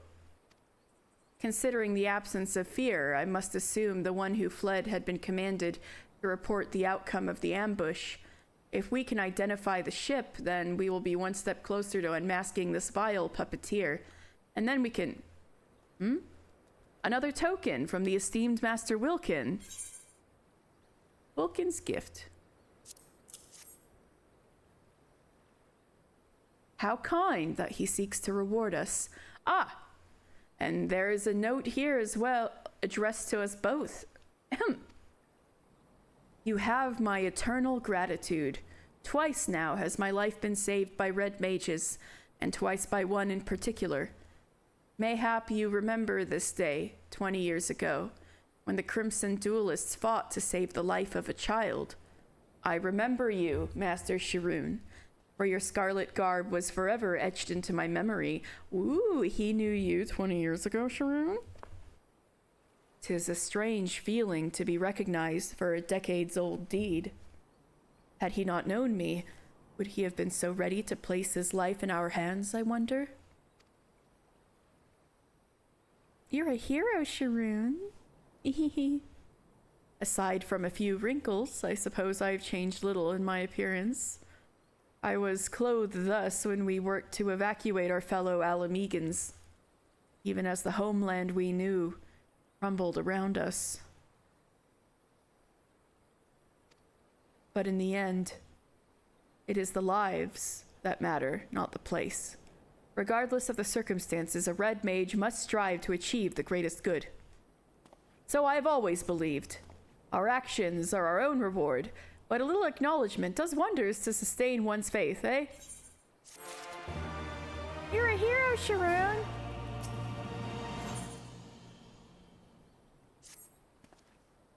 I've asked some friends of mine in the Scions of the Seventh Dawn. Oh, because the Waking Sands is literally right there. That's funny. Hey, I'm with the Scions of the Seventh Dawn. Did you know? Did you know? Wait. Oh, wait. His friends in the Scions of the Seventh Dawn must be Alizé. You asked Alizé to ask people out in the Waking Sands to keep an eye on the ship. You could have just asked me, dog. That's right. Sharoon is Alizé's teacher. Between the time when we saw Bahamut and when we did the Coils of Bahamut and when Alizé showed back up again recently and joined up with us permanently, she was traveling with Sharoon Tia for a bit and learning from him. So he must be talking about Alizé. We should know if the assassins seek to enter any of the major ports. Ah, my Lenosian contact. Aye, this is Sharoon. And they are still there? Excellent, thank you. It seems the assassin's merchantman has been spotted sailing into Aleport. Come, we've no time to lose. Aleport?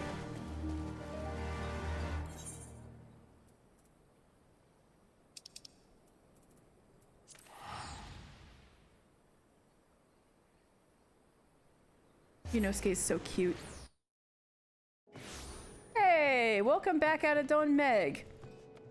Do you want the lore for Don Meg? I've got the book. My apologies for dragging you halfway across the realm, but I did promise you a journey. Now, as for the merchantman, I'm told it's anchored a short distance offshore. I can't talk. It's getting too late. Interesting you were there on Tish, and the machinist was someone who complimented your Donald Duck glam on Meow Meow earlier today. They don't know they were with the same person twice. I wonder how many times that's happened to all of us. How many times have we been in a party with someone twice in one day, but they were using two different characters? We need to know more about the connection between this ship and our foe. They may have simply paid for passage, but there is something about that vessel. I say we wander the port to see what gossip there is to be had. Good old Aleport.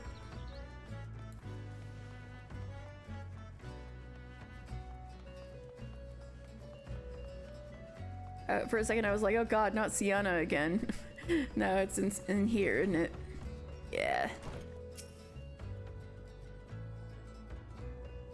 One time you got in front line with some of your FC mates from Tish when you were Meow Meow. I ran into Purin before in a front line. I think Lily too? Definitely Purin. The merchantmen what just sailed in? I don't know buggery about it. Not even the bleeding name. All I know is her crew's about as lively as a cabin full of corpses. It ain't natural. That sounds like what I'm looking for. Lily's naked frontline glam, oh god.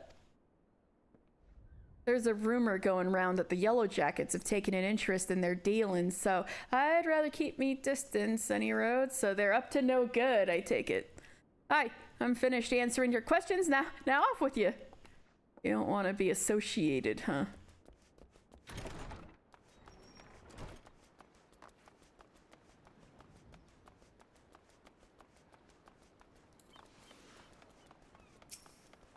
Modest merchant.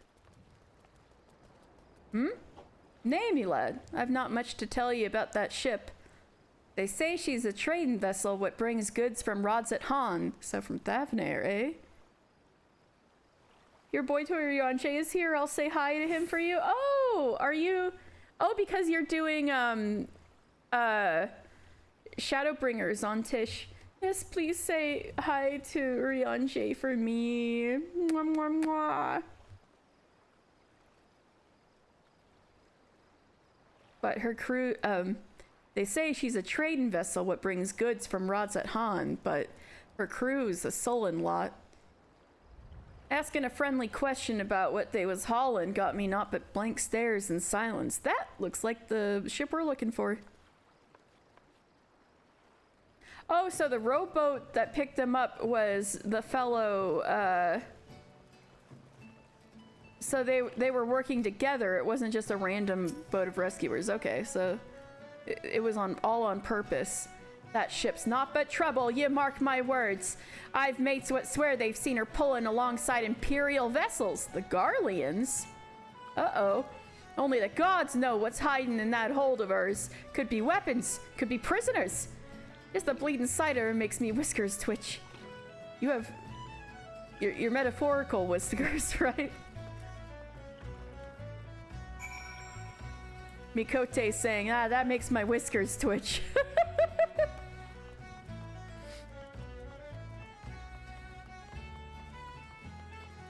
I guess Meow Meow has whiskers that they're like painted on. Little makeup whiskers. Wow! Dan, who doesn't have a crush on Kryle.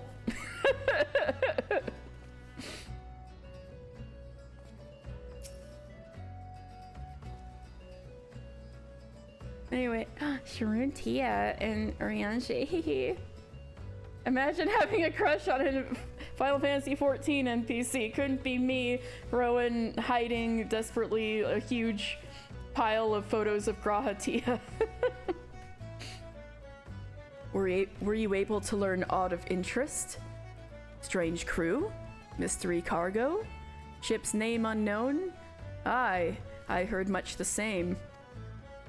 I'm beginning to think that our assassins use the vessel as a floating base. With no permanent camp on land, it would certainly be easier to avoid the attention of local forces, not to mention curious adventurers. For a second I was like, why is Ryunosuke way over there? But it's somebody else's Ryunosuke. I also spoke with an acquaintance in the Yellow Jackets, and he confirmed the ship's official status as a trader to and from Razat Han. Even if rumors of her dealings with Garlean agents in open water are rife. But so it's officially registered, whatever it is. But it could be fake, right? As long as the merchantman appears to trade within the law, however, officials are reluctant to force their way on board and cause an incident. They've yet to uncover enough evidence, it seems. Maybe this calls for a little bit of vigilante justice, eh, Sharoon? Well, if a solid reason to investigate is lacking, then mayhap we should help them find one, eh? Let's have ourselves a look in some of their crates on the docks. Just a little innocent curiosity is all. Little innocent curiosity. We're not cops, we're not Yellow Jackets, we don't need a permit. You can just engage in a little bit of tomfoolery. We're not stealing anything, we just want a little peek. Yes, Stella? Did you hear that? She was like, "Rare!" I've been peeking in the cargo here, but there's one box secured with a lock. Smashing crates open may be taking things a bit too far, I'm afraid.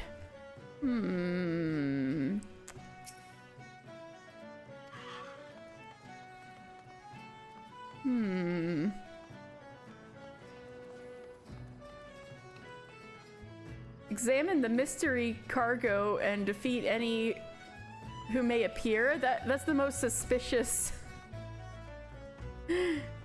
thing. That's the most suspicious thing I've ever seen. Back to the ship. Oh, that's one of those dudes. The cargo is secure. Is the cargo secure? I'm gonna take a look. The crate carries a cerulean tank of an imperial design. They are trading with Garleans. Oh, those two were right there. Now they're gonna try to kill me. That's fun. You don't often get NPCs who are just kind of like sitting in the world and having little quotes above their heads and stuff instantly go and try to kill you. A bulky key falls from a assassin's hand.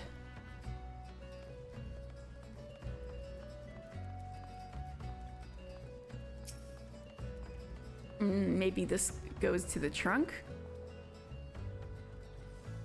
How did your investigations fare?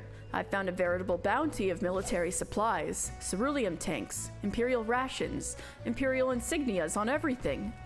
The authorities will be most interested to hear of this, I'll wager. What's that you have there? Okiki! Well, well. Dropped by one of the ship's crew members, you say? And I just so happened to have found a most inconveniently locked box. I like this person who's spending their New Year's fishing with their very shiny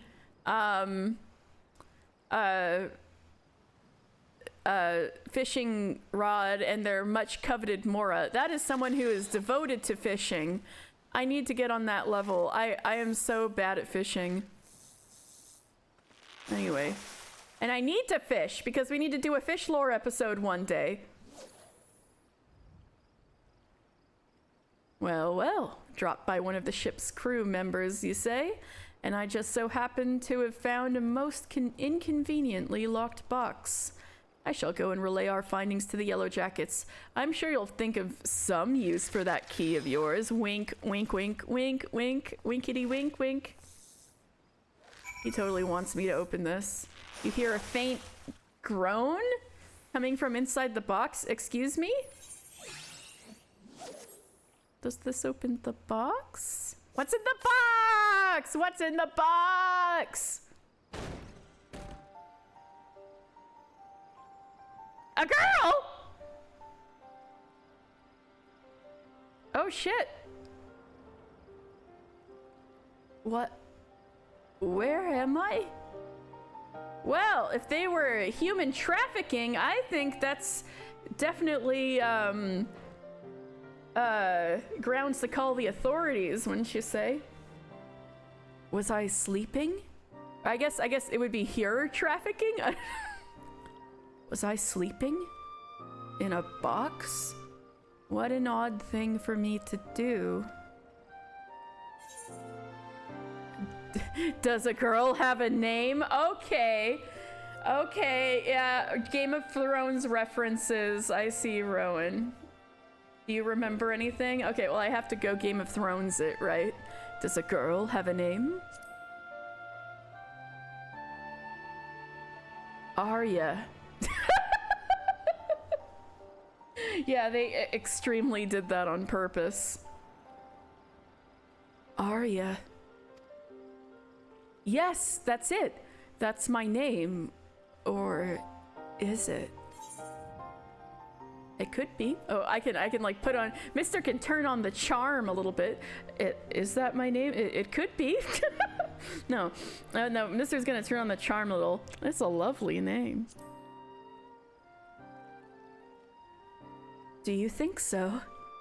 Then I suppose it will do for now. And what does a girl call you? Ooh, it keeps going. Ooh. Mr. Final Fantasy. Mr. I'll try to remember that. Thank you for letting me out. What happened here? Is aught amiss?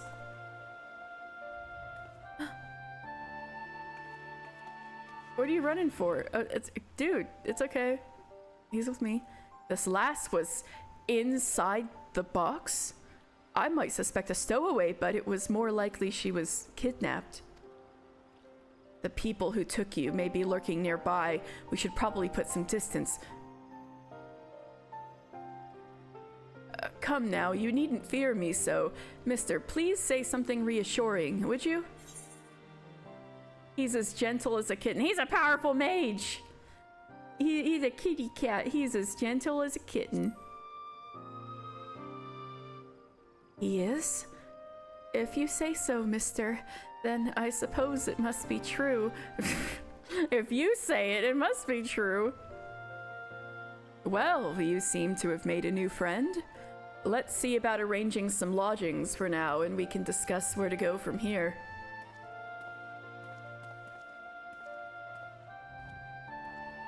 Does a girl have a name?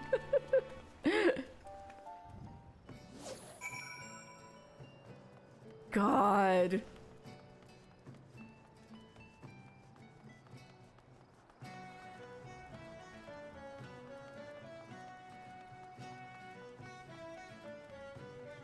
I should fly. Screw Airport. I should just fly to the bar. But it's too late.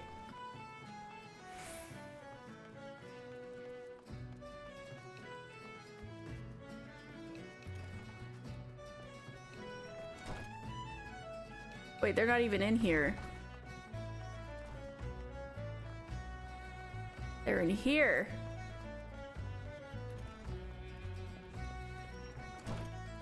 Are you feeling better? Arya appears to be sleeping soundly. She conked the F out. I guess she must be tired after, like, freaking being trapped in a box. The poor girl was asleep within moments. This entire ordeal must have left her exhausted. As for the efforts with the as for the results of our efforts with the cargo, I suggest we continue this conversation outside. Yes? I presented our findings to the Yellow Jackets, and the evidence was indeed sufficiently damning to spark a full-scale investigation. All right! Regretfully, it appears the assassins caught wind of the coming storm. A squad of soldiers was dispatched to the docks only to witness the merchantmen sailing away with all hands on board. Not quite the outcome we'd hoped for, but at the very least they'll no longer find a warm welcome in Eorzea's ports. The other issue we face now is what to do with young Arya. Her breath carries a faint aroma that may account for her memory loss. Oh, she was drugged? I suspect she was subjected to a certain incense, which, when inhaled, can cloud a person's mind. The next step was likely to brand her with one of those vile sigils and effect the permanent destruction of her free will. Oh, so she was gonna be one of those zombie people, but we stopped it before she got zombied? It was fortunate you released her when you did. Arya remains muddled, but her condition should improve with time. And once her memories have returned, we can learn exactly who she is, and just as importantly, perhaps, the circumstances which led to her capture, and which frickin' asshole did this to her.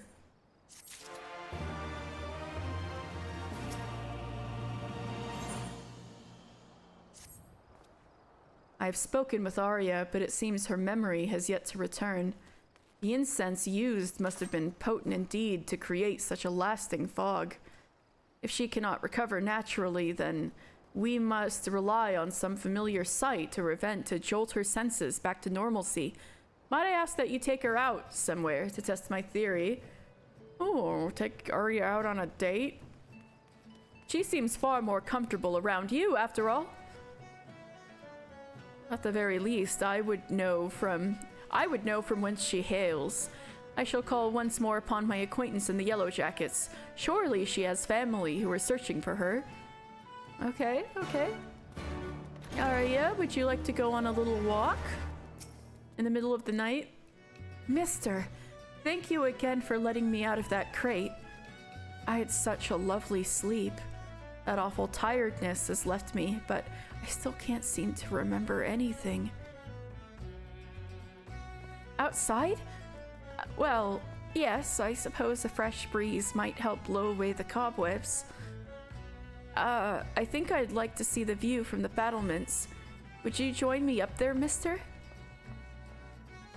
Well, I think the view would be nicer during the day, which means I think I'm gonna leave you there for now.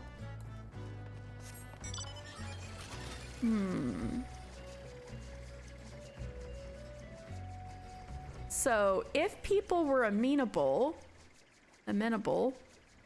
I was thinking I might do a little spoilery, encyclopedia reading, like if there's anybody who has questions about anything from any of the expansions. They're all covered now, about any character except for Sanson in the Bard quest, because he's not in the freaking encyclopedias. But aside from Sanson, there's like anybody who's curious about or any place, any dungeon, anything, I can try to look it up for you. I know, I'm sad about Sanson too. But yeah, if anybody has any requests, I can take, I don't know, 30 minutes to an hour to do what I meant to do last week, but my book wasn't freaking here and it was Christmas Eve. Who else is too obscure for the encyclopedia? Probably a bunch of these like side quest NPCs. Though some of the kind of side quests that connect with each other in an area are in here.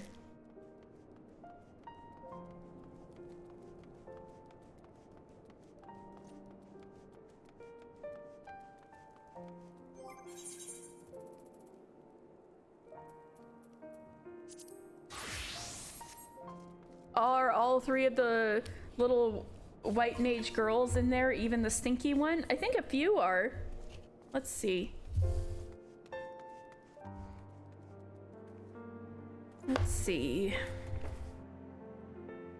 All right, let me go to my little fireside retreat first. We'll get in the mood for some fireside reading, and then I'll look them up for you. The little white mage girls, including perhaps some we haven't done yet. Oh, I finally have an excuse to use this. I made this like a year ago, but I never have opportunity to use it because we always just end up talking obliquely about spoilers. Isn't this funny?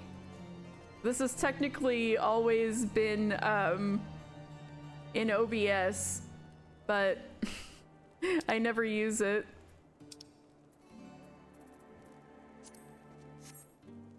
Alright, we're gonna have our little fireside chat with Ryunosuke.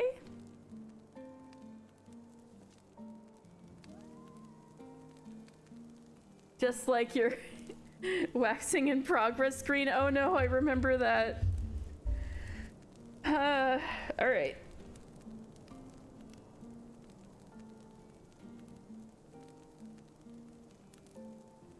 Let's look for white mage girls. I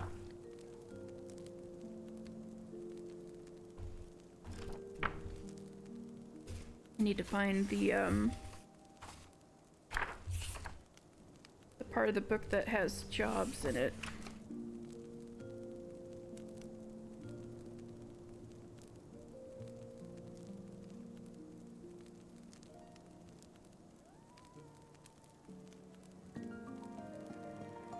Here we go.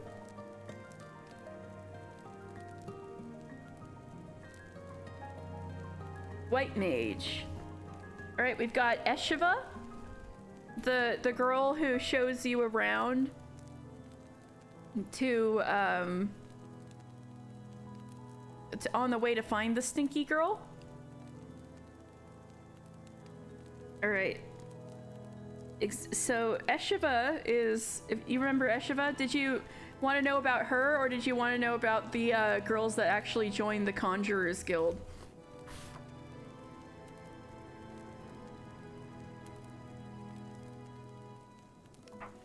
I think there must be some other ones though, so I'm gonna keep looking a little.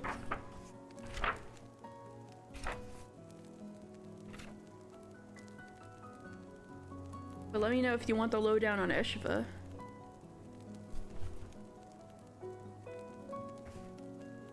I'm gonna look around the Gridania a bit just in case.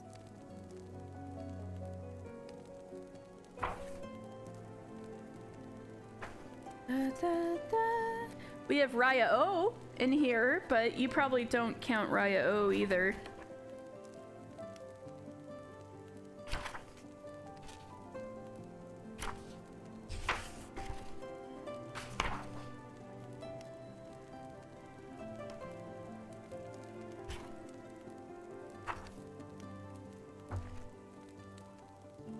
All right, let me look in encyclopedia number 2.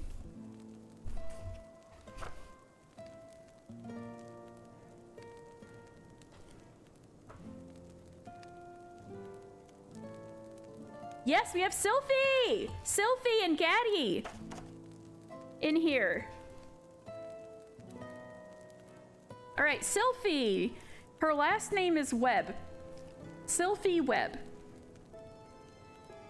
A kind-hearted Midlander child of 14 summers, whose natural talents have earned her a place in the Conjurer's Guild despite her young age, though her stubborn nature has been known to vex Brother Asumiyan from time to time.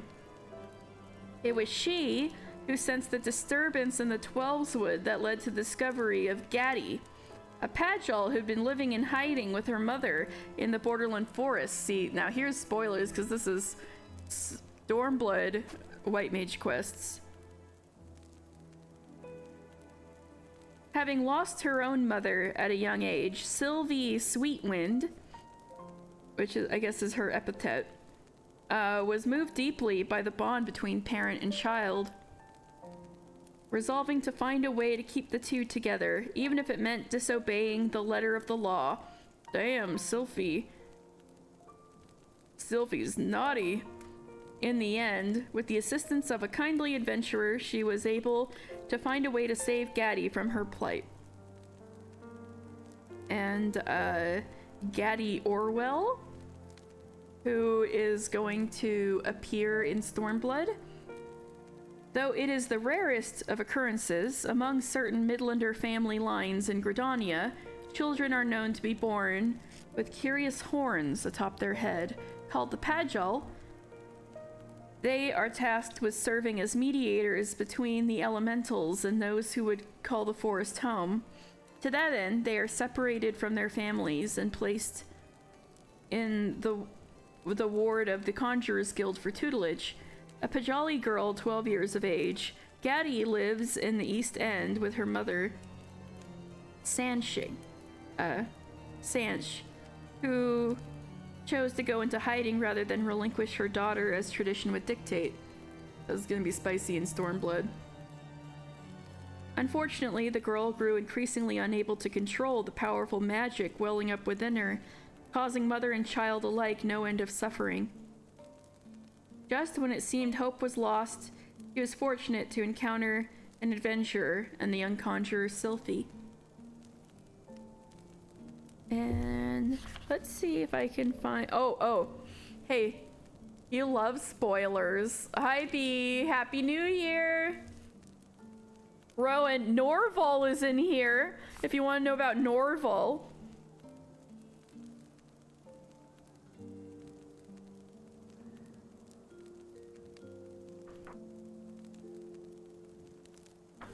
Happy New Year! I still have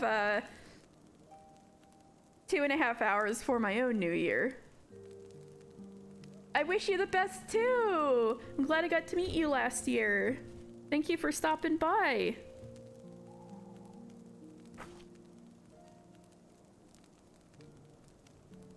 Alright, I'm trying to find... There's some place Stinky Girl is.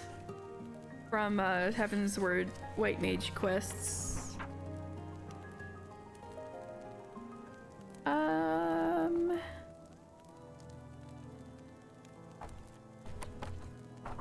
Maybe the new one? I don't know if they'll have... So this is about spoilers?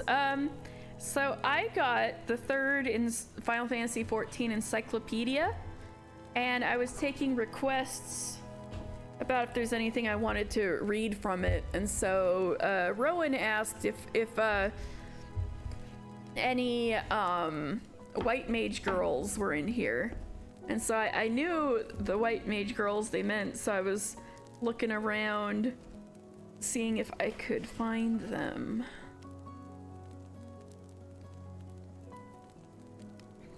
And there's a certain one I seem to be missing, so I'm gonna check if they're hiding somewhere in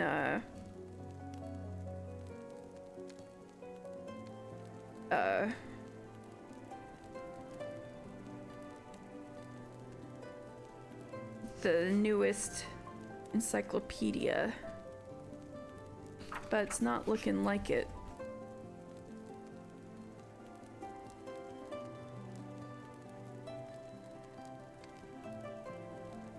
Yeah, they took character profiles out of the job pages entirely. In where did my water go? Oh my god, I think I filled it in the kitchen and never brought it back. Holy crap. Alright, well, I guess there's technically no spoilers happening now, so I can take this off.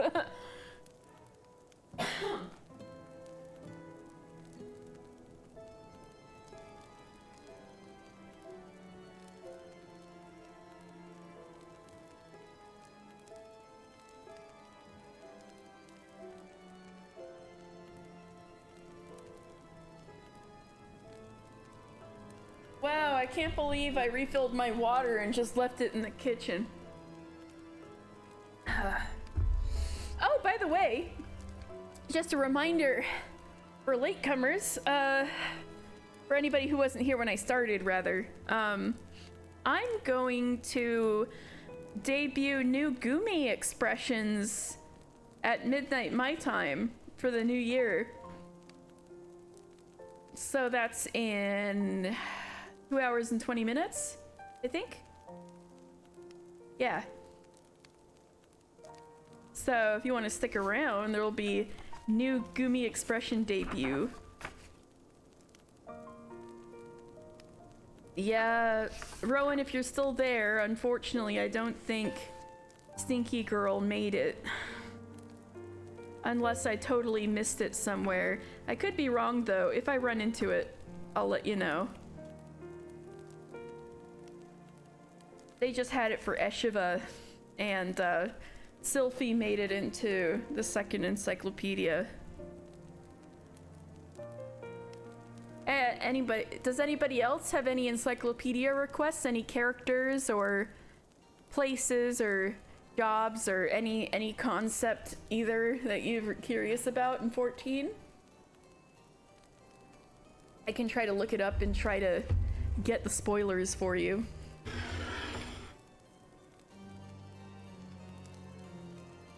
Yeah, in 14, sorry. Yeah, in 14 specifically, because I'm working out of the Final Fantasy 14 encyclopedias.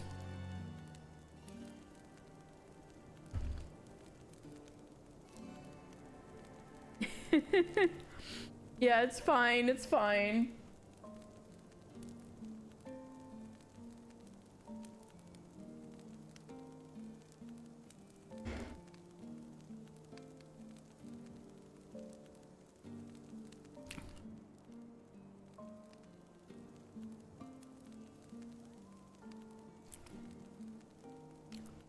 Is the bad guy really bad?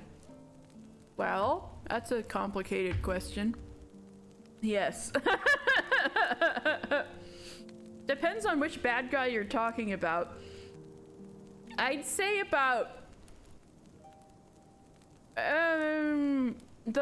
for some reason, the more minor a bad guy gets, the more they're likely to be completely irredeemable. The bad guy. No. The bad guy is just depressed.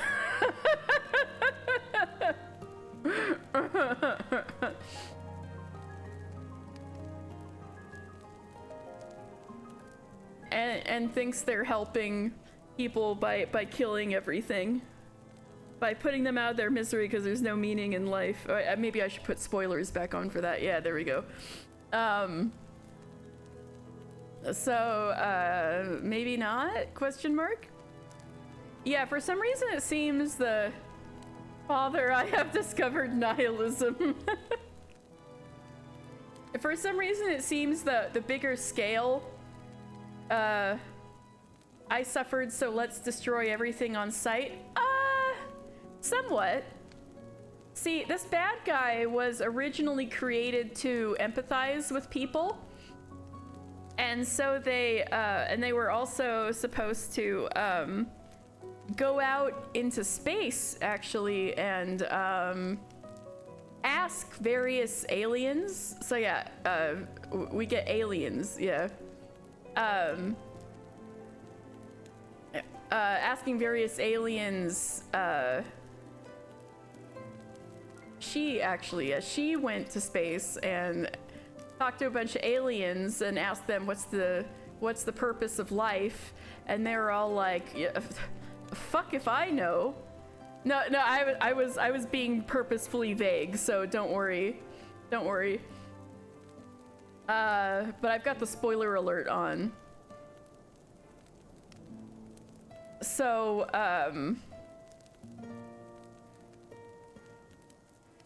yes, it is a spoiler. So, and yeah, all the aliens were like, fuck if I know, we're having an awful time out here. And so nobody had a good answer for like, what's the purpose of life? Yeah, you are asking a pertinent question. So, yeah, is the bad guy really bad is not an easy answer. But the more minor a villain gets, the more likely they are to just be a completely irredeemable asshole. No, it is pretty impressive. Yes? What's the question?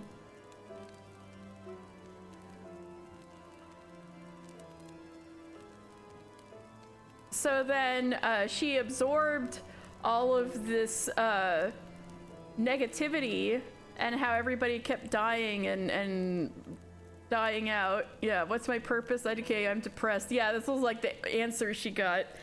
And so she eventually concluded there is no purpose to life and everybody would be more comfortable if they just died. So then she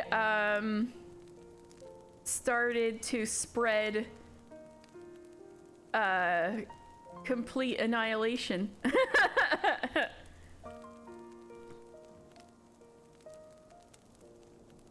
Who the F is she to decide? Yeah, good question though. I mean, we do end up, that is why she is a bad guy, you know. If two guys were on the moon and one guy killed the other with a rock, would that be fucked up or what? That's also Endwalker. She determined the purpose of everyone is to die, so let's hurry up and do it. Yeehaw. Spinning a cowboy hat, the cowboy hat being the player. Sometimes she's cute most of the time. She's like either cute or pretty, depending. But her pretty version is like scary pretty.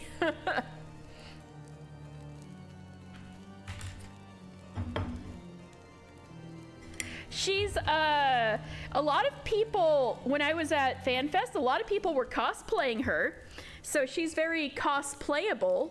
If that she's pretty in the way that a very poisonous frog is pretty. Yeah.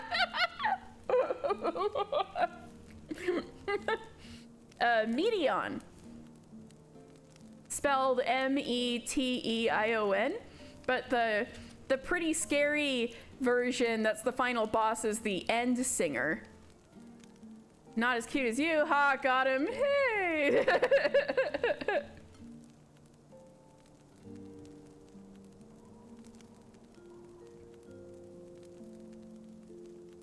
So Meteon, Meteion, is the cute one, and Endsinger, Endsinger, is the pretty in a poisonous frog kind of way one.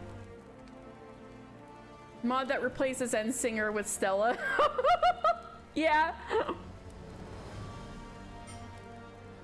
Yeah, that's why I was like, when you were like, is she attractive? I was like, So we were like, sometimes, because she looks like a child, yeah. But look up the Endsinger.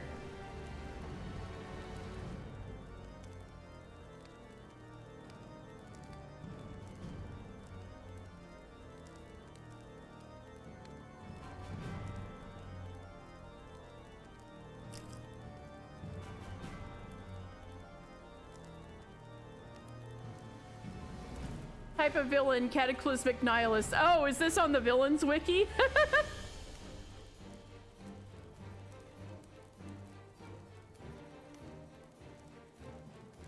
Mod that replaces 05 with Thomas the Tank Engine.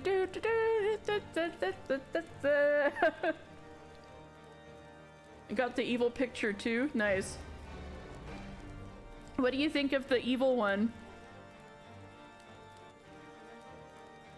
Also, hey, we're gonna do Omega Raids maybe next year. If not next year, definitely 2025. Yeah.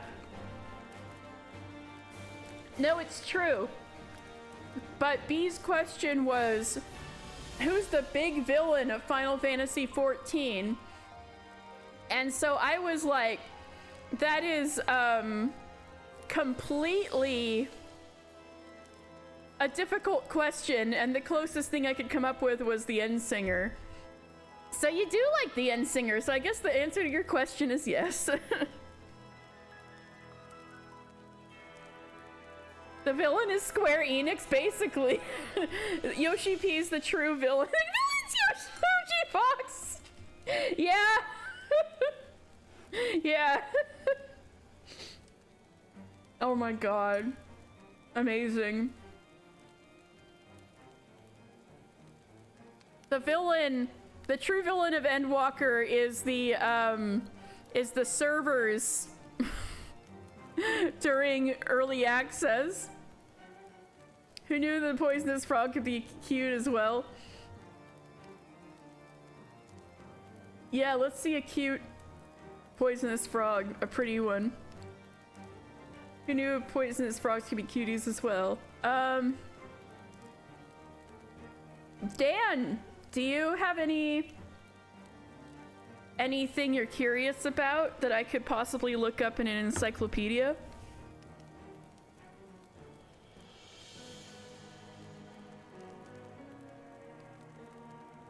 Also, I think spoilers are safely out of the chat preview, so I will turn this off again.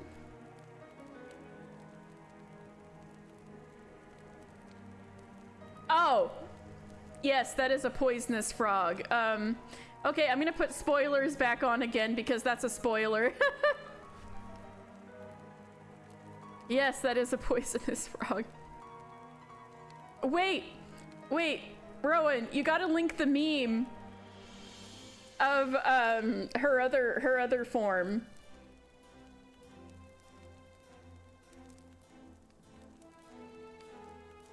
Isn't that an icon? Not quite. There are icons in the game, but she's not summoned.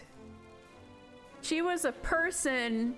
She just got a god complex. Yes, Ifrit does exist. Yeah, except he's more lizardy. Yes. Yes, Ifrit definitely exists. I can even show you, actually.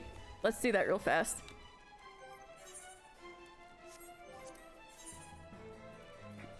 Let me solo extreme and go, yeah, solo extreme Ifrit. Bowl of Embers extreme. There we go. Yeah, here's Ifrit. Irrefutable proof. Yes, yes, thank you, Rowan. That's exactly what I wanted. So the poisonous frog, this is what she looks like normally. This new Link. Isn't she scary?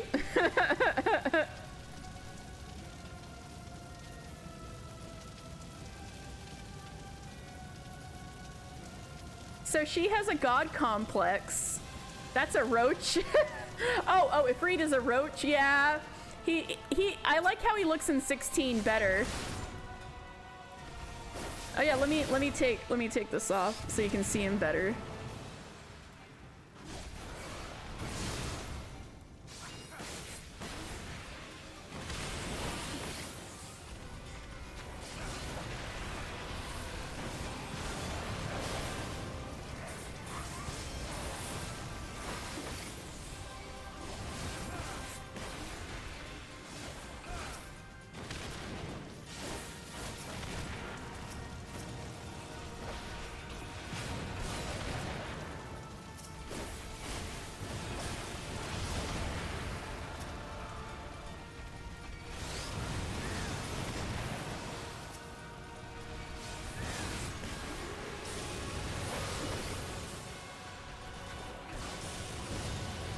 Yeah, I agree. 16 Ifrit is better. Oh yeah, I can show you all of them. Can I solo Odin? I've never tried to solo Odin before. What's his deal in this? He's an icon in that. Okay, so icons in this game are they're gods that have been summoned through magic by people who are desperate. So let's say you're in a bad situation and you're like oh, he killed me. Okay. So did you ever watch Talladega Nights with Will Ferrell? And how he's like, when he's in pain, he was like, "Oh, help me, baby Jesus." Let's say you were in real trouble, and you were like, "Oh God, save me, baby Jesus." In a tight spot, yeah. If you get a lot of crystals, a lot of hella ether, and you were praying really hard, "Oh, save me, baby Jesus." Baby Jesus, whether it's real or not, will you're on a toilet, shirt off, praying. Yes, exactly. If you were praying to Ifrit would answer. If you're praying to baby Jesus, probably a monster baby Jesus 30 feet tall would answer. yeah, basically. So there are different tribes. So there's this tribe of like lizard warrior guys, and their god that they summoned is Ifrit, and so that's why Ifrit looks kind of like a lizard in Final Fantasy XIV, is because the people who summoned him are lizards.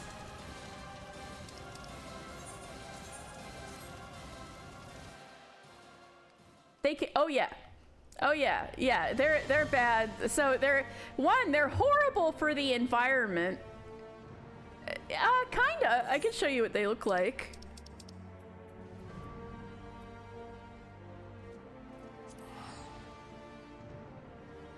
They're kind of upright lizards.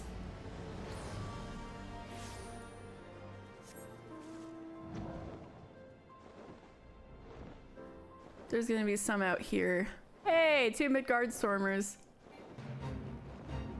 These guys.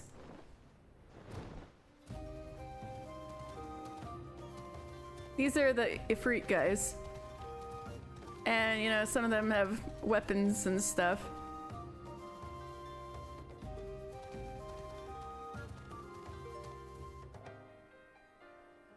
WWE? Oh, they would do so good in the WWE.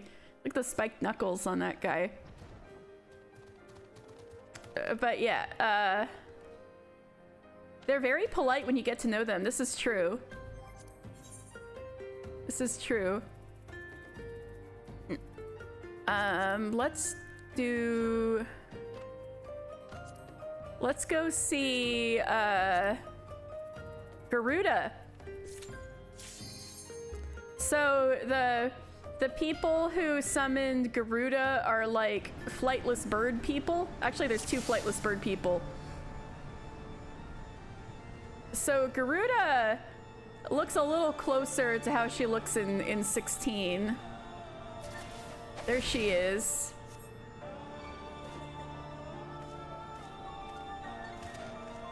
Although she's a lot smaller than her 16 version. The pros there. Yeah, the people who summoned her are bird people, and they used to be able to fly, but they lost the feathers that allowed them to fly. So they build hot air balloons so they can fly again. And they keep summoning Garuda again a lot because she oh, and Suparna and Shirata are in 16. They're the Eggies that Garuda summons. You fight them in 16. It's a 14 reference.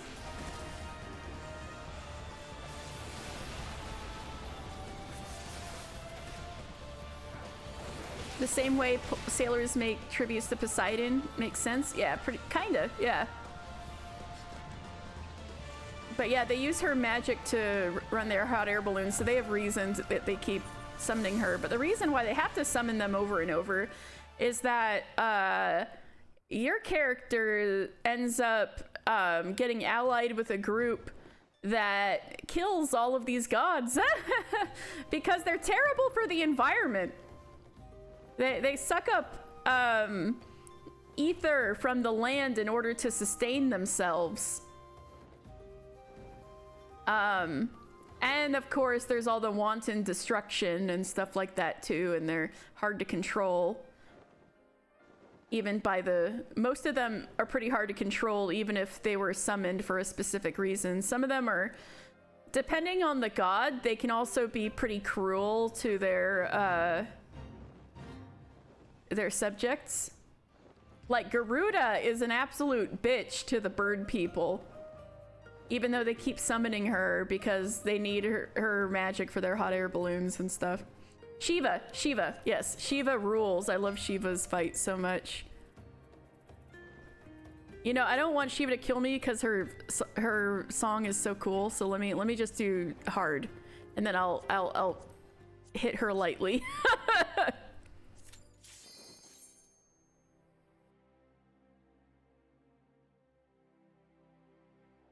Your hero's big on ecology.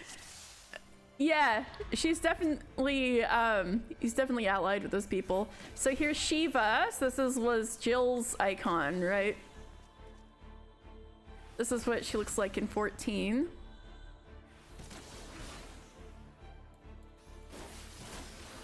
I'll turn up the music because it's cool. Yeah, those hips.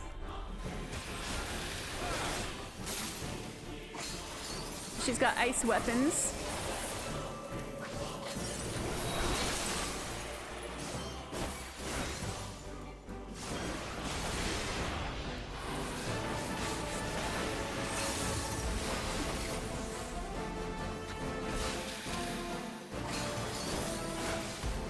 She's got a sword, ice, and shield.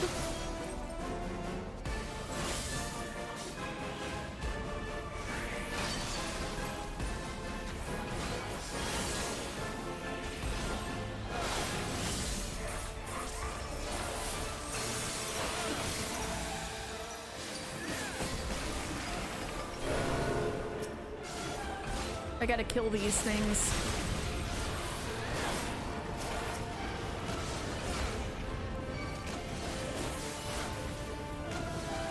So, okay, so who prays to her is a little more complicated. So there's a town, there's a city here that this expansion, the current expansion I'm on is about. Oh wait, here's the cool part. I'll explain later because the cool part's coming soon.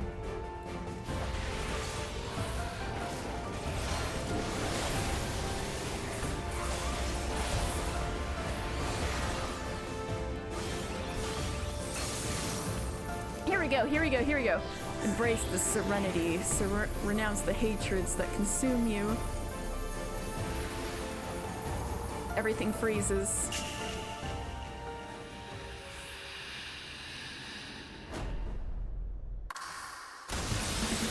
Yeah! I love the song so much.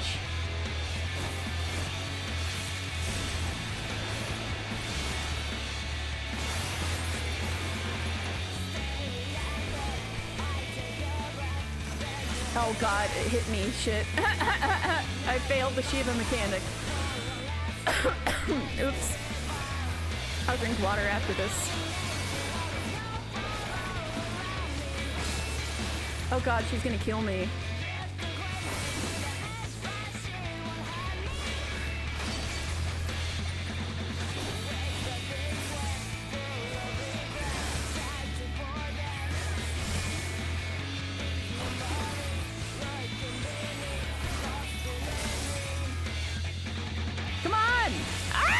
close.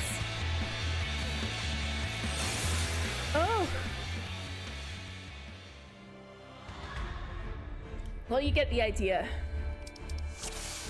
Okay, anyway, so it was basically various, like, tribes of people who aren't playable races, I guess. So, quote unquote, so there's like the elf kind of people, the human looking people, the like little tiny people, the Lalafels, and the really big brawny dudes, that are all playable character races.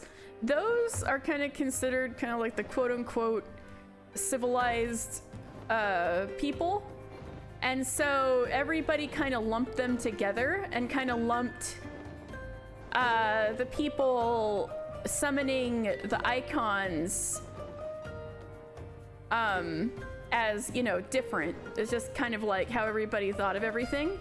So they didn't think that like people like your average Joe, like Mr. here. Yeah, what Rowan said. So nobody thought the average Joe here was summoning icons. But it happens, yeah. Yeah. And so it happens that's not true. And Shiva's one of the first examples. So what happened was there is the city that's in this expansion we're currently doing. Oh, ad break. Oh no, I shouldn't have an ad break unless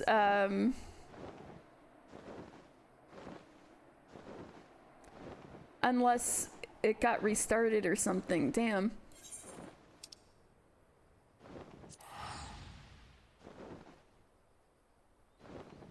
Let me know when you're back, B.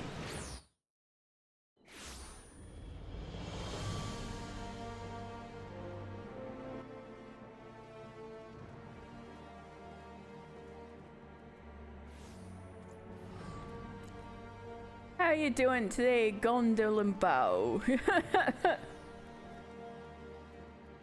Bo. Gondolimbo. Gone to limbo.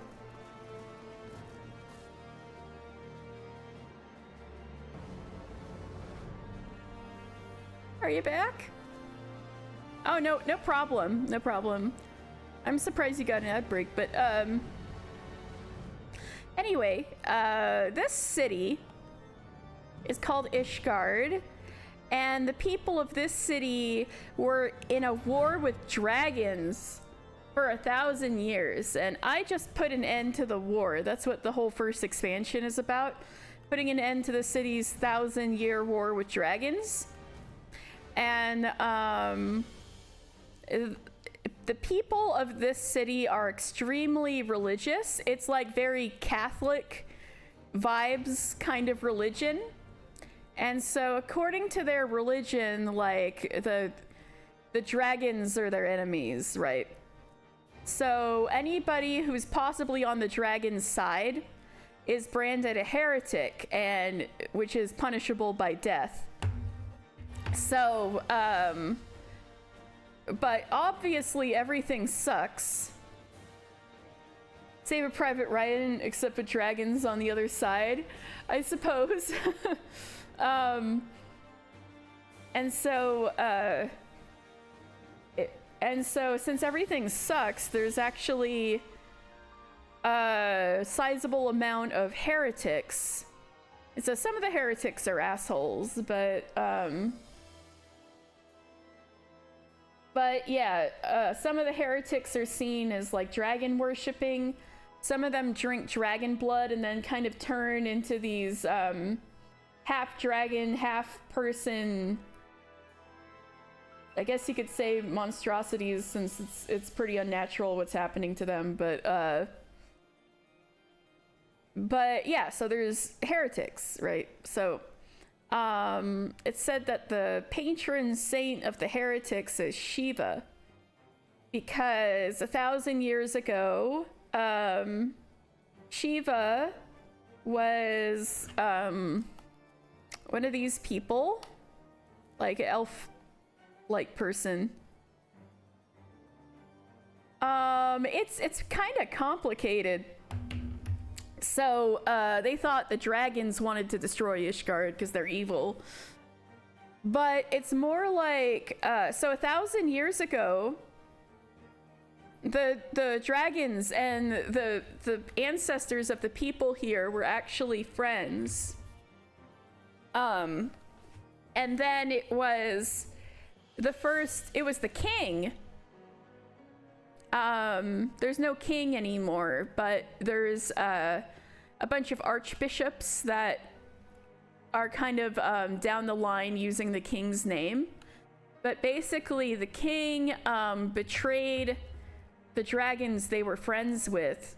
The one dragon who trusted people the most, the king and his 12 knights murdered her and ate her eyes, because eyes are the wellspring of a dragon's power. See, they were already dragon riders. They didn't even have to do this. Okay, but that joke will come into play later, right? Before the betrayal,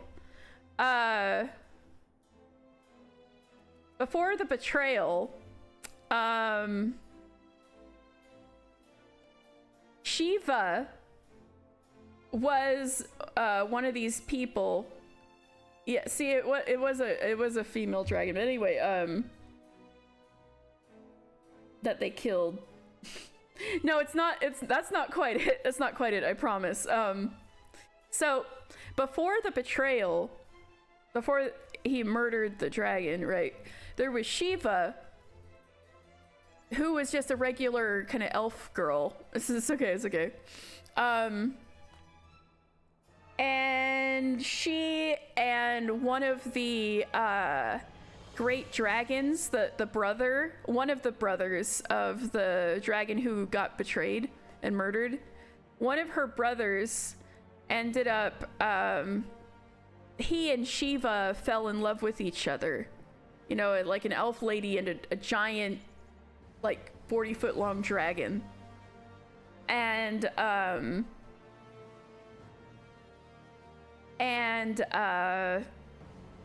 it was their love kind of that ended up getting people to get along. And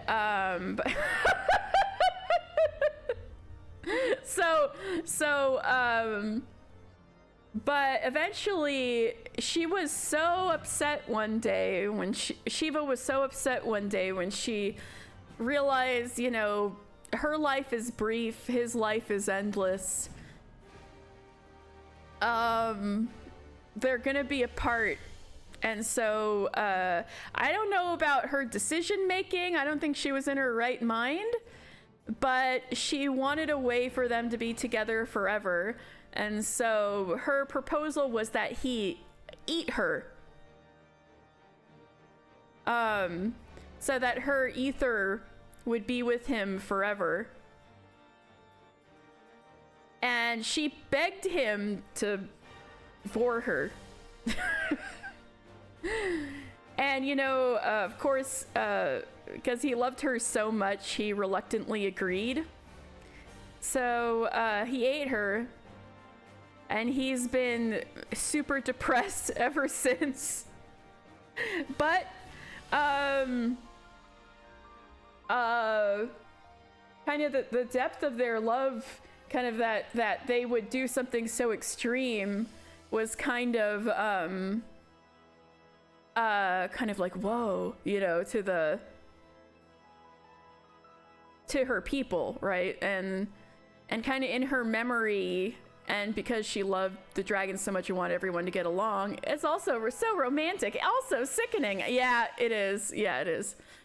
So Shiva became, you know, kind of, she was known as Saint Shiva.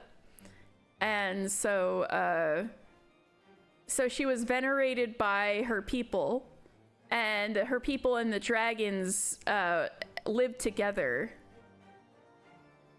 I ate her, but I swear to God it was her idea as he's getting arrested. Oh my God. Imagine arresting a 40-foot dragon. It's not gonna work. Anyway, so they were peaceful for a time, and then the king fucked it all up. He was jealous of the dragons, and he wanted their power, and he found out that the dragons' power and like eternal life and stuff come from their eyes. So he and his 12 knights killed the sister of the dragon who Shiva was with, and ate her eyes. And this betrayal was so shocking, it like ruined everything. And another brother, an additional brother, was so freaking pissed off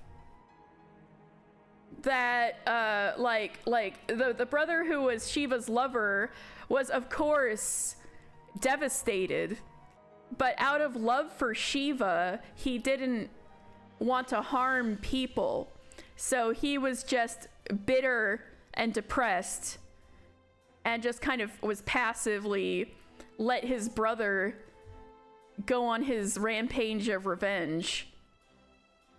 You could argue he was being a little weak, but so his brother Nidhogg, our boy Eggnog, like with the joke we were telling earlier,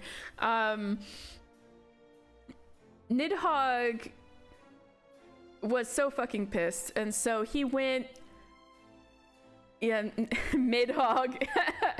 Yeah, so Nidhogg the Chad, yeah, so Nidhogg,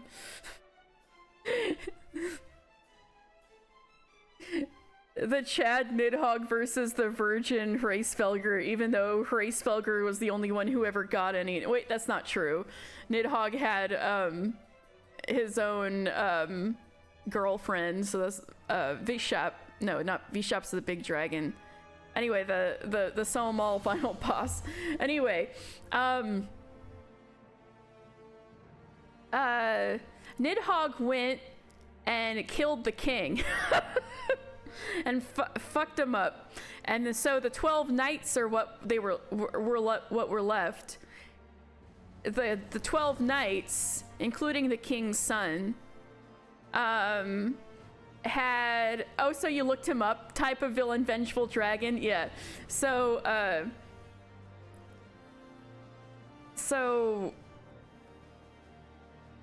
the knights were like, damn, we kind of fucked up. I mean, yeah, we committed a terrible sin, but shit, we're gonna have to live with it now.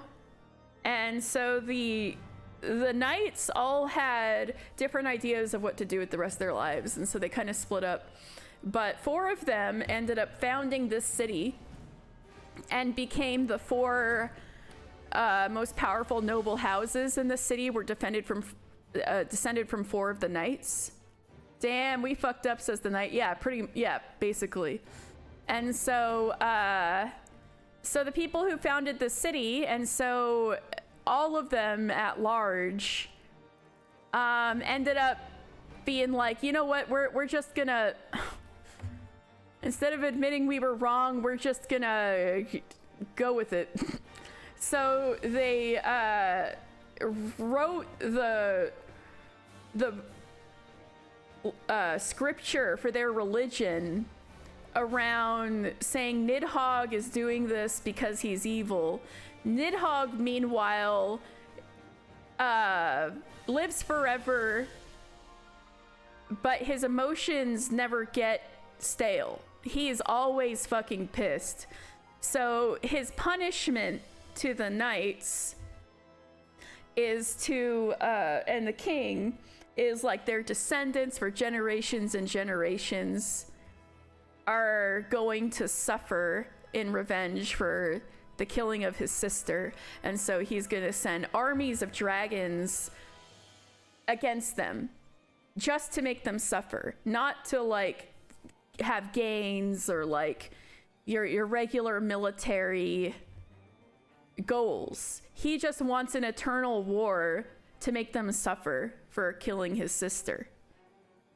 So because of that, it becomes kind of easy to cover up the truth and frame it in that he's killing us. He's attacking us because he's evil, right? We do kill him, actually. Yes, we do kill him. We kill him twice.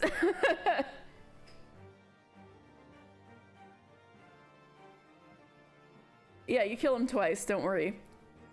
Because eventually he gotta die because this shit gotta stop eventually. He gets to see his beloved sister. Oh no, you're gonna make me sad. Anyway, the heretics, punishable by death, end up, and then his eyes are still causing a bunch of rigmarole. Nidhogg's eyes are gonna still have are not gonna leave the story anytime soon about what Mister is doing right now. Anyway, yeah, that was the whole thing.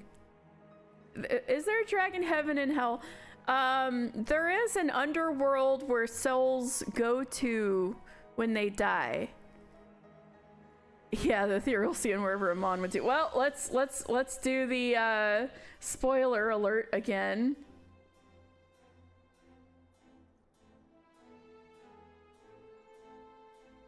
Oh no! I was about to get upset because I'm like, oh, Nidhogg and his sister. But anyway, because what happened to her was legit sad. Yeah, the sister lost her eyes. Yeah. Well, she died. Her body died without her eyes. Yeah, and the dragons were tossing eyes around like hot potato. Yeah, because they, even though Nidhogg killed the king, the knights ended up defeating Nidhogg and they took his eyes and they thought he was dead. But it turns out the brother, even though he swore that the brother who was Shiva's boyfriend, right? Even though he was passive, he still was pissed, right? So he let Nidhogg borrow one of his eyes. So he like took out one of his eyes and gave it to Nidhogg. Nidhogg put it in his socket, and that allowed him to keep living. Meanwhile, both of Nidhogg's eyes became like royal regalia of the city. The Virgin. Yeah, so it's complicated, but yeah, basically, so there's this whole religion thing, or like Nidhogg's evil, and you're a heretic, punishable by death if you support the dragons. What happens when you eat a dragon's eye? You do get powerful, however, it kind of fucks your DNA. So all of these, most of the elves in this city, they're not called elves, but you know, the elf-like people in this city are descended from one of those 12 knights. And so everybody descended from one of those 12 knights, if they drink dragon blood, they're likely going to transform into some crazy teenage mutant turtle looking monster. Because they're descended from the people who ate the dragon eyes. Yeah, pointy ear people.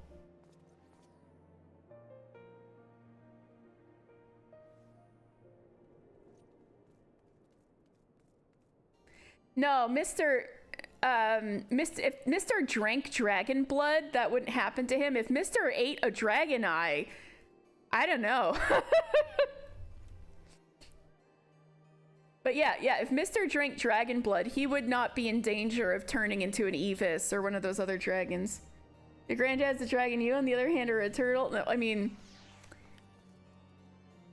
I was thinking of these guys. You would get a tummy ache. Anyway, the moral of the story is, even if it's tempting because you want power, don't eat dragon eyes. Anyway, yeah, it's complicated, but that's Shiva's story. So the heretics worshipped her because she heralded a time when dragons were in peace, and they thought her romance with the dragon was like inspiring and stuff like that. So that's Shiva. I'm glad you love the story. It's a good game. Maybe you should get the free trial with no limit on playtime up to level 70 with hundreds of hours of free content. Where are those guys? Stricta. I was thinking of these guys that kind of look like Teenage Mutant Ninja Turtles. When I said Teenage Mutant Ninja Turtles, I was kind of thinking of these guys. There's several different kinds of monsters that people that drink dragon blood can turn into.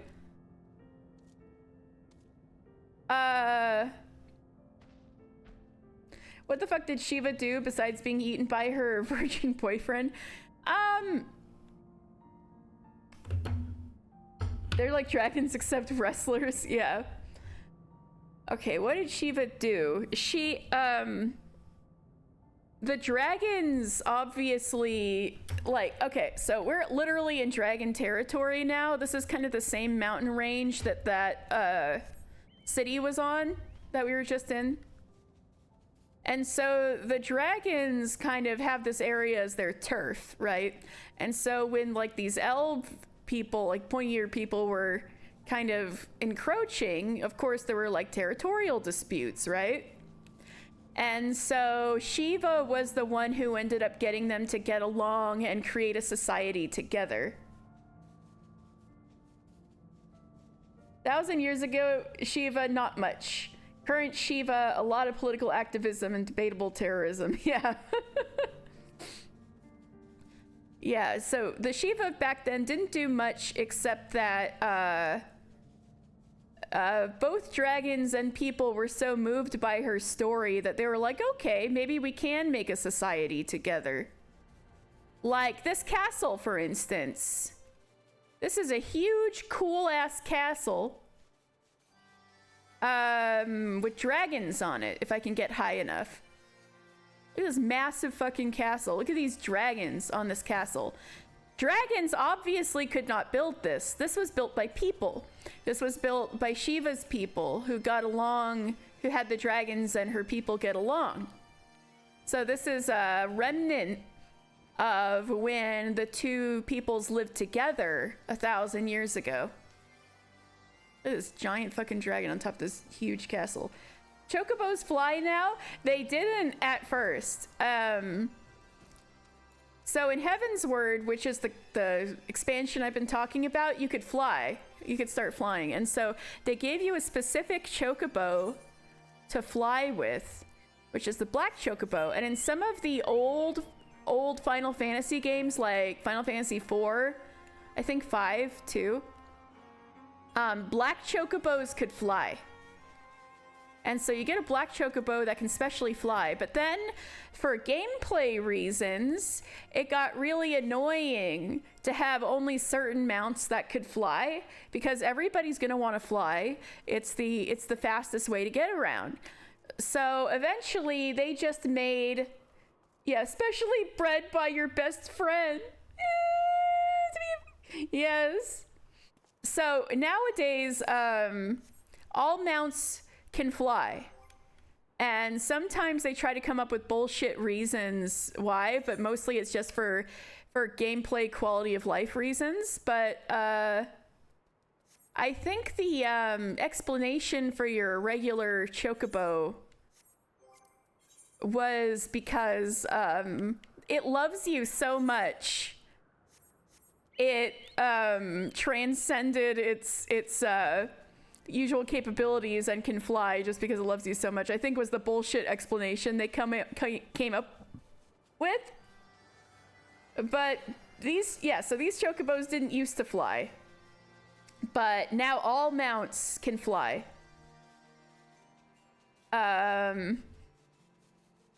Because it's just more convenient. Me flying because I love Dr. Pepper. Yeah.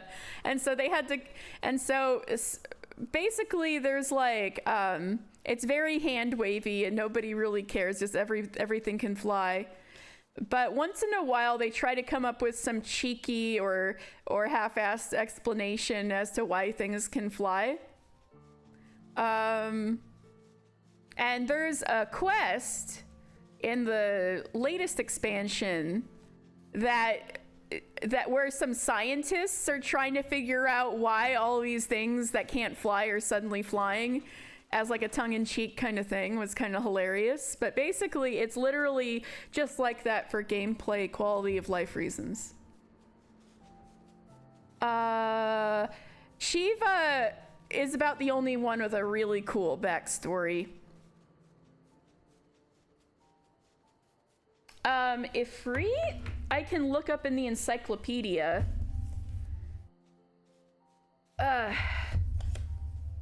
It's in the encyclopedia, which is why I asked if you guys wanted to know anything, right? So let me open up on Ifrit. He's got an origin story. All of them do in the encyclopedia.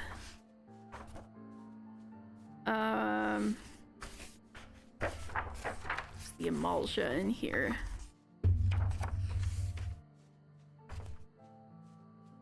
Yes. Okay, Ifrit.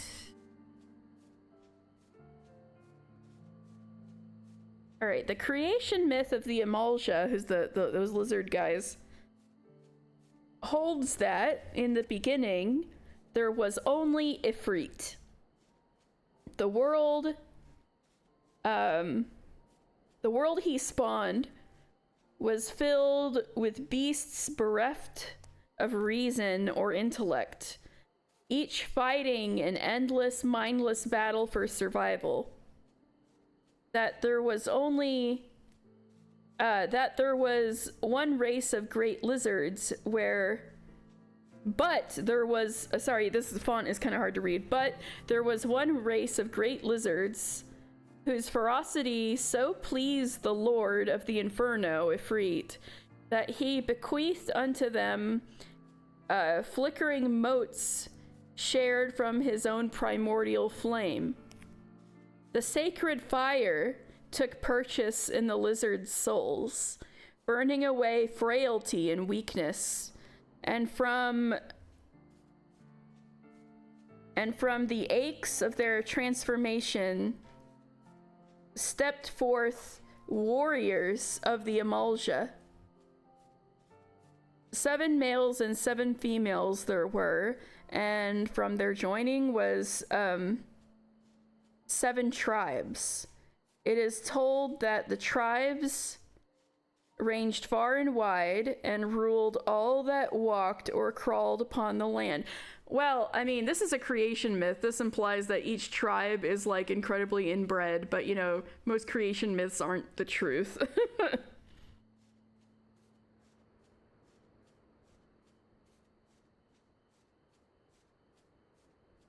Known in the present day as Zanrak, the place where Ifrit is said to have blessed the Amalja ancestors, has been a right... Sorry. Excuse me. Oh. Has been a site of enduring conflict through the centuries.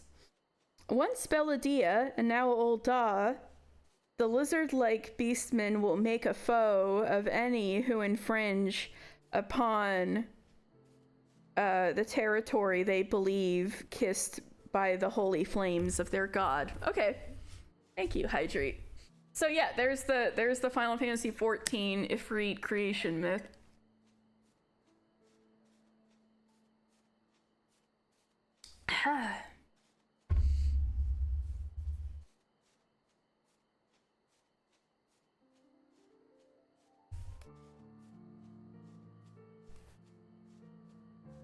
But yeah, it's the way with most of the icons, primals, in 14. It's usually like the creator god of some tribe, and so kind of goes with creation myth kind of backstories. It's most of the time it's not more complicated than that.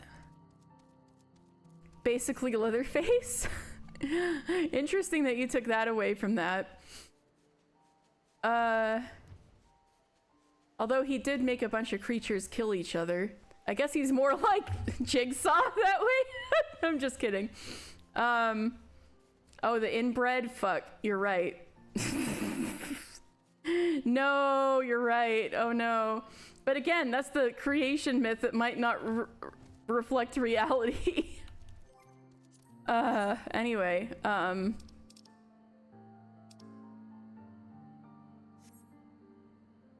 Odin is different though. Odin's a lot more mysterious. Let's see if I can fight Odin solo. Odin is mysterious because he's, yeah, the Giga Chad himself, yes.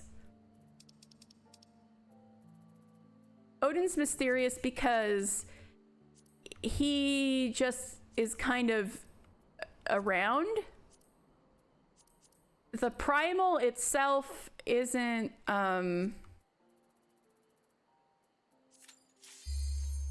okay, I can fight. Yeah, the Eisen of 16, yeah. So here's Odin.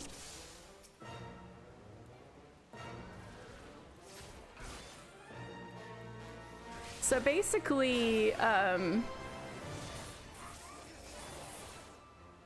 Odin's the only primal in the base game, the only icon in the base game that isn't summoned by anyone. But he's got this cool thing where, so there's two ways to fight Odin. One is this way in this isolated instance, but before that, you could go out into the forest here, and if you were lucky, you'd have like an overworld, they call them fates, but like an overworld kind of battle thing anybody can run to and engage with. He's probably gonna kill me because Odin's kind of hard, but and then anybody, so people, a whole bunch of people can go on the overworld, and I know the horse only has 4 legs. That's kind of lame. It'd be cooler if Sleipnir had 6 legs, but he has 4 legs. Anyway, if you get the overworld kind of battle with him and participate with a whole bunch of players to kill him, whoever is the last player character to land the last blow on him, when Odin appears again in the overworld, he'll have the face of the player. So for example, not here, but if I did the overworld version and Mr. was the last person to land a hit on him before he was defeated, he would have Mr.'s face instead of this helmet. If you did the overworld thing again. So because the reason for that is because the body, the horse, that's not the icon. The icon is the sword. And the sword has managed to exist for thousands of years. Odin respects you as much as he cosplays as you. So the sword is the actual icon, and it was summoned thousands of years ago, like 5,000 years ago, from an ancient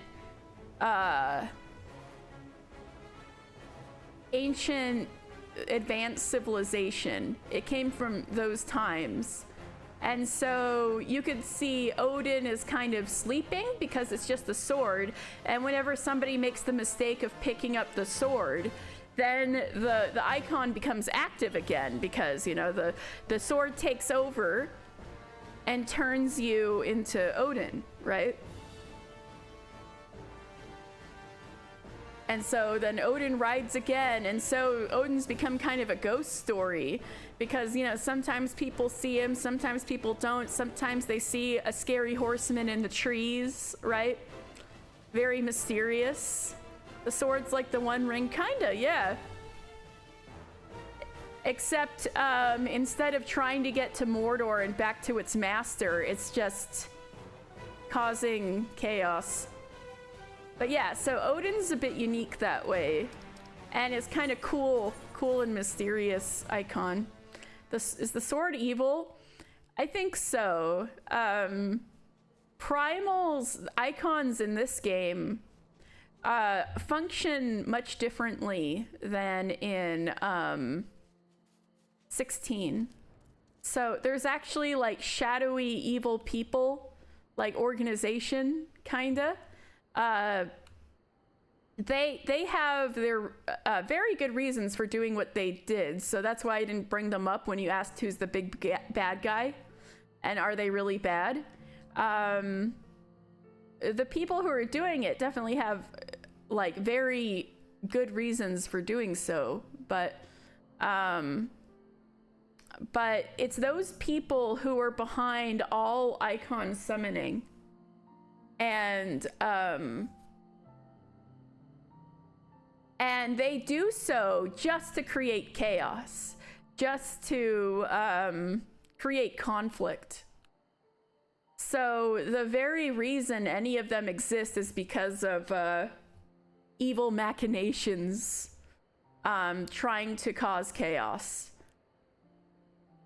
So you could say all of them are bad. So Odin's sword would also be bad. And that's why the good guys are trying to kill them. That, and they're bad for the environment, but that's also, you know, chaotic.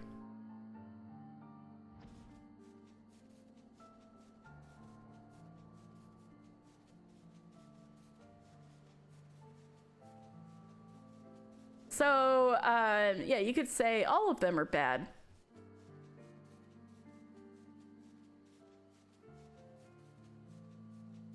Yeah. Another cool thing is that, yeah, oh, I'm glad you loved it. Maybe you too. Another cool thing is that Shiva is an example of a person channeling an icon. So that in that way, that's a little more like 16. Shiva is the girl, there's a girl who becomes Shiva. Like the summoning happens and her body becomes the vessel for Shiva. So the girl becomes Shiva.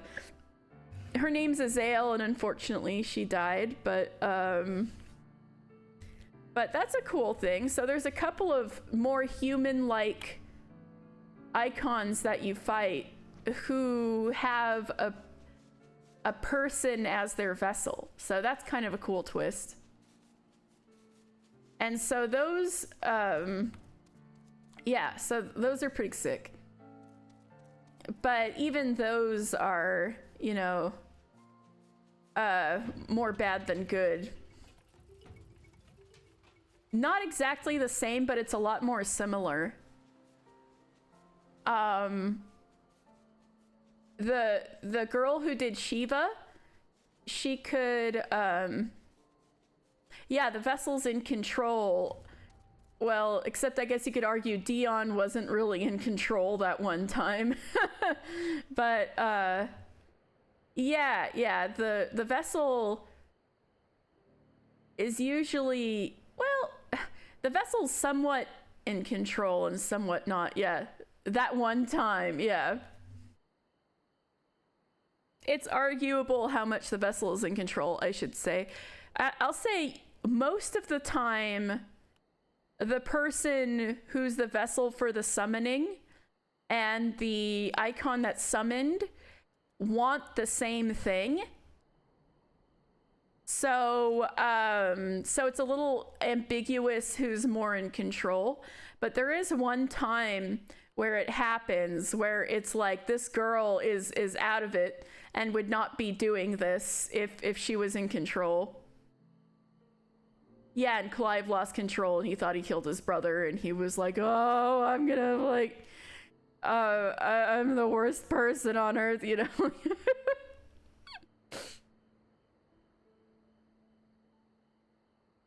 Yeah.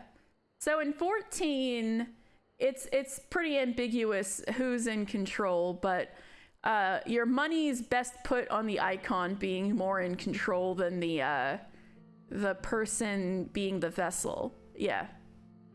But in 16, it's different because they're born that way. Yeah, you like the ambiguity? Yeah, it's pretty neat. But in 16, they're born that way, and it's hereditary, and it's like, this incredibly, like a human weapon, basically, like a mecha anime, right? It's a different dynamic, but similar aspects. Definitely, I think there is some inspiration in Shiva and some of the other vessel icons in creating the concept for 16. Yeah, which is a bit ironic given Shiva's bad for the environment by issue of existing.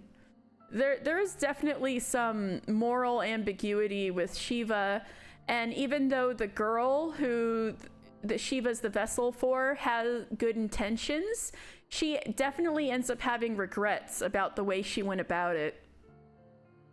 She's not perfect. And I wish she was still with us, but the story killed her off.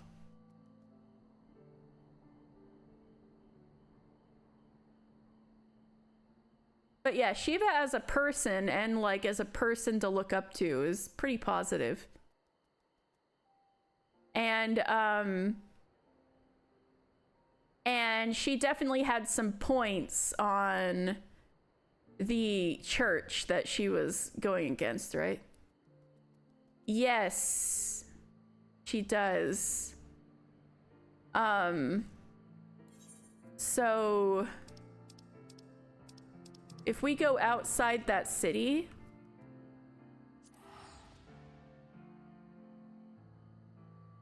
oh, okay, no, the original Shiva was already a Scooby snack, but the girl who summoned Shiva as was the vessel for Shiva, she participated in the war. But the original Shiva was already a Scooby snack. And fortunately, she never got to live to see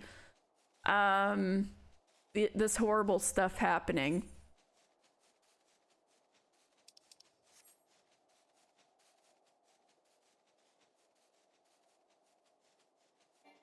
A current Shiva, icon Shiva, she was involved. So let me get, where the frick is Ishgard? This way. Chad Shiva. Yeah, she did participate. So where are you? Here we go. Okay, so it's hard to see because we're having a little bit of a blizzard and it's night, but oh yeah, you can see it. So you see those glowy lights in the distance? That's the city we were in before. That's the city we were in before, right? The only way to get into that city is, of course, this bridge, right? But there are... So you'd think if they're having a war with the dragons, wouldn't it be really fucking easy for the dragons to just fly in here and fuck shit up? No, because they put powerful magical wards around the city. It is really cool, yeah. It's even cooler during the day, but and there's this huge mountain abyss all around it. So the reason the dragons can't just fly in there and fuck shit up is because there's magical wards around it. And the wards are kind of set along the bridge. So not Shiva, but Izael, the girl who became the vessel for Shiva, the icon, sabotaged the wards, which allowed the dragons to attack the lower part of the city for just a little bit. And she was a bit naive. she underestimated how vicious Nidhogg's army was and how little they gave a shit about innocence. And so a lot of innocents ended up getting killed by dragons in the lower part of the city during that assault because of her. And she was super guilty about that, and that's like a crime she felt like she could never atone for. Yeah, revolution will not be civilized. Yeah, she kind of learned that lesson the hard way. But yeah, she regretted doing that, and because innocents dying because she sabotaged the wards. So yeah, in that way, she was definitely involved in the war.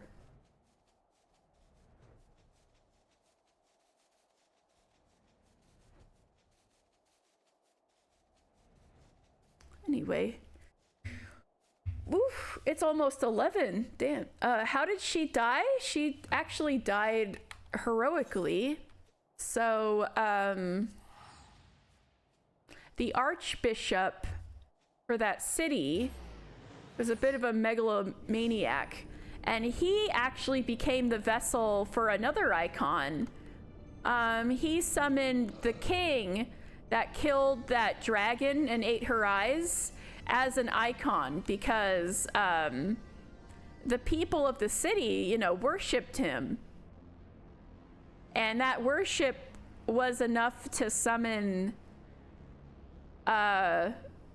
Thornton and his Knights 12 as icons. So the archbishop became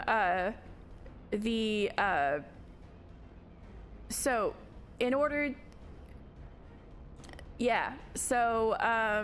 Heavensward is cool. So this place, Azys Law, is remember when I talked about that ancient advanced civilization Odin was from? This is one of their last operations before the Empire ended. This is their floating research area in the sky. And this was hidden in the sky for thousands of years. And Thornton, the archbishop,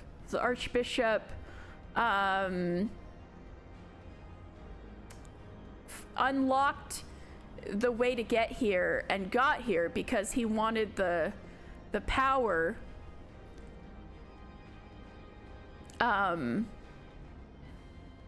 so he'd have the power necessary to summon himself as an icon.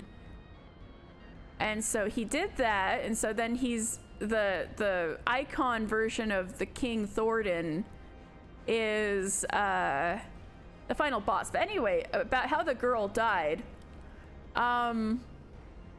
Thornton was heading here. We were coming after him. But there's also this evil empire, and a lot of, when you said big bad guys, a lot of the bad guys who are very bad are from that empire. But again, the empire was founded in the first place by that shadowy organization that had very good reasons for doing what they did. So there's a lot of reasons why answering that question of yours was hard. But anyway, this big hulking thing over here is an airship from that empire. Oh, you looked up Thornton? Yes, Grandpa turned himself into an icon. Santa Claus looking hardcore, yep. So this airship is from this is modern. This is from the Empire. And so we were trying to stop them from also coming to Azys Law. And they want to come here for all of the technological riches here is that they could use to like improve their weaponry and commit more war crimes, right? So we were trying to stop them from coming, and also they started shooting at the main character's ship. We were flying here, but this giant airship was coming at our heels and shooting at us and stuff.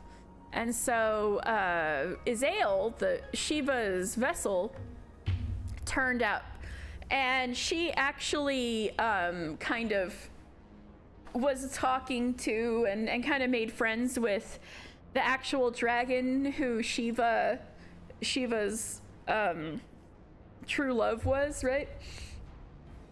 So he flew in with the vessel on his back, and she wanted to, you know, help us. And so she jumped off of the dragon's back and she turned into Shiva. And so Shiva fought with that ship, and it was really badass, a really badass cutscene. And she makes it so that the main character's ship can land here safely, but she does so at the cost of her life. You know, the guns and lasers and stuff on this thing, the Virgin Dragon, yeah. So the guns and lasers on this thing were too much, and she gave her all trying to stop the ship, and we lived. So she kind of gave her life so we could live. But yeah, this ship killed her. So that's what happened to her. But she went out heroically. Maybe that's what she thought was her way of making up for, you know, how she caused the deaths of those innocents and stuff. But yeah, that's how she went out, and it's a bummer. A lot of people think she should have stayed around, but that's how they killed her off. Died heroically, yes. Yes. Fighting alongside her beloved. He was just there as her Uber, but basically, pretty much, redeemed herself, yes.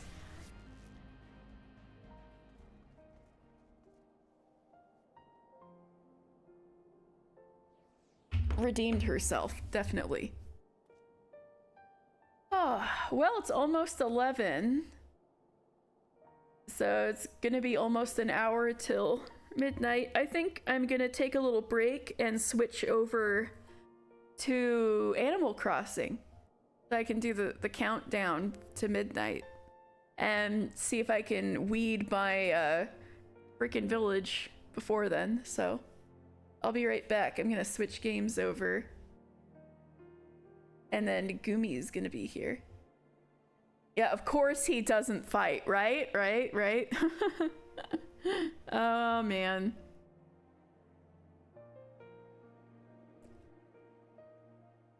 Anyway, I'll see you guys soon. Of course! And you too can experience this story and more in the critically acclaimed MMORPG Final Fantasy XIV. That has a free trial, including up to level 70, which includes the critically acclaimed award-winning expansions Heavensward and Stormblood, all with no limit on playtime for free. So you too can learn more.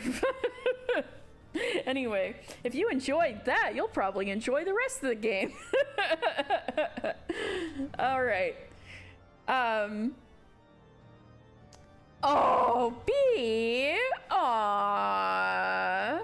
Well, thank you. Then, well, you can certainly keep coming along to these lore Sundays as I go through the story meticulously week after week. That's very sweet. Thank you. All right, I'm gonna get ready for the countdown, so I'll be right back. Thank you, B. I'll be back soon. I'm actually, you know, because I'm gonna change categories to make the VODs separate. I think I'm gonna end the stream But if you want to stay tuned, I'm going to come back online in a bit. So stay tuned. I'm going to come back with a new stream. See you soon.